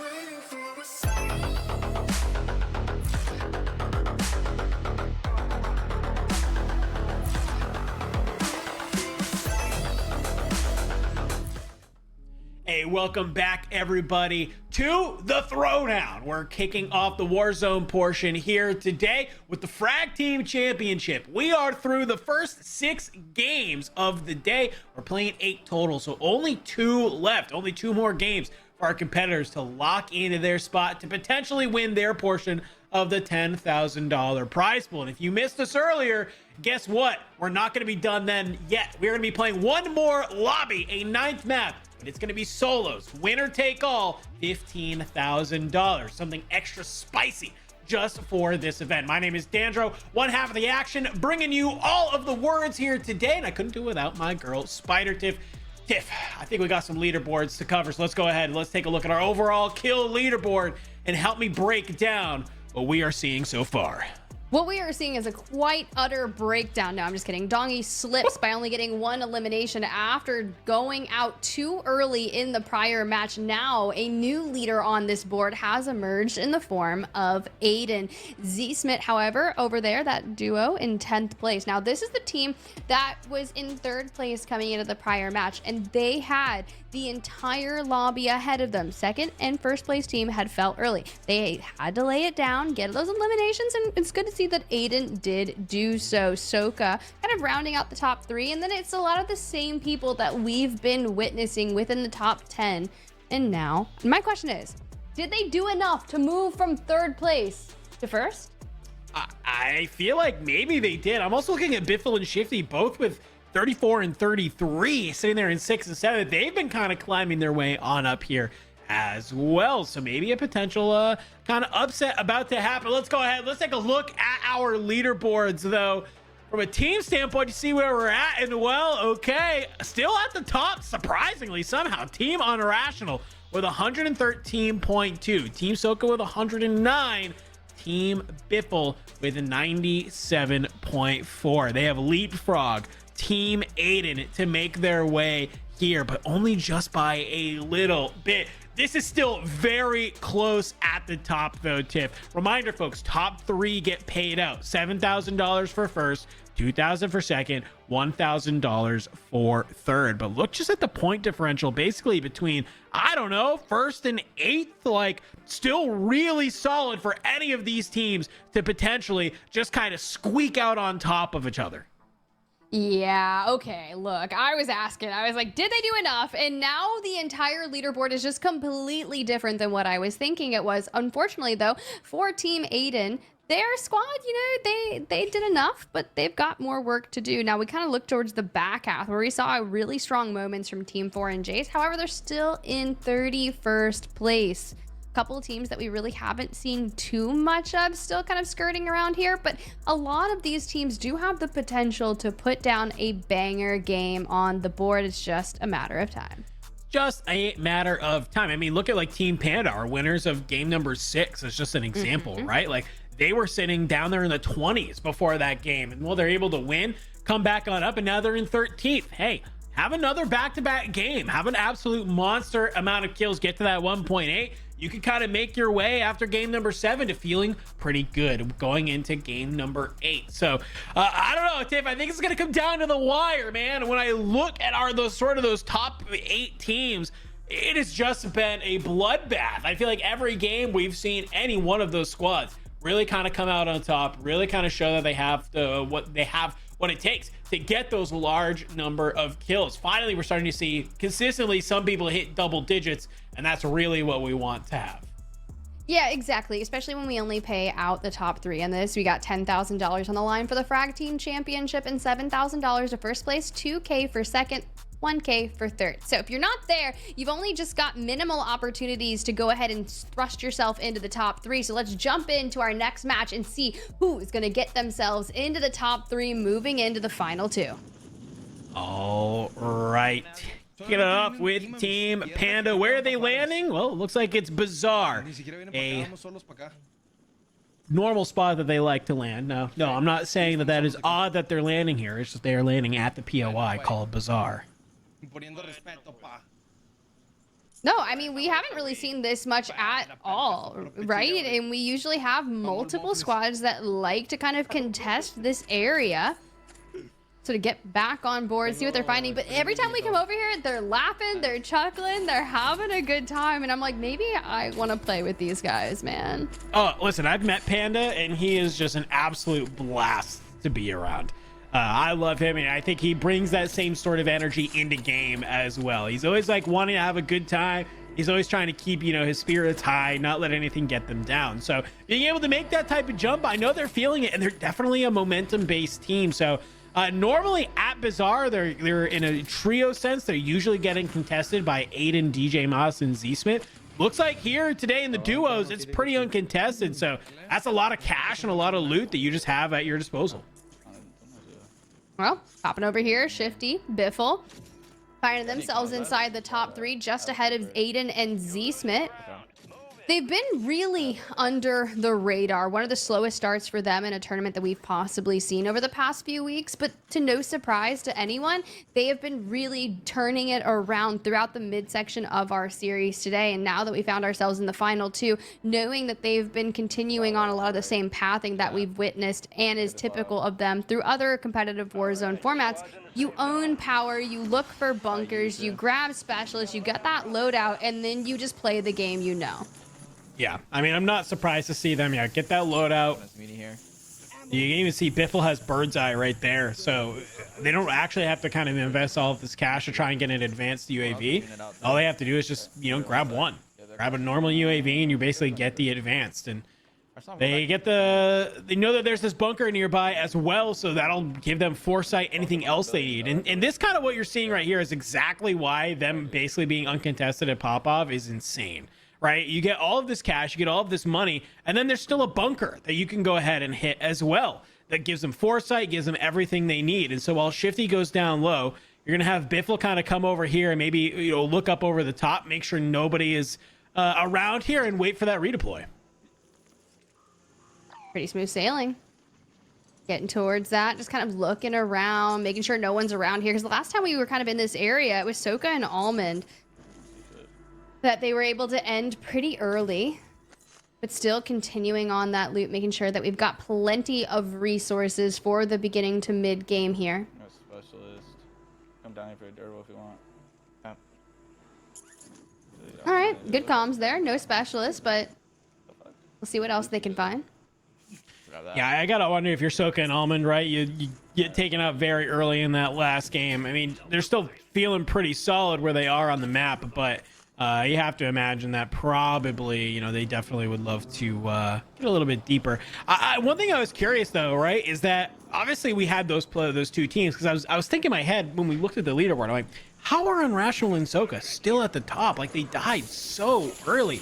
Completely forgot we had a jailbreak tiff that completely throws all of the placements off of the whack, right? So if they were able to stay alive, you know, get deeper into those placements at least, hey, all right, you're at least gaining some points that probably feel a lot better to then, you know, kind of keep your spot on top of the leaderboard.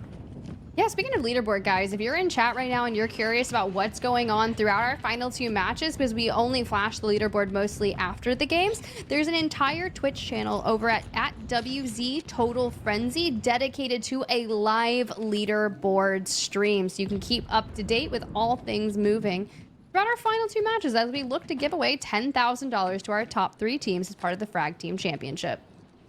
Going to be a very, very, very fun time. It's going to be close, right? These last 2 maps are going to absolutely define that. Breadman, Joe, unfortunately, it's been a little bit of a rough day for them so far. Currently sitting in 18th place with 55 points. As well, Breadman, you got the Moors in hand. He's trying to be able to get something. There you go. You find Grev, you get the full. It's not a squad wipe, but hey, you'll take the 1 elimination for free. Yeah, I mean, look, that's what you need. It's been a very much an up and down roller coaster for this duo throughout our series. And as soon as you find one for free, in quotes, the immediate punishment kind of starts coming through. Especially when I don't really see Joe in this one. So Breadman is out here prepping for that Rumble Royale. Yeah, that is unfortunate situation here. So kind of just maybe trying to do his best to get as many points as possible. Yeah, I'm hella locked. So locked. I'm on a crazy stream delay. I totally forgot. That's on me, brother. I've got maximum passion right now. Okay, good comms. Good comms for bread. Oh, wait, get the other one. Look at him. He's locked. You gotta be. You've gotta be absolutely locked. That's what you want to see out of it. Remember, max passion. Oh. Okay. Wait, somebody's flying at him right now. Okay. We'll have to wait to see if that's there. On the other side, Angsty and Stevo, though. Okay. In the middle of a fight here in the downtown. All right, there goes all the smokes, though. Okay. Some cash. So it looks like they're trying to buy something here. Get it? Yeah. I see two. We can preempt this. We can stare glitches. I'm stare glitching. Ooh. Don't peek that. Yeah, this is a tough little part to like try and stare glitch. You have to get it like just right. But if you can manage to do it, it is wild. One jumps across. They have to be able to see that. Some of the bullets come on out. Angsty maybe backing on up. Yeah, hit the zip. Go to the roof. Get on out of there. It's not going to be an advantageous fight. Maybe you can push from a different angle. Is on my mark. On the UAV, he was there. I see Okay, good comms. You shoot this. Come here. Get an angle. No, I can't. I'm waiting for you. This is a very scary angle that if I lose to this, I just walk away from my computer, take a lap, take a breather, come back and try again. I mean, this is the aggro. Look at this. Flying in from the roof. Oh, I mean, they know. They hear this. They set up the pinch, and, well, that's not good. Smoke. Yeah, Angsty. Unfortunate for him. I mean, they're trying to make a play, but it's Mutex who's going to be able to bring them on down. Thrown into the gulag against Danya. Have to be able to win this to keep it alive. That is for certain. AMR9 in hand. Shots going there and not able to do it. Danya, a huge gulag win against Angsty. Yeah, that's massive. That is massive. And now you find Suo in like a must-win situation to keep themselves into the top 5. Speaking of a team inside the top 5, it's going to be Aydan, Z-Smith falling on the top 3. And, well, the clutch up against flanked and gabekun definitely needed now. Aydan pops the res onto Z-Smith and looks for a bit of a regame. I liked a little bit of a hesitation there for Aydan. You know, he kind of like pushed that through. And it was just all about the hip fire. Like, didn't really feel the need to super ADS. Still the gulag, though. Swish him against Stevo. We watched Angsty go down. Stevo had to win that gulag. He's going to be able to do that. That is a huge win for Stevo. Yeah, we talked about it. Must-win situation. Now for some stabilization. They're going to have to get loadouts and try again. But for Shifty, Biffle on the road. Still on this outer edge. And I think Shifty, was he trying to crunch someone? That man mounts the front of his LTV and they have to rip Nicole off it.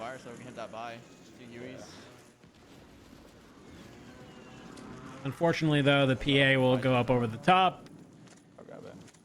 Blow up their LTV. Not able to make it happen. Wow, I mean, it seems like everybody's really firing on all cylinders into this game here, Tiff. Every POV we've kind of cut to, somebody's been trying to make a move, make a play, including these guys. Want to be able to hit this fire sale at the buy station. You heard him say maybe get an advance, just kind of pop. Have a bunch of UAVs, even just in the back pocket if you need. Get whatever else you have to feel like you can have a successful map.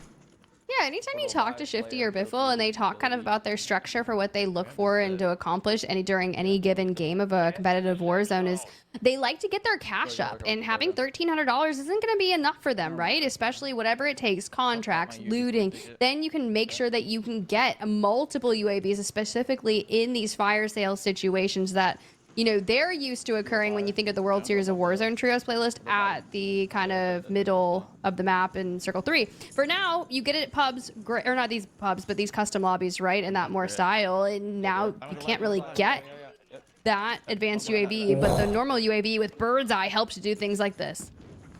Catches Nida on the ladder. I'm playing this right side. You got a bunker buster going up over the top of it as well, so He jumped. Oh, no, Good elimination there. Shifty with another UAV. You want to look towards this. Out the back. He gets some good shots, but Shifty goes down. Biffle will be able to find Superevan. Empathy's around here somewhere. Flies on forward. Can he manage to do it? You finally get the full on to Superevan. You're looking for that other player. Okay.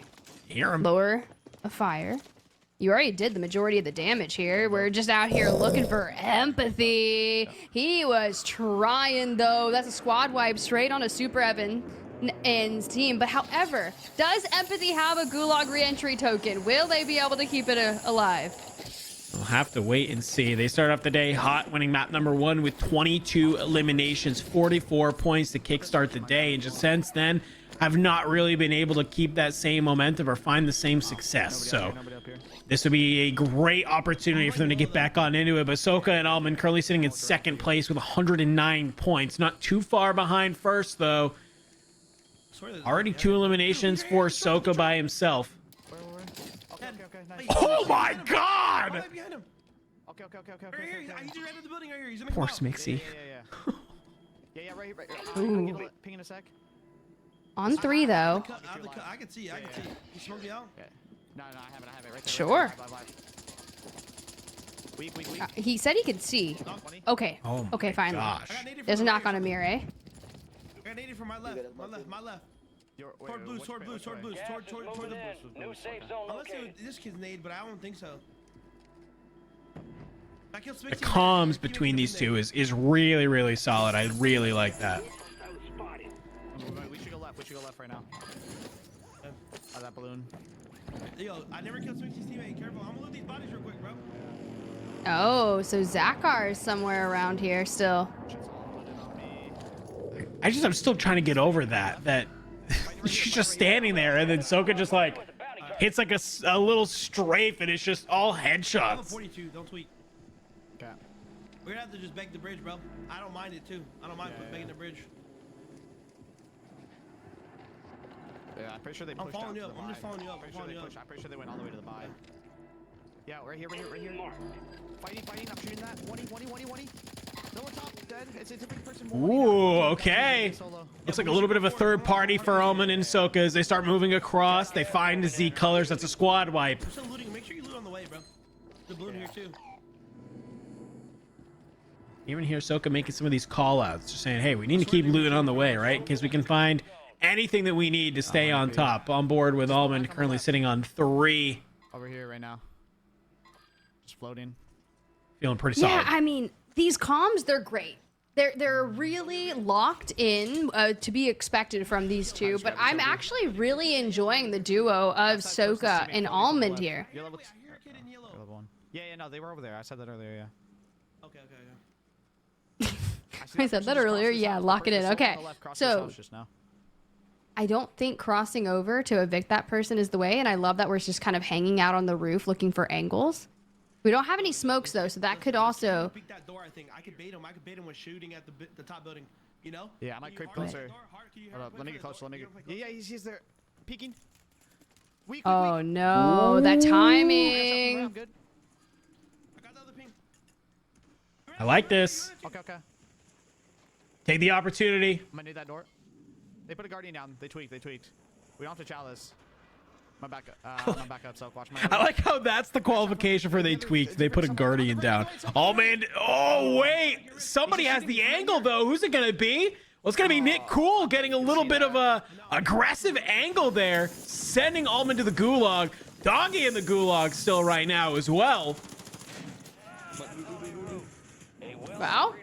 Coming straight out of the gulag. Doesn't have too many eliminations. I wasn't able to see what Unrational has, but is fully elimed. Has the cash to get him back, but we're still hovering over that cargo side of things. But we need to get towards the stadium side, as you see, with four-sided ends kind of in the center of the bridge between the two POIs. So starting things off, you've got to get Unrational back. That's a good way to do it. It's not going to be easy. Somebody's in here. They slide on through. Doggy just cannot stay alive. And, well, it's going to be tough when it's Biffle sliding at you. Yeah, him and Shifty trying to do a good job. Just continue to fly through this map. Yeah, coming close. Crook one. Ooh, the crack. Okay, Ooh. the knock straight out of 4, and Jace E700 is out here. Flames up, blazing. 1 pixel. Self-res coming through. The smokes do hit.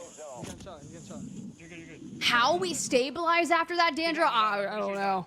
I mean, I was very, very worried. That thermobaric lands literally on top of both of them. Funzy's able to stay alive just by the skin of his teeth. I gotta imagine probably EOD keeping him alive. You can see there E700 not rocking it. Has Mountaineer and Irradiated, so we'll take full damage from all of those lethals, and that will be what kind of brings him down. Hopefully you charge your controller, my friend. I'm so bad at doing that, so I love that the concert miners chat. Guys, make sure you charge your mouse and keyboard, charge everything you need, charge your controllers. Sorry, mouse and keyboard first, obviously. Sure, why not? I'm probably dead. Almond. Looks like a regain has gone ahead and happened as you're trying to swim on through. Has no plates, has the singular smoke. He's trying to just maybe hang out in a little bit, get an idea. Where are they shooting you from? You're seeing those mini dots on the mini map. He gets an idea. It is to his right. But for right now, try to do your best to stay alive if you are Ben. Hopefully he can get up here and maybe have some movement to keep him alive here, Tiff. I mean, this is going to be a good game, regardless of only having 3 eliminations. We just have 0 resources. And with this pull coming through, you're going to be so much in the open, whether it's from Stadium or it's from across the way at Cargo. Knowing Foresight, you've got to get across where Hoka has found himself. Okay, yeah, I seen him. No, bro. I just got sniped by a shit stain. Well. Oh, okay, some choice words coming out of Almond's out there about some of his other fellow competitors. Just passionate, that's all. That's passion. You're 100% right. It's just pure passion. Biff on the other side. Currently sitting on 6. Him and Shifty could have another banger game right now in third. Do you have another U or no? No. Like 1 chest away. Yeah, it's been one of the slow crawls up to the top of the leaderboard for this duo, and they have nice resources right throughout this end. But we could see they've got just nestled around the gas station by this UAV tower, but they're gonna have to cross into the water. And I love that. Wait, are we gonna pop this UAV tower? Because that'll help. Let's do it. I mean, they can either pop the UAV tower or Shifty can just hit this mobile buy and get an actual UAV. Biffle's got the bird's eye, so that makes better sense, honestly. give them what they need. The only problem with that, though, is okay, they do it. I'd say the only problem with it, though, is that you're going to not have any cash to try and go for a res if you need it. But if that's what you need to kind of come out on top, then so be it. First smoke goes out. Biffle hits immunity on the way. Could use it for more. It looks like everybody's just sitting on top here. You have a recon drone at your feet if you want to maybe use that to scout around, give you some of those live pings that you need. Still not in zone, though, on the bottom. Okay. This is going to be chaos, right? We knew Soka was kind of in this area before we lost out on Almond. My utility here. They want smoke. Oh. Can I smoke this? We've got work to do. There's people above them. Just chilling on the lower here. 11 total squads here in this circle. Dandro. We got it. I hit him with thermo. Ooh, okay. I like this. They make this read that there's somebody up here. They fly on forward. That's Soka. That's a squad wipe, Tiff. Okay, Soka was able to make it into the top 10, so he's going to at least get the 1.6 multiplier. Still get some decent points, but for this team was trying to crawl their way back up through the bottom. That is what you love to see. Put Shifty on 5. They would at least love to get to that 1.8. But knowing them, though, they would like to be our first team to win 2 maps here today. We should play this, come kind of right on. Yeah, we haven't had a team win 2 matches at all, and in the final 2 of the Frag Team Championship, finally into that next circle, but EOD takes the brunt of that force. But we turn our attention towards Huskers and Noobs outside the water. Heeds and gromalokk still up and in it as well in these final 8 teams, and now Huskers a solo playing around where we saw Breadman last standing. Only 2 eliminations so far. Has $20,000 to his name. So at least if he can get to a buy station, you know he can get noobs, anything else that he needs. But that's going to be the clutch part. Shooting down below. He's going to find E700. Yeah. And this is just a great position for him right now. This is what he has to worry about, though. Yeah, you hear the footsteps above him. Somebody could push on in. They know that he's going to be here. They heard those shots for sure. Yeah, I was scared he's going to get double swung from that other area of the catwalk. Because they're just right above him. And he has 1 tick on his gas mask. If you take it straight towards them and look for the peak, the thermites go out, but nothing to show for it. Oh, wait, look at this. Twitty was on top of that bridge, Tiff. He finds Mirai down below. He finds Specialist.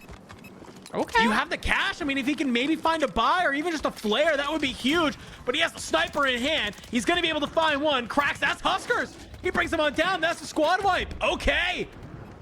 2 duos. He can just wait and third party this if he really needs to.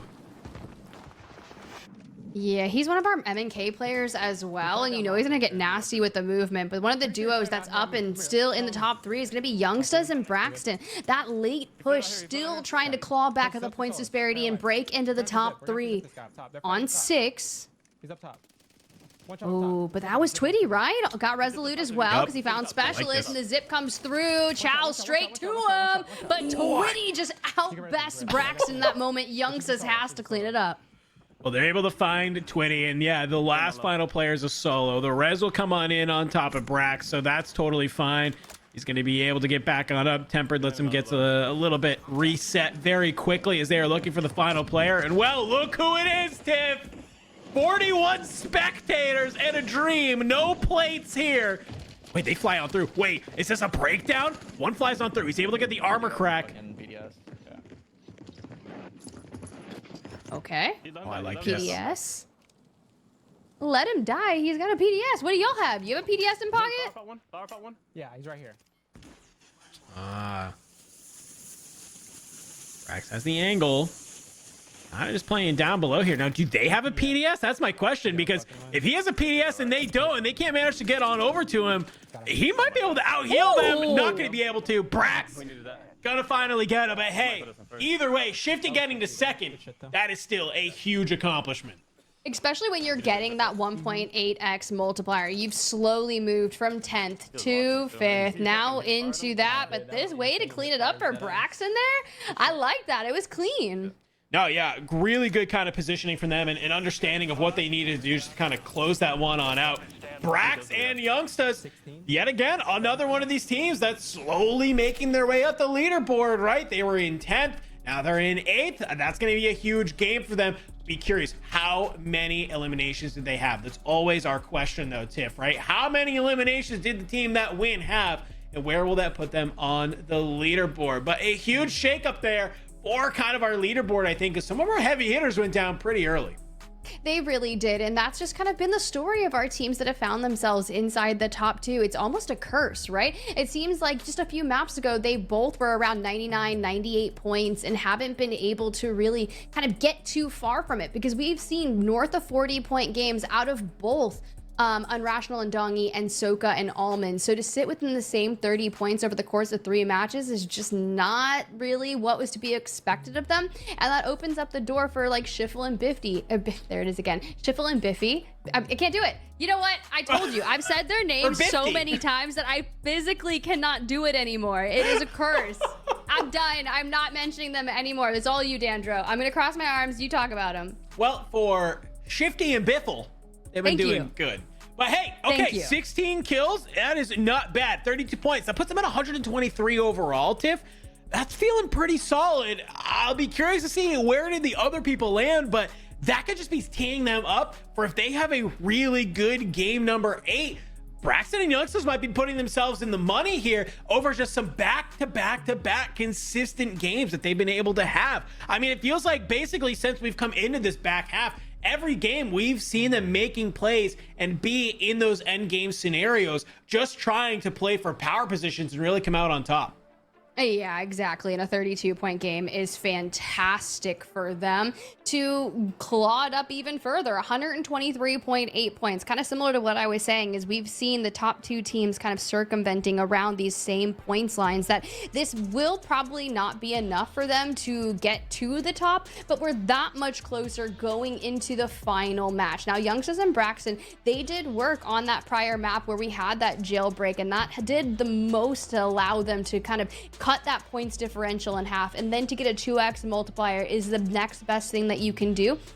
If they could hit a nice back-to-back, they could find themselves $7,000 at the end of Frag Team Championship. Yeah, that is really what I am looking at, right? Is that any of these top teams, if they clinch up this game number 8, they get the win with some decent eliminations, they are going to feel so good about being able to do that. I love this event this week because this is probably the first time in a while it just hasn't been so clear who's going to be able to win when it gets towards the end of it, right? It is going to be so close when it comes down to it.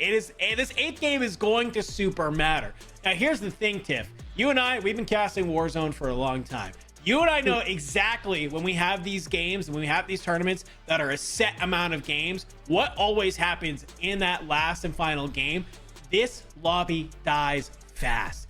Everybody who's sitting middle of the pack and bottom kind of don't care anymore. They're like, I'm not winning. I want to shoot my gun. We're just going to run around the map and just fly at teams. And a lot of people get taken out very quickly. What that means for some of our top teams who need to have these good games and be able to win or be able to have some solid eliminations, get 1.8, it becomes a lot more difficult to make that happen.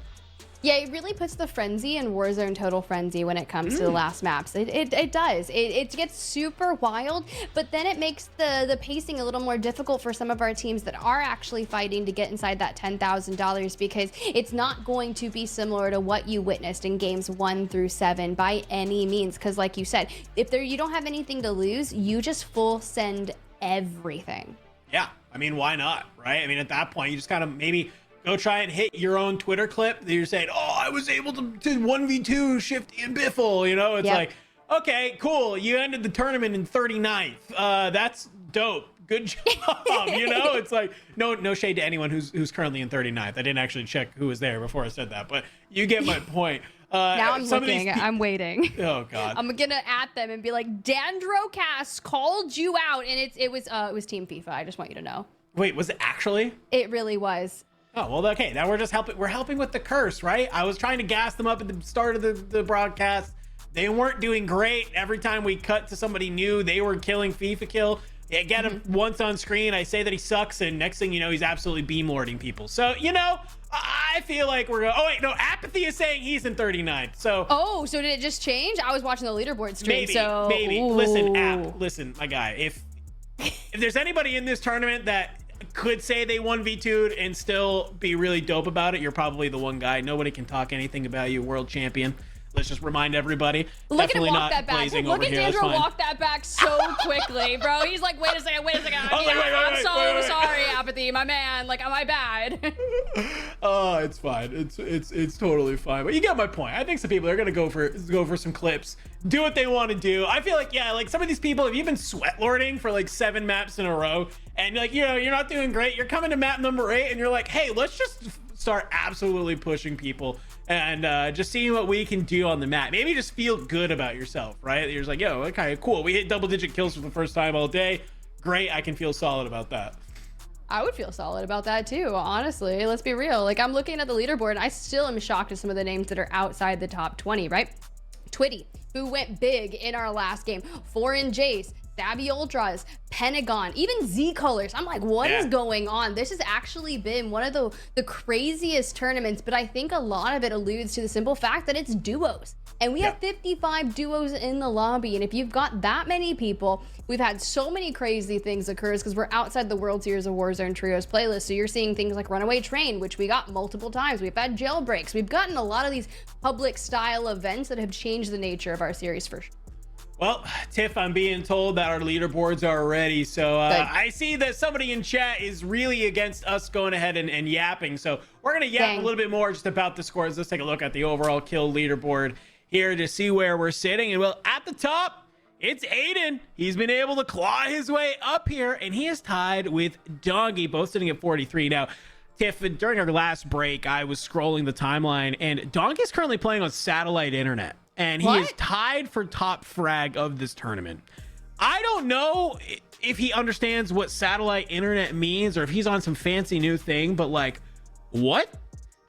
I'm impressed either way. Following them up, Noobs and Soka both at 42. You got Biffle and Shifty back to back, 5 and 6. I think last time we checked in on this leaderboard, they were 6 and 7. So they're making their way up here. But look who's also entered on in. Braxton and Youngsters in 9th and 10th with 36 as well. So a couple of full teams are finding themselves on this leaderboard, Tiff. Yeah, I mean, what? Why are we on satellite? I mean, if we're still fragging this hard on satellite, I couldn't imagine if we saw this dude on fiber, 1,000 up, 1,000 down, dude would be like coasting throughout these tournaments. Maybe that's what we need.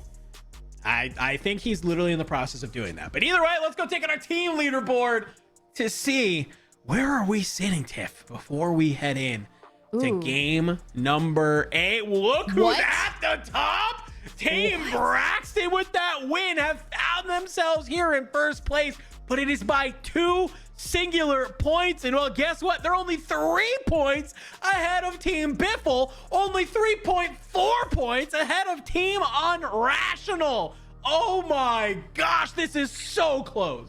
We have 7 teams into the triple digits, and then Superevan is just like a point back from Team Aydan, which in my opinion, anyone inside that top 8 still has what it takes to be able to call themselves the champs of the Frag Team Championship.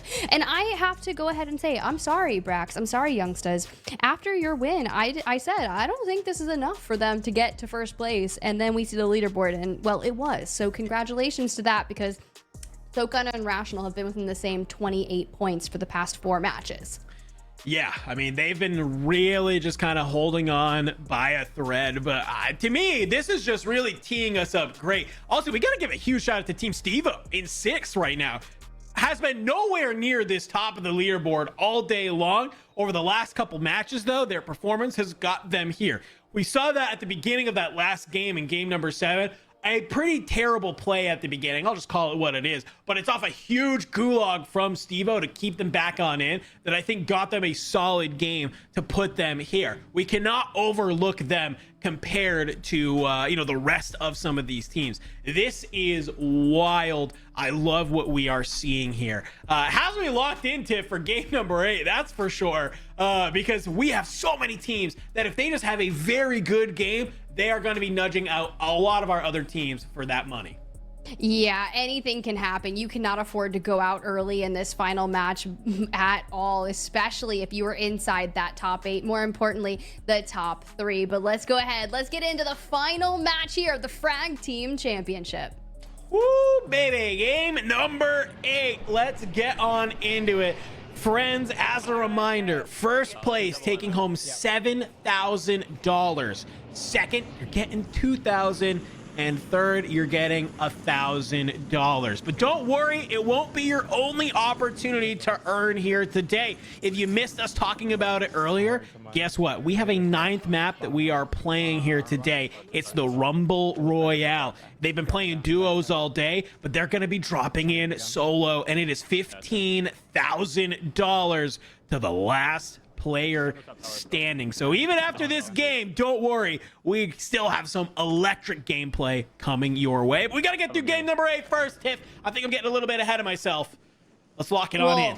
I don't care. I'm excited about it regardless, right? A little solo shenanigans, a Rumble Royale, whatever you want to call it. But this squad, fresh off their map win, that 2x multiplier, 2 decent back-to-back games have thrust them into that top slot. Now, you want to make sure that they claim it, but there's a team out there that has no intentions of letting a tournament go someone else's way. And that is going to be not only Biffle and Shifty, but Soka and Almond.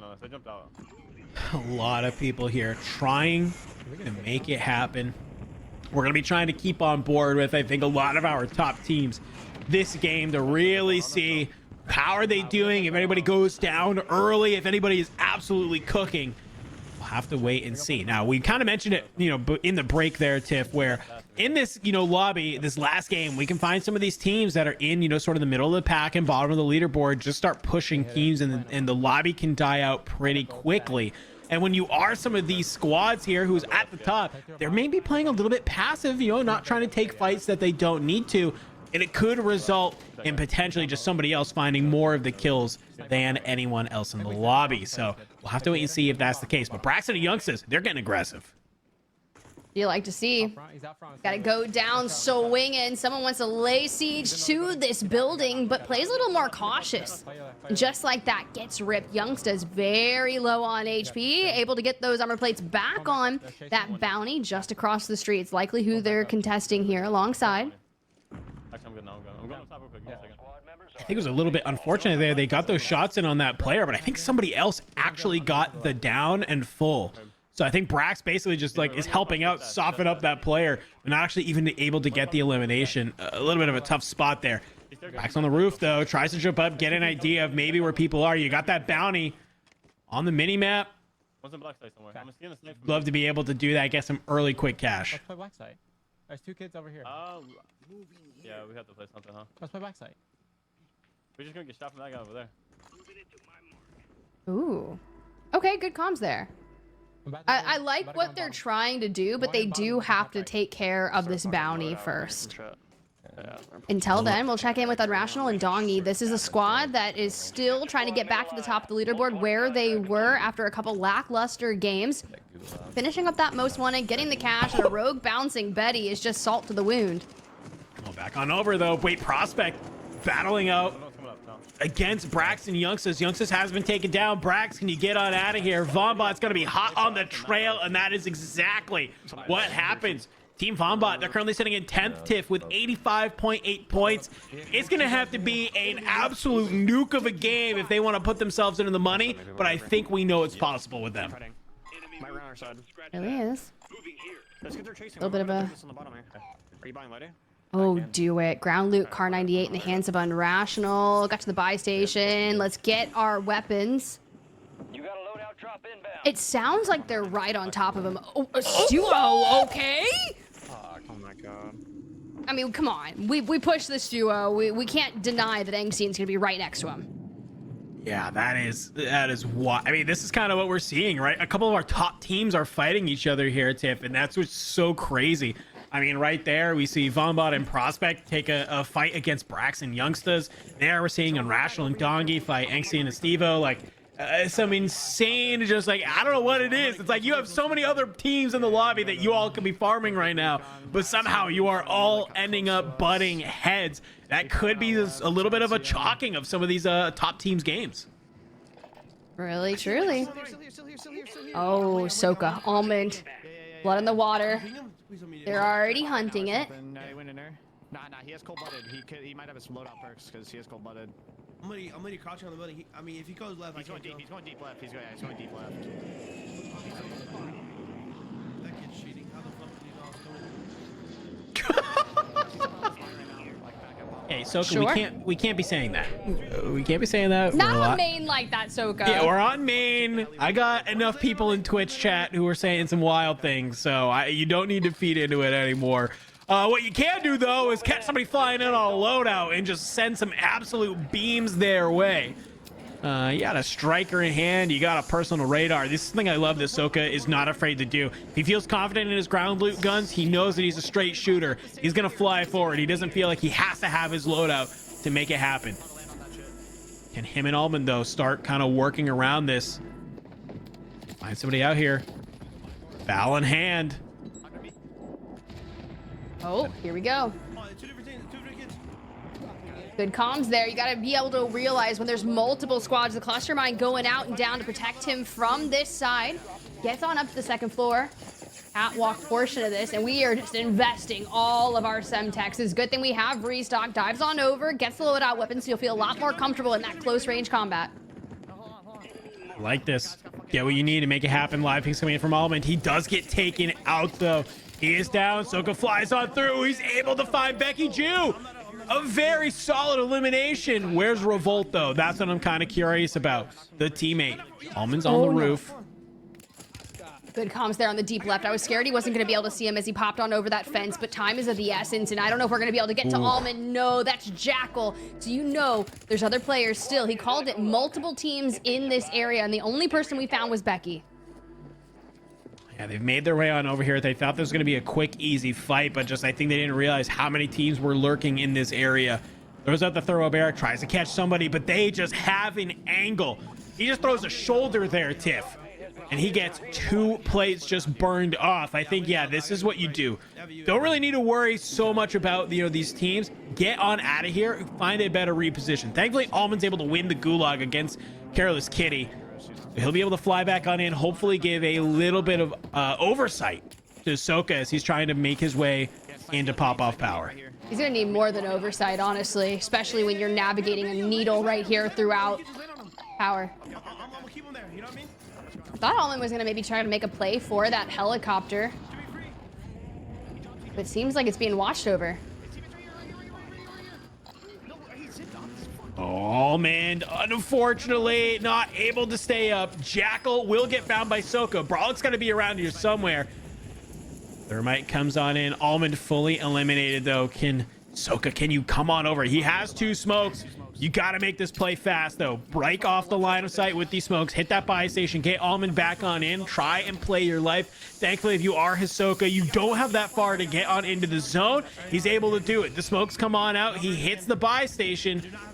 He's going to go ahead, grab a munitions box as well. Replenish on those smokes. A very smart play there.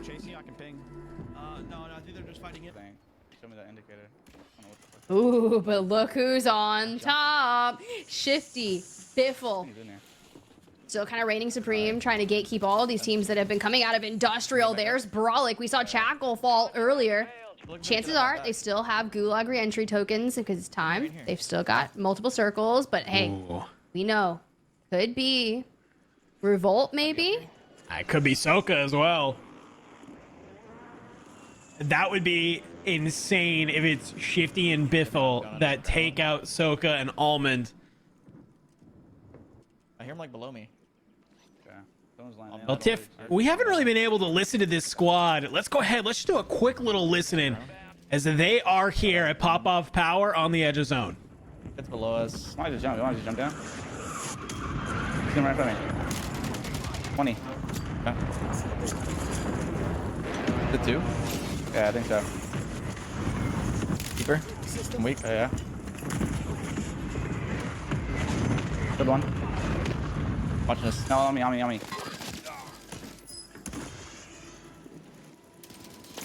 squad mate was sent to the Gulag. They'll fight for a chance to redeploy.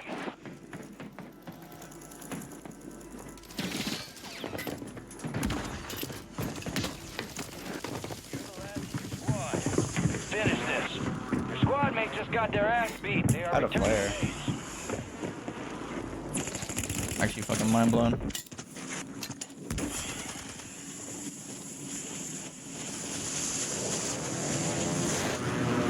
Yes, it's inbound.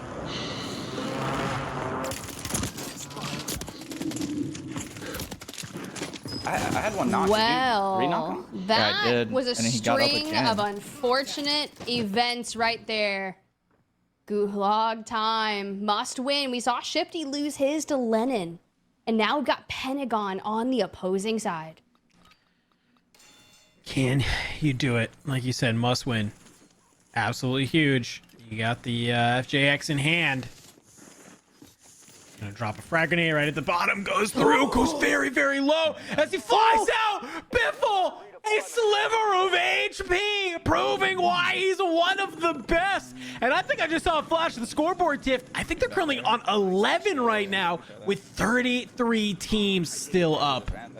And this would have been a major change of events should we have lost that. Biffle does have plenty of cash to go ahead and get Shifty back into the swing of things. But that buy station currently occupied. What's our next? Ooh. Oh, like behind me? Yeah. Maybe they gave that up. Oh, my Maybe. God. Wow. Oh, wait. Okay. Hold on. Oh, no. I mean, Biffle's trying to make his way towards something here. Maybe he's towards that redeploy, but Somebody has his angle. I don't know if you can get out of this. No plates, no smokes, nothing on hand. He's just trying to go. You have to maybe go out into the gas a little bit. Thankfully, this is an early gas, so it's not going to tick that hard, but it's still not safe. You're not out of the woods just yet. 1 bullet now regained, and there it is, a full wipe. 6 eliminations only for this squad. Wow. 30th place, 6 eliminations. They'll get a 1.2 multiplier, but I don't think it really matters, Tiff. Next zone shifts in 20.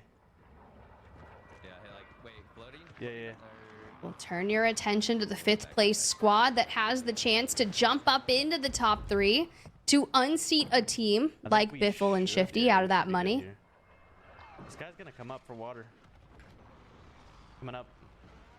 Currently sitting on 6 kills total.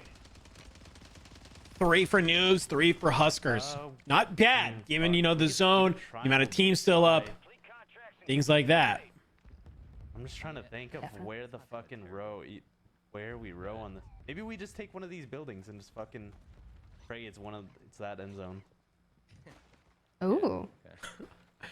I don't know if I like row in a little bit super like that plan, but it's also better than nothing. So, you know, the worst case scenario, at least make a play and then you're hanging out there and you got to make a different row. That's for sure. But you're kind of just like, yeah, hopefully we can just make it here, and then it pulls to us. Okay. I do have a util box, by the way. I love that for you. I'm hitting crazy. Someone else focusing on the rotation via the helicopter. But I mean, it's not like we're in the best position over here. But what's nice about this is all the teams that are looking to rotate, similar to what we were just witnessing, is that player parachutes down, has to expend that smoke. If you're sitting as a solo, what's the first thing that you're going to do? You're going to look for a mobile buy station, and one is literally on this building, your next pathway to the circle. That's true. I think I'd love to see. We're seeing Noobs get a lot of shots in, but the thing about this STG, yes, it hits like a truck. Yes, it doesn't move. At range, though, it gets a little bit, you know, it loses a little bit of its oomph, right? So it's almost better if you're kind of both can just look in the same area, because Noobs has done a great job getting people really low. I wonder if Huskers had kind of been looking with him, if they would be able to pick up a couple of kills on that, you know, kind of rotation, get some of those team shots going on in, would have been great. It really would, but it's pretty conservative. There's chilling. They've got just minimal cash. Well, Huskers does at least to be able to buy back Noobs if he should need that. PA in the back pocket, which can kind of assist them for their rotation or any kind of pushes here. But I'd like to see them hold on to that for the late game. Surprisingly, this area that they've rotated in with this nearby buy station isn't occupied. Like a bunker. Yeah, I mean, pretty solid. They were able just to kind of, you know, fly across, hit a zip. Nobody trying to take some of those shots. But Tiff, I'm going to turn your attention to this upper right. I said we were at 33 teams just a moment ago. Now we're down to 20. Oh, if you see any third of the lobby just disappearing, snap of the fingers. I mean, I know we like to call Noobs Thanos, but it wasn't at his expense. It really wasn't, and I think it's just given where the circle is pulling to and the large majority of water rotations that are coming out.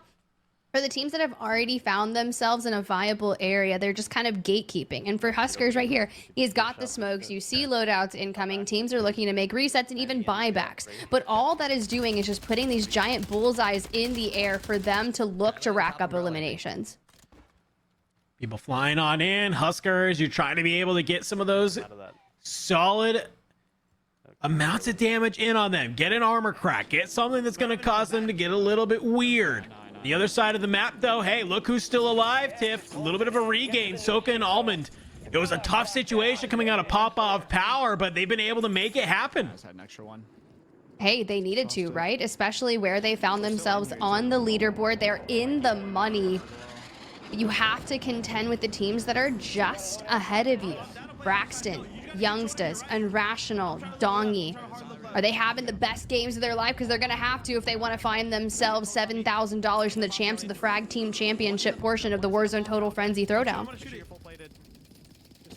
The only problem right now, Almond is currently sitting at 1. Right? So, sure, you stayed alive. You've made the regain. But you kind of need to have a lot of kills in transition right now. That's what you need to go ahead and find. And I feel like that's what they're sort of set up to do. There's a couple teams around them. they maybe could go ahead and push them. I love if they can eliminate this squad at their back. That would be huge. Soka trying to look on over.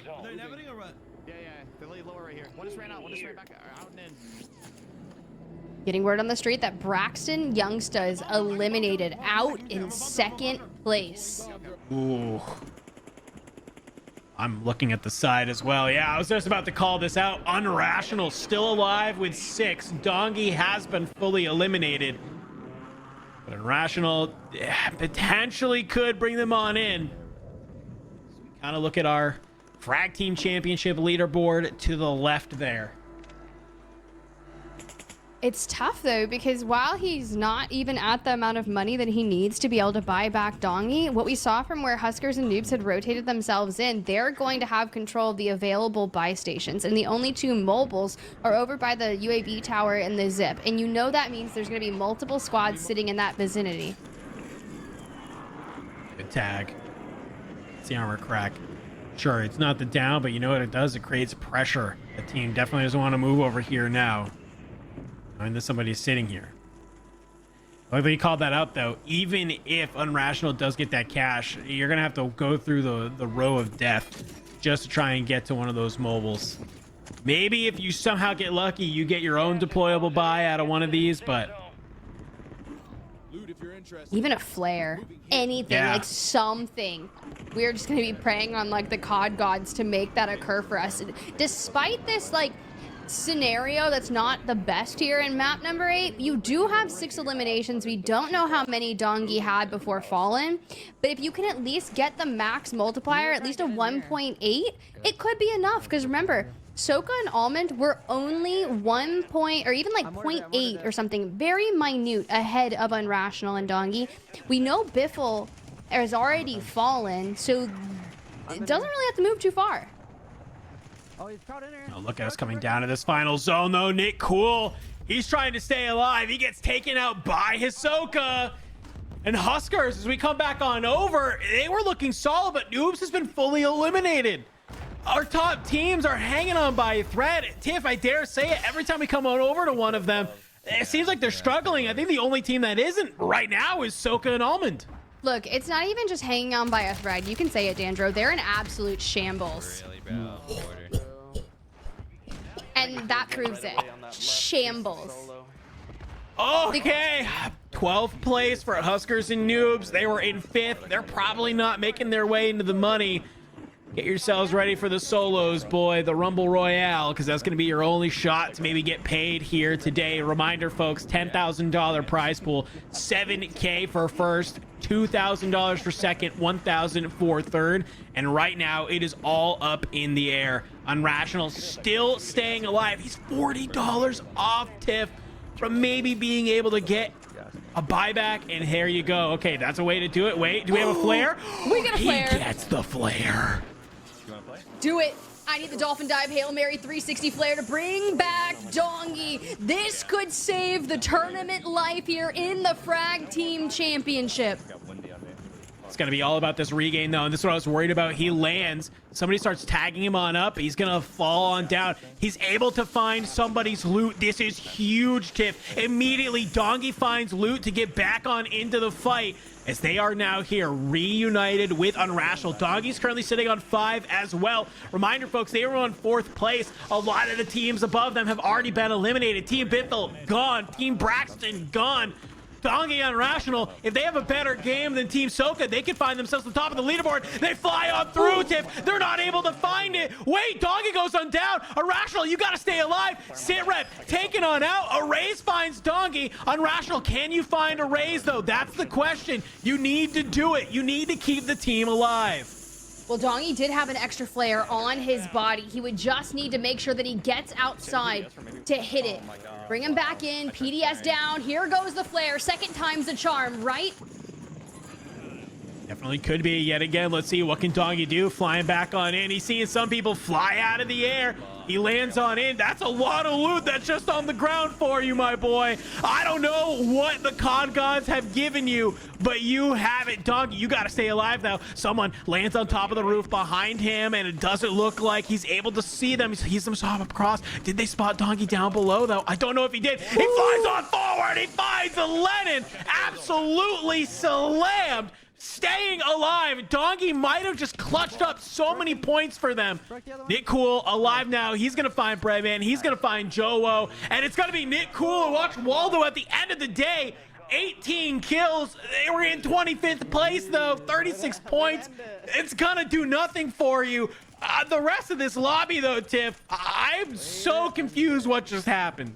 I have no idea how these leaderboards are going to shake up, but if we do know one thing, it's that Nickel himself is a reaper of final games, can clutch it up when it matters most. 36 points, despite, like you said, it really not changing too much in terms of getting into that top 3 and in that $10,000 prize pool of the Frag Team Championship portion, but it still feels good. Still feels good. At least gives him a little bit of motivation as we get ready to head into that Rumble Royale, okay? But either way, I mean, we just watched Donkey be able to come back, find an elimination. We got to figure out where did Soka and Almond land. But hey, at least for the time being, Nick Cool, Watch Waldo. We saw Watch Waldo with 11. Nick Cool with 7. That'll give him a final of 95.2. Very much out of the money. You know, we had our top teams, our top 3 teams were well over triple digits, into the hundreds at that point. We're probably ending somewhere around like 140, 150 if I had to guess. But either way, solid performance from these two boys. Yeah, that's beautiful out of them. Now, we did see some like strokes of brilliance throughout our series from them, but just to be able to get that win, get the 2x multiplier when all is said and done, is a great way to kind of put a bow on the Frag Team Championship. And like you said, looking forward into that Rumble Royale where the solos get to duke it out, taking that as momentum just goes to show you, you've got it. Yeah, I can't wait to see. I think you hit it right on the head where it's like we want to wait to see. For some of our teams here who maybe didn't do super hot out throughout the tournament, but did great in that last game, hey, at least you're feeling warm when it comes down to our last final map. Now, reminder, friends, hey, we played 8 games of duos here for our Frag Team Championship. Awesome. Well, we got one more map to go, and that is going to be solos. Everybody's splitting up from their team, dropping in solos, and it's going to be last man standing for $15,000. So you definitely want to stick around for that. That is for sure. We are going to go to a quick break. We're going to let our team do all of the math because we want to make sure it is all okay, because that is going to come down to the wire to see who is going to be your winners of the Frag Team Championship. Who is going to be taking home that $7,000 for first place, $2,000 for second, and $1,000 for third. So don't go anywhere. We're going to be coming right back with all that information. But while you're sitting here watching, hey, we have a fun little content piece for some more events coming up as part of the Throwdown. It is like some sort of chat that just, oh my god, Redman, what was that to get us started? Oh. Welcome to WTF Finishing Move. Doing a great job of kind of holding this small lead. You just have to make sure that you're not going to let this go away. Oh my gosh! Dogs with their tail between their legs after getting absolutely pieced apart. They're sniping. That's going to give Unrational all the information he needs. Quick little slide cancel. Ankles are broken. Get the tape. Oh, are they getting all nostalgic? Okay! Oh! Yeah! Scoreboard gets totaled up, but into that game 3 situation, Chrissy on 16 looks like 29 for Her and Destroy. I love what Her and Destroy are able to do.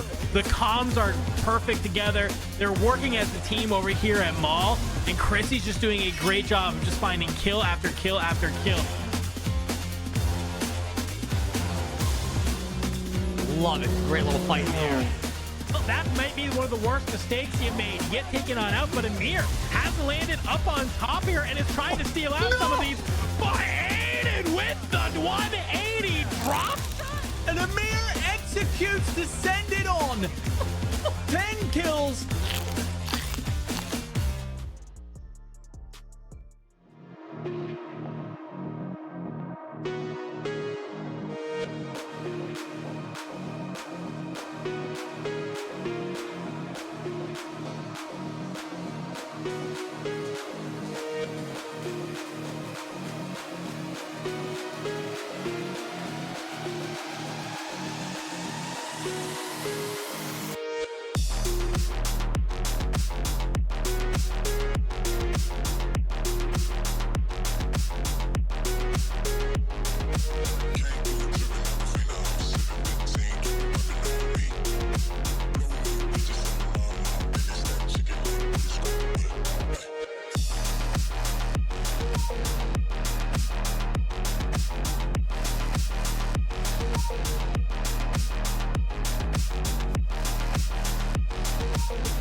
What is up, everybody? Welcome on back to Warzone Total Frenzy, the Throwdown, our first part of this event where we are doing, of course, the Frag Team Championship and soon the Rumble Royale. Let's talk a little bit, Tiff, about the Frag Team Championship. We've done all the math. We've been able to get here. Let's look at our overall kill leaderboard to tee it up because I think this is going to be really fun to talk about. It really will. And as no surprise, Soka, who's been battling so hard to get to the top of this overall individual elimination leaderboard, does so with Noobs hot on his tail.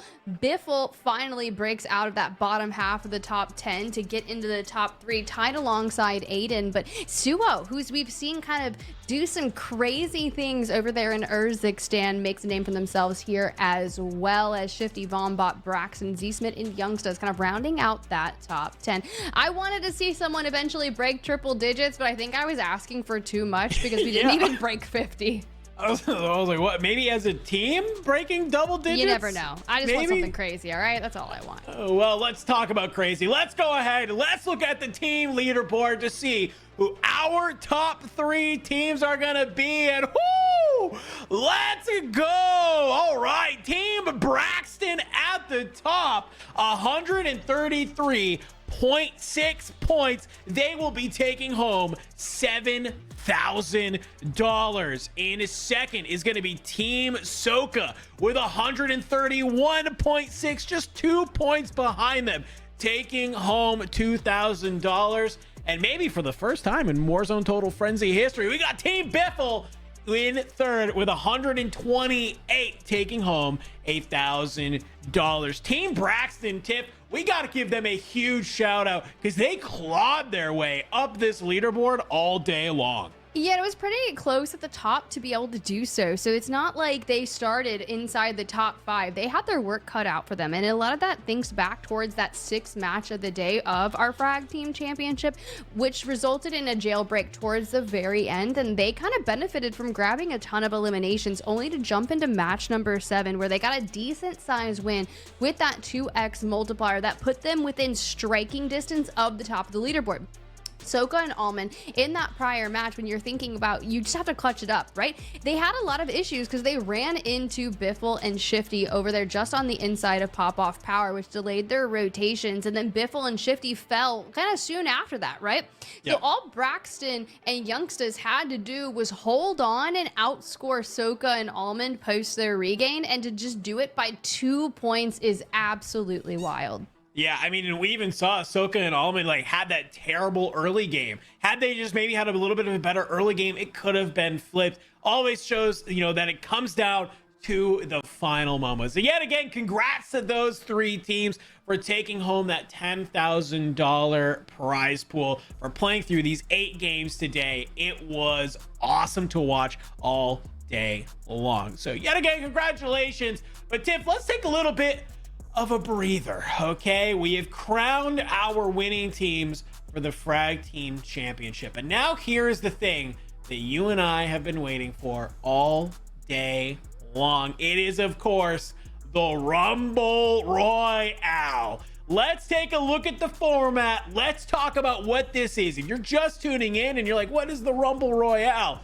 What are we doing? Well, let's talk about it, because it is going to be very, very fun. So Tiff, I'm going to let you take it away and explain to our viewers, what are we doing here with the Rumble Royale? Well, you're going to look a little similar to something that you've witnessed before, because there are no placements and prizing associated with that. It is solely winner takes all. One single custom lobby where our 55 duos will break apart and 110 people will compete and be pitted against each other. Alliances, friendships broken, because at the end of the day, someone is taking home $15,000, all of it to themselves, if they are the sole person standing at the end of this final match. That is right, ladies and gentlemen. The amount of eliminations doesn't matter. Where you come doesn't matter unless it's first place, okay? First place, all we care about, $15,000. And as a reminder, it is no holds barred. Everything is allowed. If you want to rock a riot shield and a haymaker shotgun with claymores, and you want to just sit in a corner of a building in final end zone, hey, be my guest. Actually, I'm going to encourage at least somebody to do that. Give me some content. I think that would be hilarious. But whatever you want to do, go ahead and do it. So Tiff, I'm going to ask you, you've just played 8 games of duos. You've really sweated out. You've really tried to be able to be one of those top 3 teams. But now it's all on you. It's all on your own back. You alone in that lobby. What are you doing to try and secure that $15,000? I want specialist. I want foresight. I want to outposition, outmaneuver, outlast, pull on the full survivor suit. I don't know, maybe we just take a note from Skullface's playbook. We've seen FIFA win this style of format as well, so kind of think back to what they did, right? Even Breadman has come so close to being able to get a win in this, so especially when, I don't know, it's tough, right? Because anything can happen. You fall to some of the most wild things when you have to just be the last person standing, and I can only imagine with what we've witnessed thus far, with all the runaway trains, with the jailbreaks, like something crazy is gonna happen in this match. I love that you bring up some of the players who have taken this before. I see somebody in chat saying, hey, Brett gets this one, Jersey Devil 45. Maybe. I see you. Chat, I want to see, who do you think is winning the Rumble Royale? Who do you think is coming out on top? It is hard for me to root against Skullface, okay? This guy plays solos more than almost anyone, all right? He understands how this map works, and he's also just absolutely goated at it, right? Not only did he win the World Series of Warzone 2023 solo YOLO that was there, well, he comes back and he plays in that Optic event wherever it's 6 solo maps, and he wins 2 of them. This guy's won more in games of solos than some people have won in their entire competitive careers. It is absolutely insane. I think Skullface is taking it. Who else are we seeing? I'm going with Len. Okay, Burnt Toast. I see you. I think Lennon's a good shout. I'm seeing some Aydan, some Soka. Hey, D-Flyus, I see you. He's saying Stable J. I think that's a good shout. I think that's a good shout. Maybe. Okay, he didn't win the EWC. He won a map as a solo on Resurgence, but still, that's true. I like the Soka shouts. Soka gets kind of mixy, obviously. Yeah. You know, he's kind of on, like, you know, a really dominating competitive Warzone roster and stuff. But when it comes to solo, just thinking about all of his rotational, like, his cerebralness that it comes through, I think he can do it. I like that somebody also just said, we have somebody in chat named Burnt Toast, and they said Burnt Toast not picking Breadman is criminal. Yeah, actually, that's throwing. Burnt Toast, like, what are you doing? Don't you know that, like, Breadman has a whole, like, merch line called, I think it's, like, Bakery or something, BKRY, Yeah, and the Bakery. shades of shirts are based off Burnt Toast. Oh, that You're just welcome. killed me. You're welcome. Oh, I love that. Bread. I'm seeing a lot of Breadman hype in the chat. I think that's solid. I think you guys are onto something. Scummin'? Somebody's saying Scummin' here. Okay. Interesting. All right. Maybe a Braxton, or maybe we get someone totally crazy that we haven't even thought of. Like, let me pull up the list of people that are in this lobby. Like an uncivil queen, maybe. You know, maybe. How about a I was trying to think if we hadn't seen someone on main for too much. What if Ebates comes out here and does it? Nope, that guy is terrible. He's not doing it. Think? Okay. Well, we'll keep going. Don't worry, I'll find someone better. All right. Give me a Green Doze win. Green Doze. Okay, I like that. Yeah, let's pull up some of the teams. Let's talk about this because I think that would be very fun to talk about. Green Doze is a good shout as well.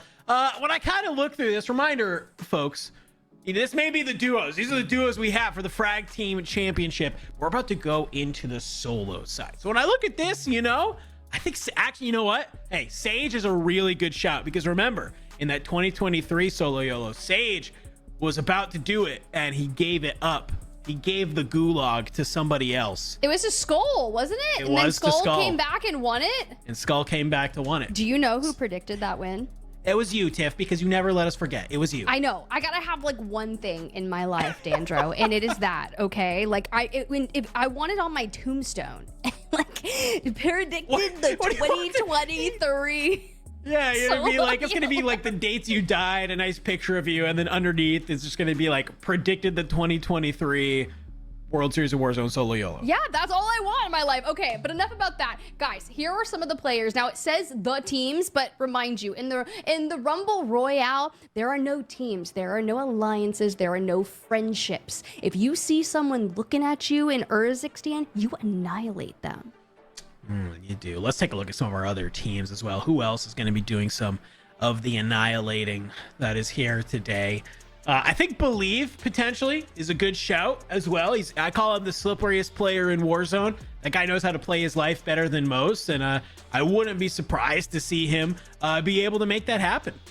Okay, good comms there. I was looking at rated because we always talk about Skullface in this format, but you know, I got some good IGL comms in there and needs kind of a redemption based off the past couple of months or weeks. So let's give him a nice Rumble Royale vibe to potentially come out on top.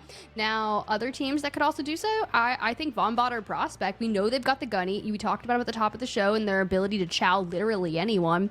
But maybe if they get two, if they could dial back on that aggressive nature, maybe we see them come out on top.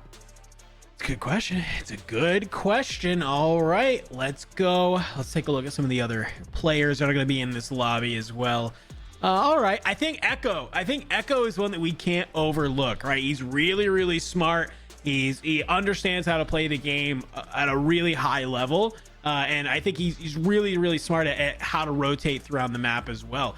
Somebody else that we can't throw out of here, okay? And I'm only saying this because when I was thinking in my head, I was like, who's going to be the type of person to pull out the cheese, right? Who's going to be the type of person to get a shotgun with a riot shield and hang out in a hallway? Iceman Isaac might be that guy. I think it's fair to say you're right, and I don't hate it.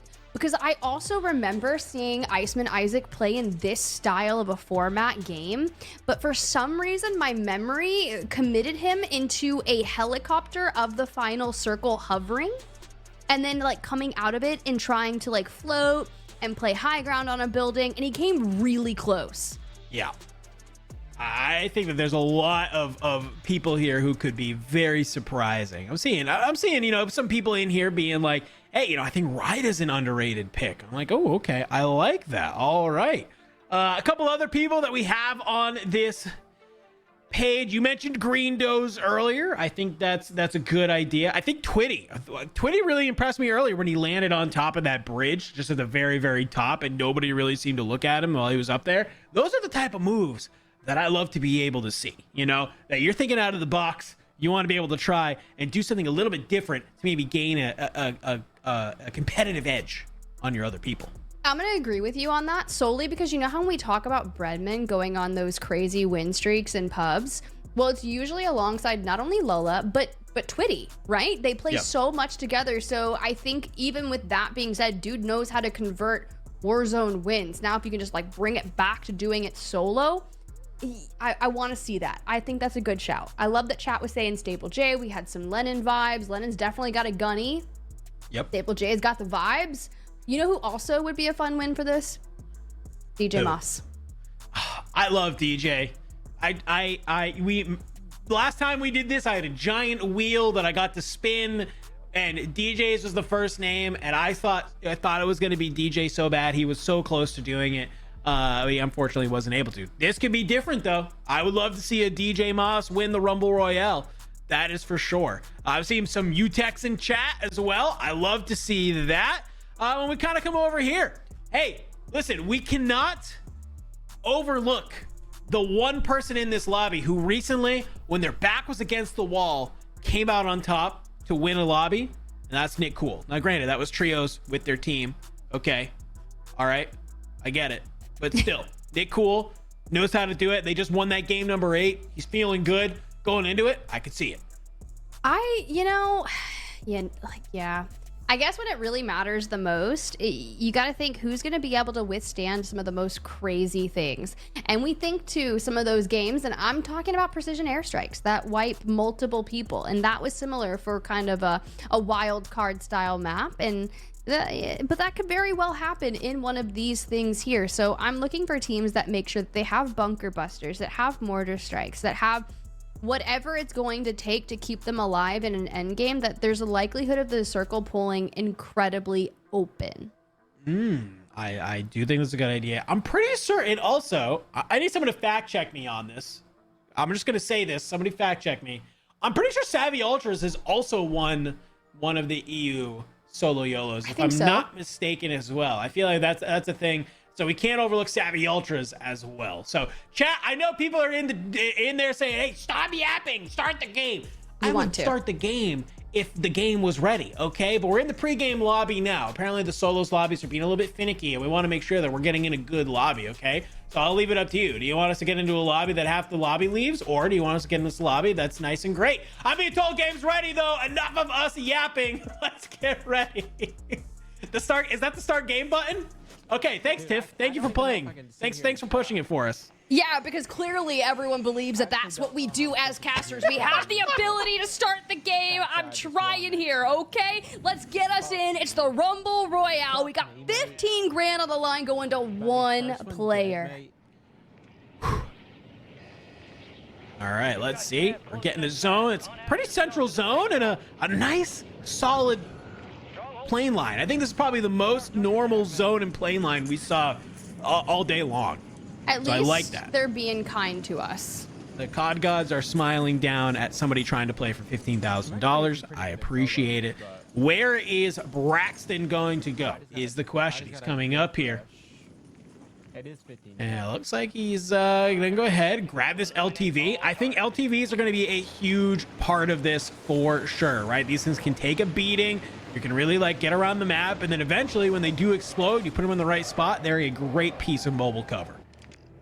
Good comms there. But let's see. All right, so all the way up, a scav contract. Okay, look, that's not a bad shout to kind of be safe, get your loot up, then get some money throughout that. Plus you have the LTV for rotations that keeps you a bit. I know since we have this style of lobby, there's a good chance that people are going to be rocking that more sniper as soon as they get their loadout originally. Solo YOLO and World Series on day one. Do you think so? Do you think people are gonna try and grab the sniper here? At least for like the mid, like beginning to mid, not for end. You don't want that for end game. That's true. That's true. I was just thinking, like, you know, having the sniper is I guess, you know what, the static HV. I guess speaking of snipers, wait, hold up. Oh. See? Okay, I'll leave my words. Yeah, we're gonna see snipers trick with the snipe on the Brax to kickstart the lobby. Holy. Give me that fucking. All right, let's see what this man's about to do. Keycard, all right. Most wanteds, galore. Soka takes those chows every single day. And by chow, I mean he just cracks some windows. Makes a lot of noise, though. Oh, yeah. No. Oh, no. Do you remember that battle between Scump and Aydan? Because everyone does, and it happened with a lot of stuns and some craziness. It's true. Could be the start of it. Ooh, okay, I like this. Oh, he finds a static HV just on the ground and a riot shield. Ah, I like that. Yeah, throw a shoulder on him. He sees him moving on over. Is a gas grenade and a breacher drone. Gas grenade could be huge. If you catch this player trying to make a move, slow him down with that gas grenade, bring them on out. Okay. I just want to know who this is. I feel a little bad. I mean, this is a hot pursuit here.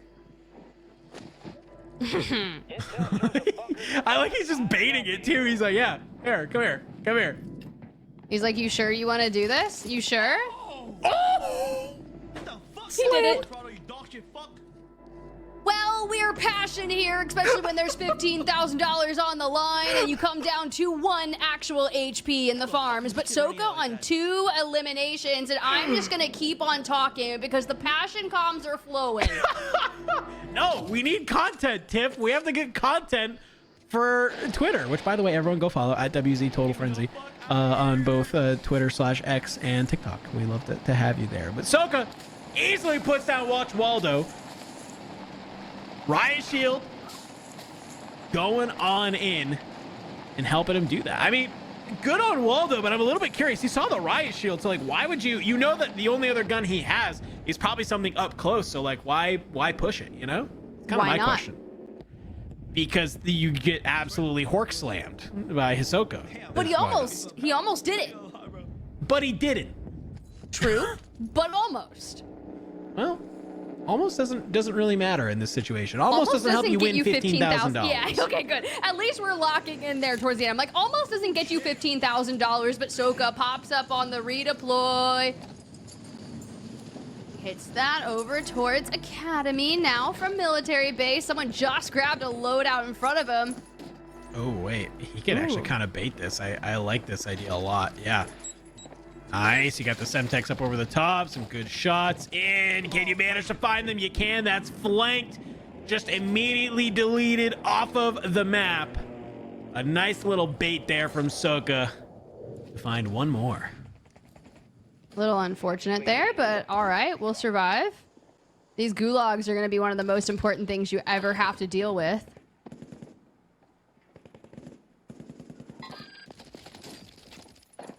Dude, this static is so crazy. Especially post superior nerf. I mean, just the range on that. I love this. Soka just immediately is going to fly on over. Wants to open up this bunker.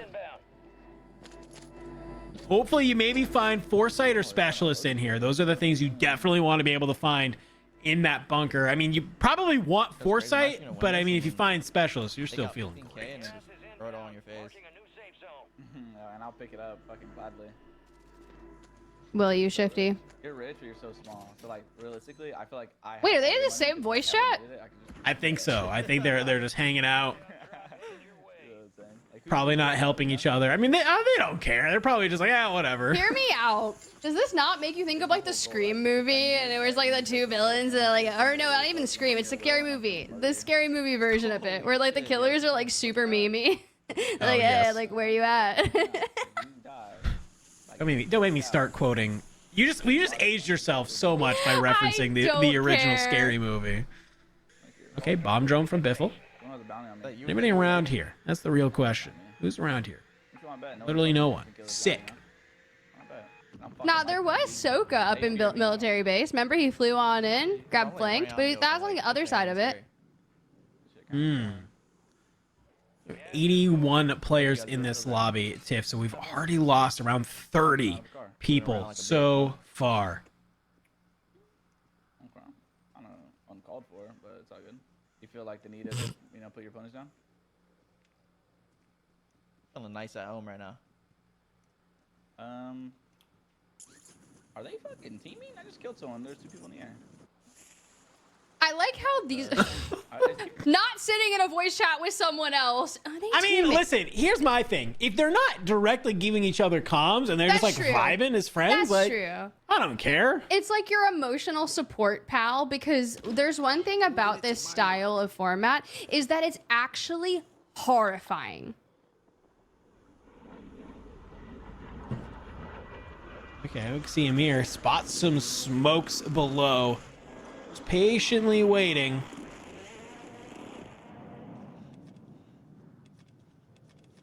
See somebody up here. Ooh. Trying to bait someone. There's a lot of trepidation that's like going with the way that we're still kind of walking around this area, because you find yourself in between like two mounds of rock. And you're like, there could totally be people in this cluster of buildings. There also could not be, because there's 75 other solos in this lobby alongside you. Yeah, that's kind of the thing that you have to really like understand, is that like, and you can see even like Amir here, he's like clearing out literally every single room in this building, because hey, it's solo. Somebody could just be laying prone, hiding in a corner, just waiting for you to come on through. And I like this. What's he kind of prioritizing? He has the PRD and he has some trophies. Okay, I think these are great things to try and pick up and be able to hold on through. The issue is, like, the one corner that you don't check is where they're actually going to be at too. But most people, I feel like, don't actually hide. They just kind of keep moving. Well, it just depends on where you at or where you're at. I mean, like right now, like Amir doesn't need to move right now until probably where the next zone is, you know, like. All right, Unrational redemption time here. 15K on the line. Coming out of the bunker. Ooh, okay. I'm trying to see, does he have his loadout? Oh, wait, no. hold up. Oh no. Vehicles are just not good right now. Let me just tell you that much. We gonna stair glitch this? Let's do it. He does have specialists, so this is pretty solid. There's a fire sale coming on in. He does have a mosquito. He could use this to maybe kind of protect the front of his bunker if you want to just hang out in here. He doesn't have a loadout though. Not that you necessarily, I guess, need it if you have if you're sitting here with specialists. True. I mean, you'd love to have your guns, but it's tough though. Okay, keep that looting up. We got plenty of cash. Mosquito drone that can really kind of watch the area, especially towards. Ooh. They even get a durable from the fucking. yeah, I definitely think. I mean, getting foresight would have been huge. We talked about it earlier. You know, if your choices are either foresight or specialist, you want foresight in this situation every single time. So thankfully, we come back on over to Braxton though. We watched him get absolutely just domed out of a vehicle earlier by Empathy. Well, thankfully, he's been able to go to the gulag and make his way back. I mean, got 2 eliminations thus far. Situated relatively central to where that circle has kind of been at. The worst part is, I think, Dandra, would you prefer going out right off the rip, or would you rather go the distance and get like top 3? I'd rather get top 3. I mean, even though you didn't win, that's still like pretty impressive, you know? I don't know. It's hard to say. Soka does find that foresight, so we know it is going to be that open end game like I was talking about. It's almost like I manifest these atrocious zones for the chaotic situations. Probably. I mean, like, this is such a weird scenario. I think if you're him, yeah, go grab one of these buildings. Hang out in one of these buildings. Feel good. I mean, if I am any of these players, though, you have to be able to have PDSs. I think that's like one of the really big things you have to make sure that you have. So if Soka has some, great. If not, getting here this early could be a little bit of a mistake. Well, especially when people know you're here. And I was really worried about putting up multiple mosquito drones because I was like, you know, someone might think that they're like sectioning off maybe one of the end game situations because you can play for someone with knowledge of that foresight because there's not going to be just one person that has it. Multiple people will look to set up in this area. Saw a thermite come in on top of Soka, so somebody knows that he's in here. Trying to think. Okay, well, his backpack is a lot of just thermobarics and smokes. PA comes in over the top. Somebody gonna try and slide on in here is my question. Yeah, I mean, if they don't hit with that, which they clearly did, they can make sure they push under with that sound. There goes some thermobarics through the smoke, though. This chow is just crazy. Youngsters really tried to push the issue straight to Soka, but unfortunately can't do it. Aggressive push there from Youngsters. I like the idea, right? I think the second that he gets the crack with the PA, like I would have liked to see him like play up a little bit more. So that way, maybe he comes in through that side door immediately when he gets that crack, right? So really tough though, but Soka times the thermobaric grenade and is just able to snake the desk a little bit better. Youngsters taken on out. You hate to see it. Biffle still over here outside pop-off power. Even in his solos, this is still his home. I was gonna say, I feel like I heard Youngsters push up a little bit, but was maybe a little conservative about it given the stakes, right? And we've only lost an additional 10 more players still on Circle 4, though. I'm confused. I actually win now. No, you don't. No, you don't. You're dog shit. You're literally horrible, dude. You don't believe in yourself. You can't win unless you believe in yourself. I win for free. No, you don't, because you don't believe in yourself. A god spot. Oh, you don't. Okay, I love it. They're just trolling each other now. Oh my god. Oh wait, Breadman. in the gulag. This is not what we like to see against Oh little my- Mario. Oh no. Dodges that. He's channeling old breadman. He's got the bucket hat on for luck. He has the bucket hat on for luck.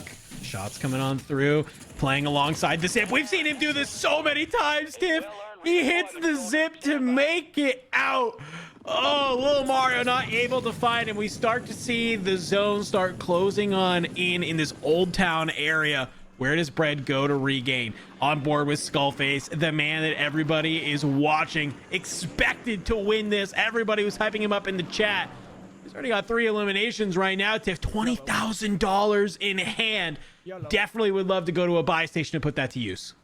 Got some eliminations too. Finds his way into the Opal Palace surrounding area. Now, I'd imagine there's going to be people on these main walls, as we typically see that in normal Warzone competitive. And I wouldn't be surprised if someone's lurking amongst that. And I like the way that we are checking around the lower stairs. Oh, this guy's paranoid. 100%. You know? I'm paranoid watching it. He's got the Soprano shirt on though. This is channeling That was the Mega. shirt he was wearing when he won the 2023 solo YOLO. That's all I'm saying. Same shirt? It's the same exact one. He's locked in. He's just built different.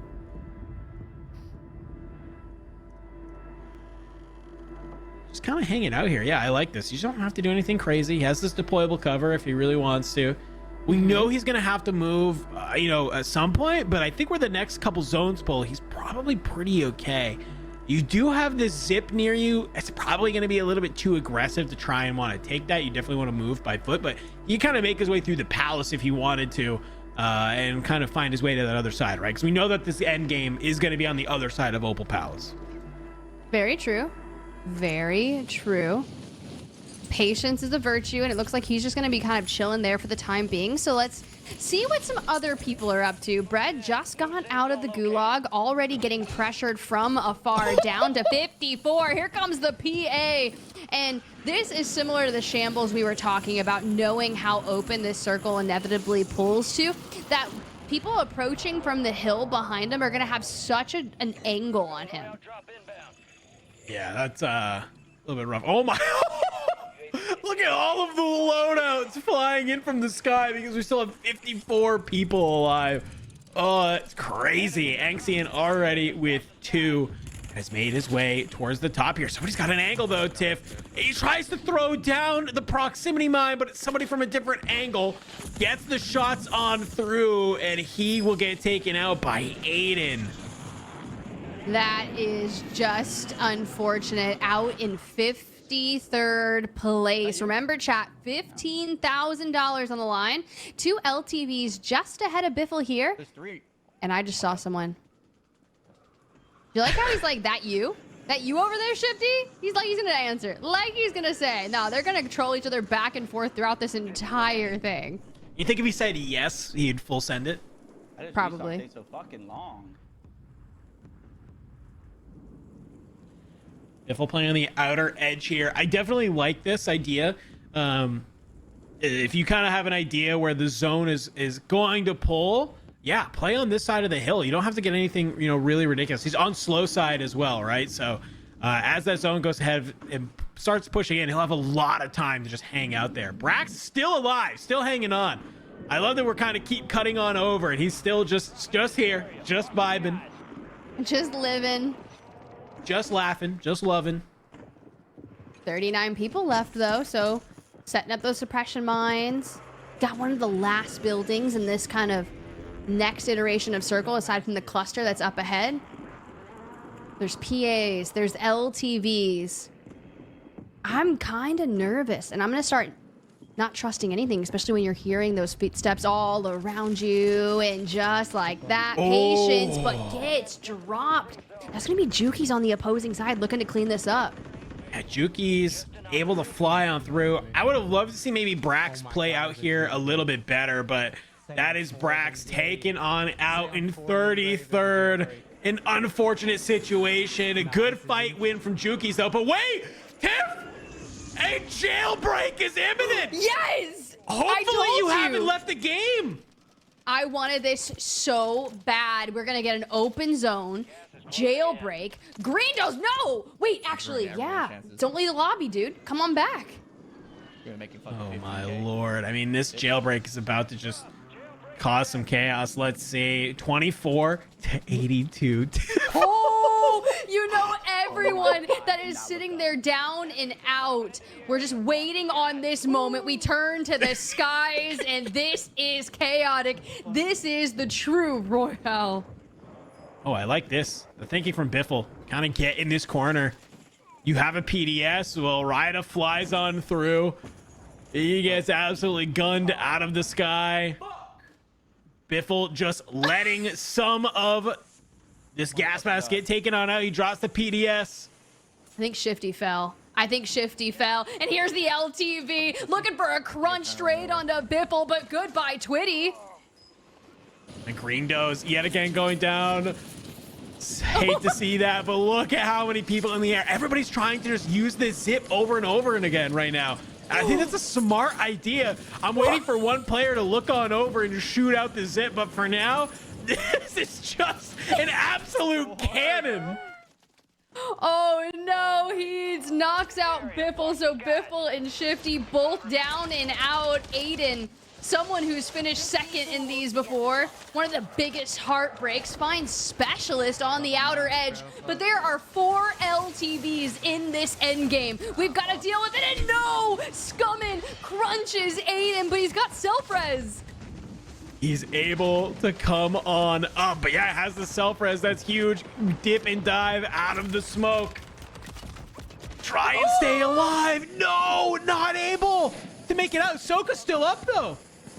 I don't know how. The precision airstrikes. Maybe he stacked enough PDSs to stay in this building that he had been in. Plus, he's got the redeploy here. And if he wants to jump towards where that... Oh my god, Stuo. Everybody is just... This jailbreak caused so much chaos, Tiff. I think so many people were ready. They were locked up. They had their idea how they wanted to play the game. And just having 60 people come back in is wild. And look who's still alive. It's Brett. He's been into the top 7, Tiff. He just found 2 PDSs, 3 PDSs. He's swarming all over them. Outer circle we go. Find cover behind this. Just drop your PDSs. Holy shit. Oh no. Oh, oh no! A PA from Superevan. Hold on, I get that free lick. Thank you. Wait, Sage? Okay, Sage. You find Superevan. Top 4. There's one. Crunch him. No. Oh no, he's just... Sage is being Sage. I'll find one more, buddy. Wait, did he actually get that elimination? I don't know what just happened. Yeah, if there's a PDS on the floor, I would gladly take that out of somebody's hands. Jukies? Jukies? Top 3. You know his heartbeat is going crazy. The crack goes in. Now top 2. But that... Oh, what? He does it! He does it! Let's fucking go! Let's go! Oh, shit. Jukies! How do you do it? Look at this. He finds the one and just slides on forward, cleans up both of them. Jukies stays alive. That fight that he wins against Braxton is so huge. It allows him to continue on through the rest of the lobby. $15,000 going to Jukies. I know how much that means to him. I mean... He took both his shoes off and threw them. It means a lot. That's a wild celebration if I've ever seen one. But I mean, hey, I've never won $15,000 from one map of Warzone. So congratulations, Jukies. Wow, I cannot believe that. A jailbreak in our Rumble Royale changes the course of everything. So many players set up for that endgame. That just gets absolutely chalked by everybody coming on in. The vehicles driving around. Juki somehow able to dodge most of them, and it just gets a nice 2-piece to end it off. That's what we love to see, right? We love to see like a solid 1v1 gunfight for it all. Well, Juki says, I'll do you one better. Here's a 2v1 for the $15,000. Really solid stuff. I love that we see him take out Brax earlier on over there towards that fire station, and that is what lets him get towards that end game. But Tiff, that was an insane map to watch. Did I not say that I wanted like an open circle? I wanted like a jailbreak. And then you see the precision airstrike from Superevan come through, similar to what we witnessed from Gooey back in the wild card stages that took out the majority. So I'm so grateful that I got the majority of the things that I asked for, but I'm so sorry for the players that went down to those unfortunate circumstances. Wow, what an insane game. I mean, even just to watch someone like Breadman, right? He gets taken out really early on. He comes back in the jailbreak, and he's in top 7 with a car, able to kind of try and stay alive there at the end. Really, really crazy stuff. A fantastic sort of a glimpse of what we're going to be able to experience here in about a month at the World Series of Warzone when we do a solo YOLO there as well. This Rumble Royale we did here today for $15,000 was absolutely great. But Tiff, that is going to mark the end of today. All right, we had our frag team championship, our duos coming on through. We had Braxton and Youngsters take the $7,000 in first place there. We just had Jukies win $15,000. It has been a fantastic day of Warzone overall. So give me your thoughts on both of those events, the day as a whole, and also where can people find you if they want to keep up to date with you on the internet? Look, day 1 of the Warzone Total Frenzy, the Throwdown, was absolutely exciting. We got to see 2 different formats, and I had a lot of fun sitting here kind of commentating with you, especially the Rumble Royale, where it's such a high-stakes event, but it can be so fun to witness, especially throughout the kind of beginning, since you have like the banter, especially with teams like Biffle and Shifty kind of sitting there in voice chats working together. But honestly, guys, I just really love commentating over any Warzone Total Frenzy event because it's just a really good time. If you want to come follow me, sure, have at it. I post pictures of plans and some mediocre gameplay sometimes over there at SpiderTiff pretty much everywhere. Well, hey, it was awesome to be here through those 8 games of duos, alongside you. It's always fun to have these like sort of off the wall, but yet still competitive events. Going into that 8th game, seeing how many teams were so close in score was really, really, really fun to watch. Really, honestly, not knowing who won until the end of that game number 8 was really, really fun. And I love that we had a new winner being able to come on through, right? Huge shout out to Brax and Youngsters yet again, being able to play from the back. And it's always a great time being able to cast a lobby like that Rumble Royale. Super happy Jukies was able to get it. I know how much that means to him yet again. And I know that he is just ecstatic to be able to take that home. If you guys want to follow me, you can do so at DandroCast, literally everywhere, on Twitter, on Twitch, and the like. So if you enjoyed today, though, don't worry. We have plenty more coming your way as part of the Throwdown put on by Warzone Total Frenzy. So part 2 of this event will be happening on August 21st, where we are going to have some multiplayer juggernauts coming on in to play in those events. It is going to be an absolute blast. So make sure you're following Warzone Total Frenzy to keep up to date with everything going on over there on X and TikTok at WZ Total Frenzy. We'd love to have you on over there. But that's all we have for today. Our frag team championship done, our Rumble Royale done, the Warzone portion of the Throwdown done. So with that being said, I'm Dandro, that's SpiderTiff. We want to thank everybody for tuning in here today. Thank you for all the players, and thank you for the production team in the back for being on top of it and running a fantastic event. So until the next one, have a great night, everybody. We'll see you then.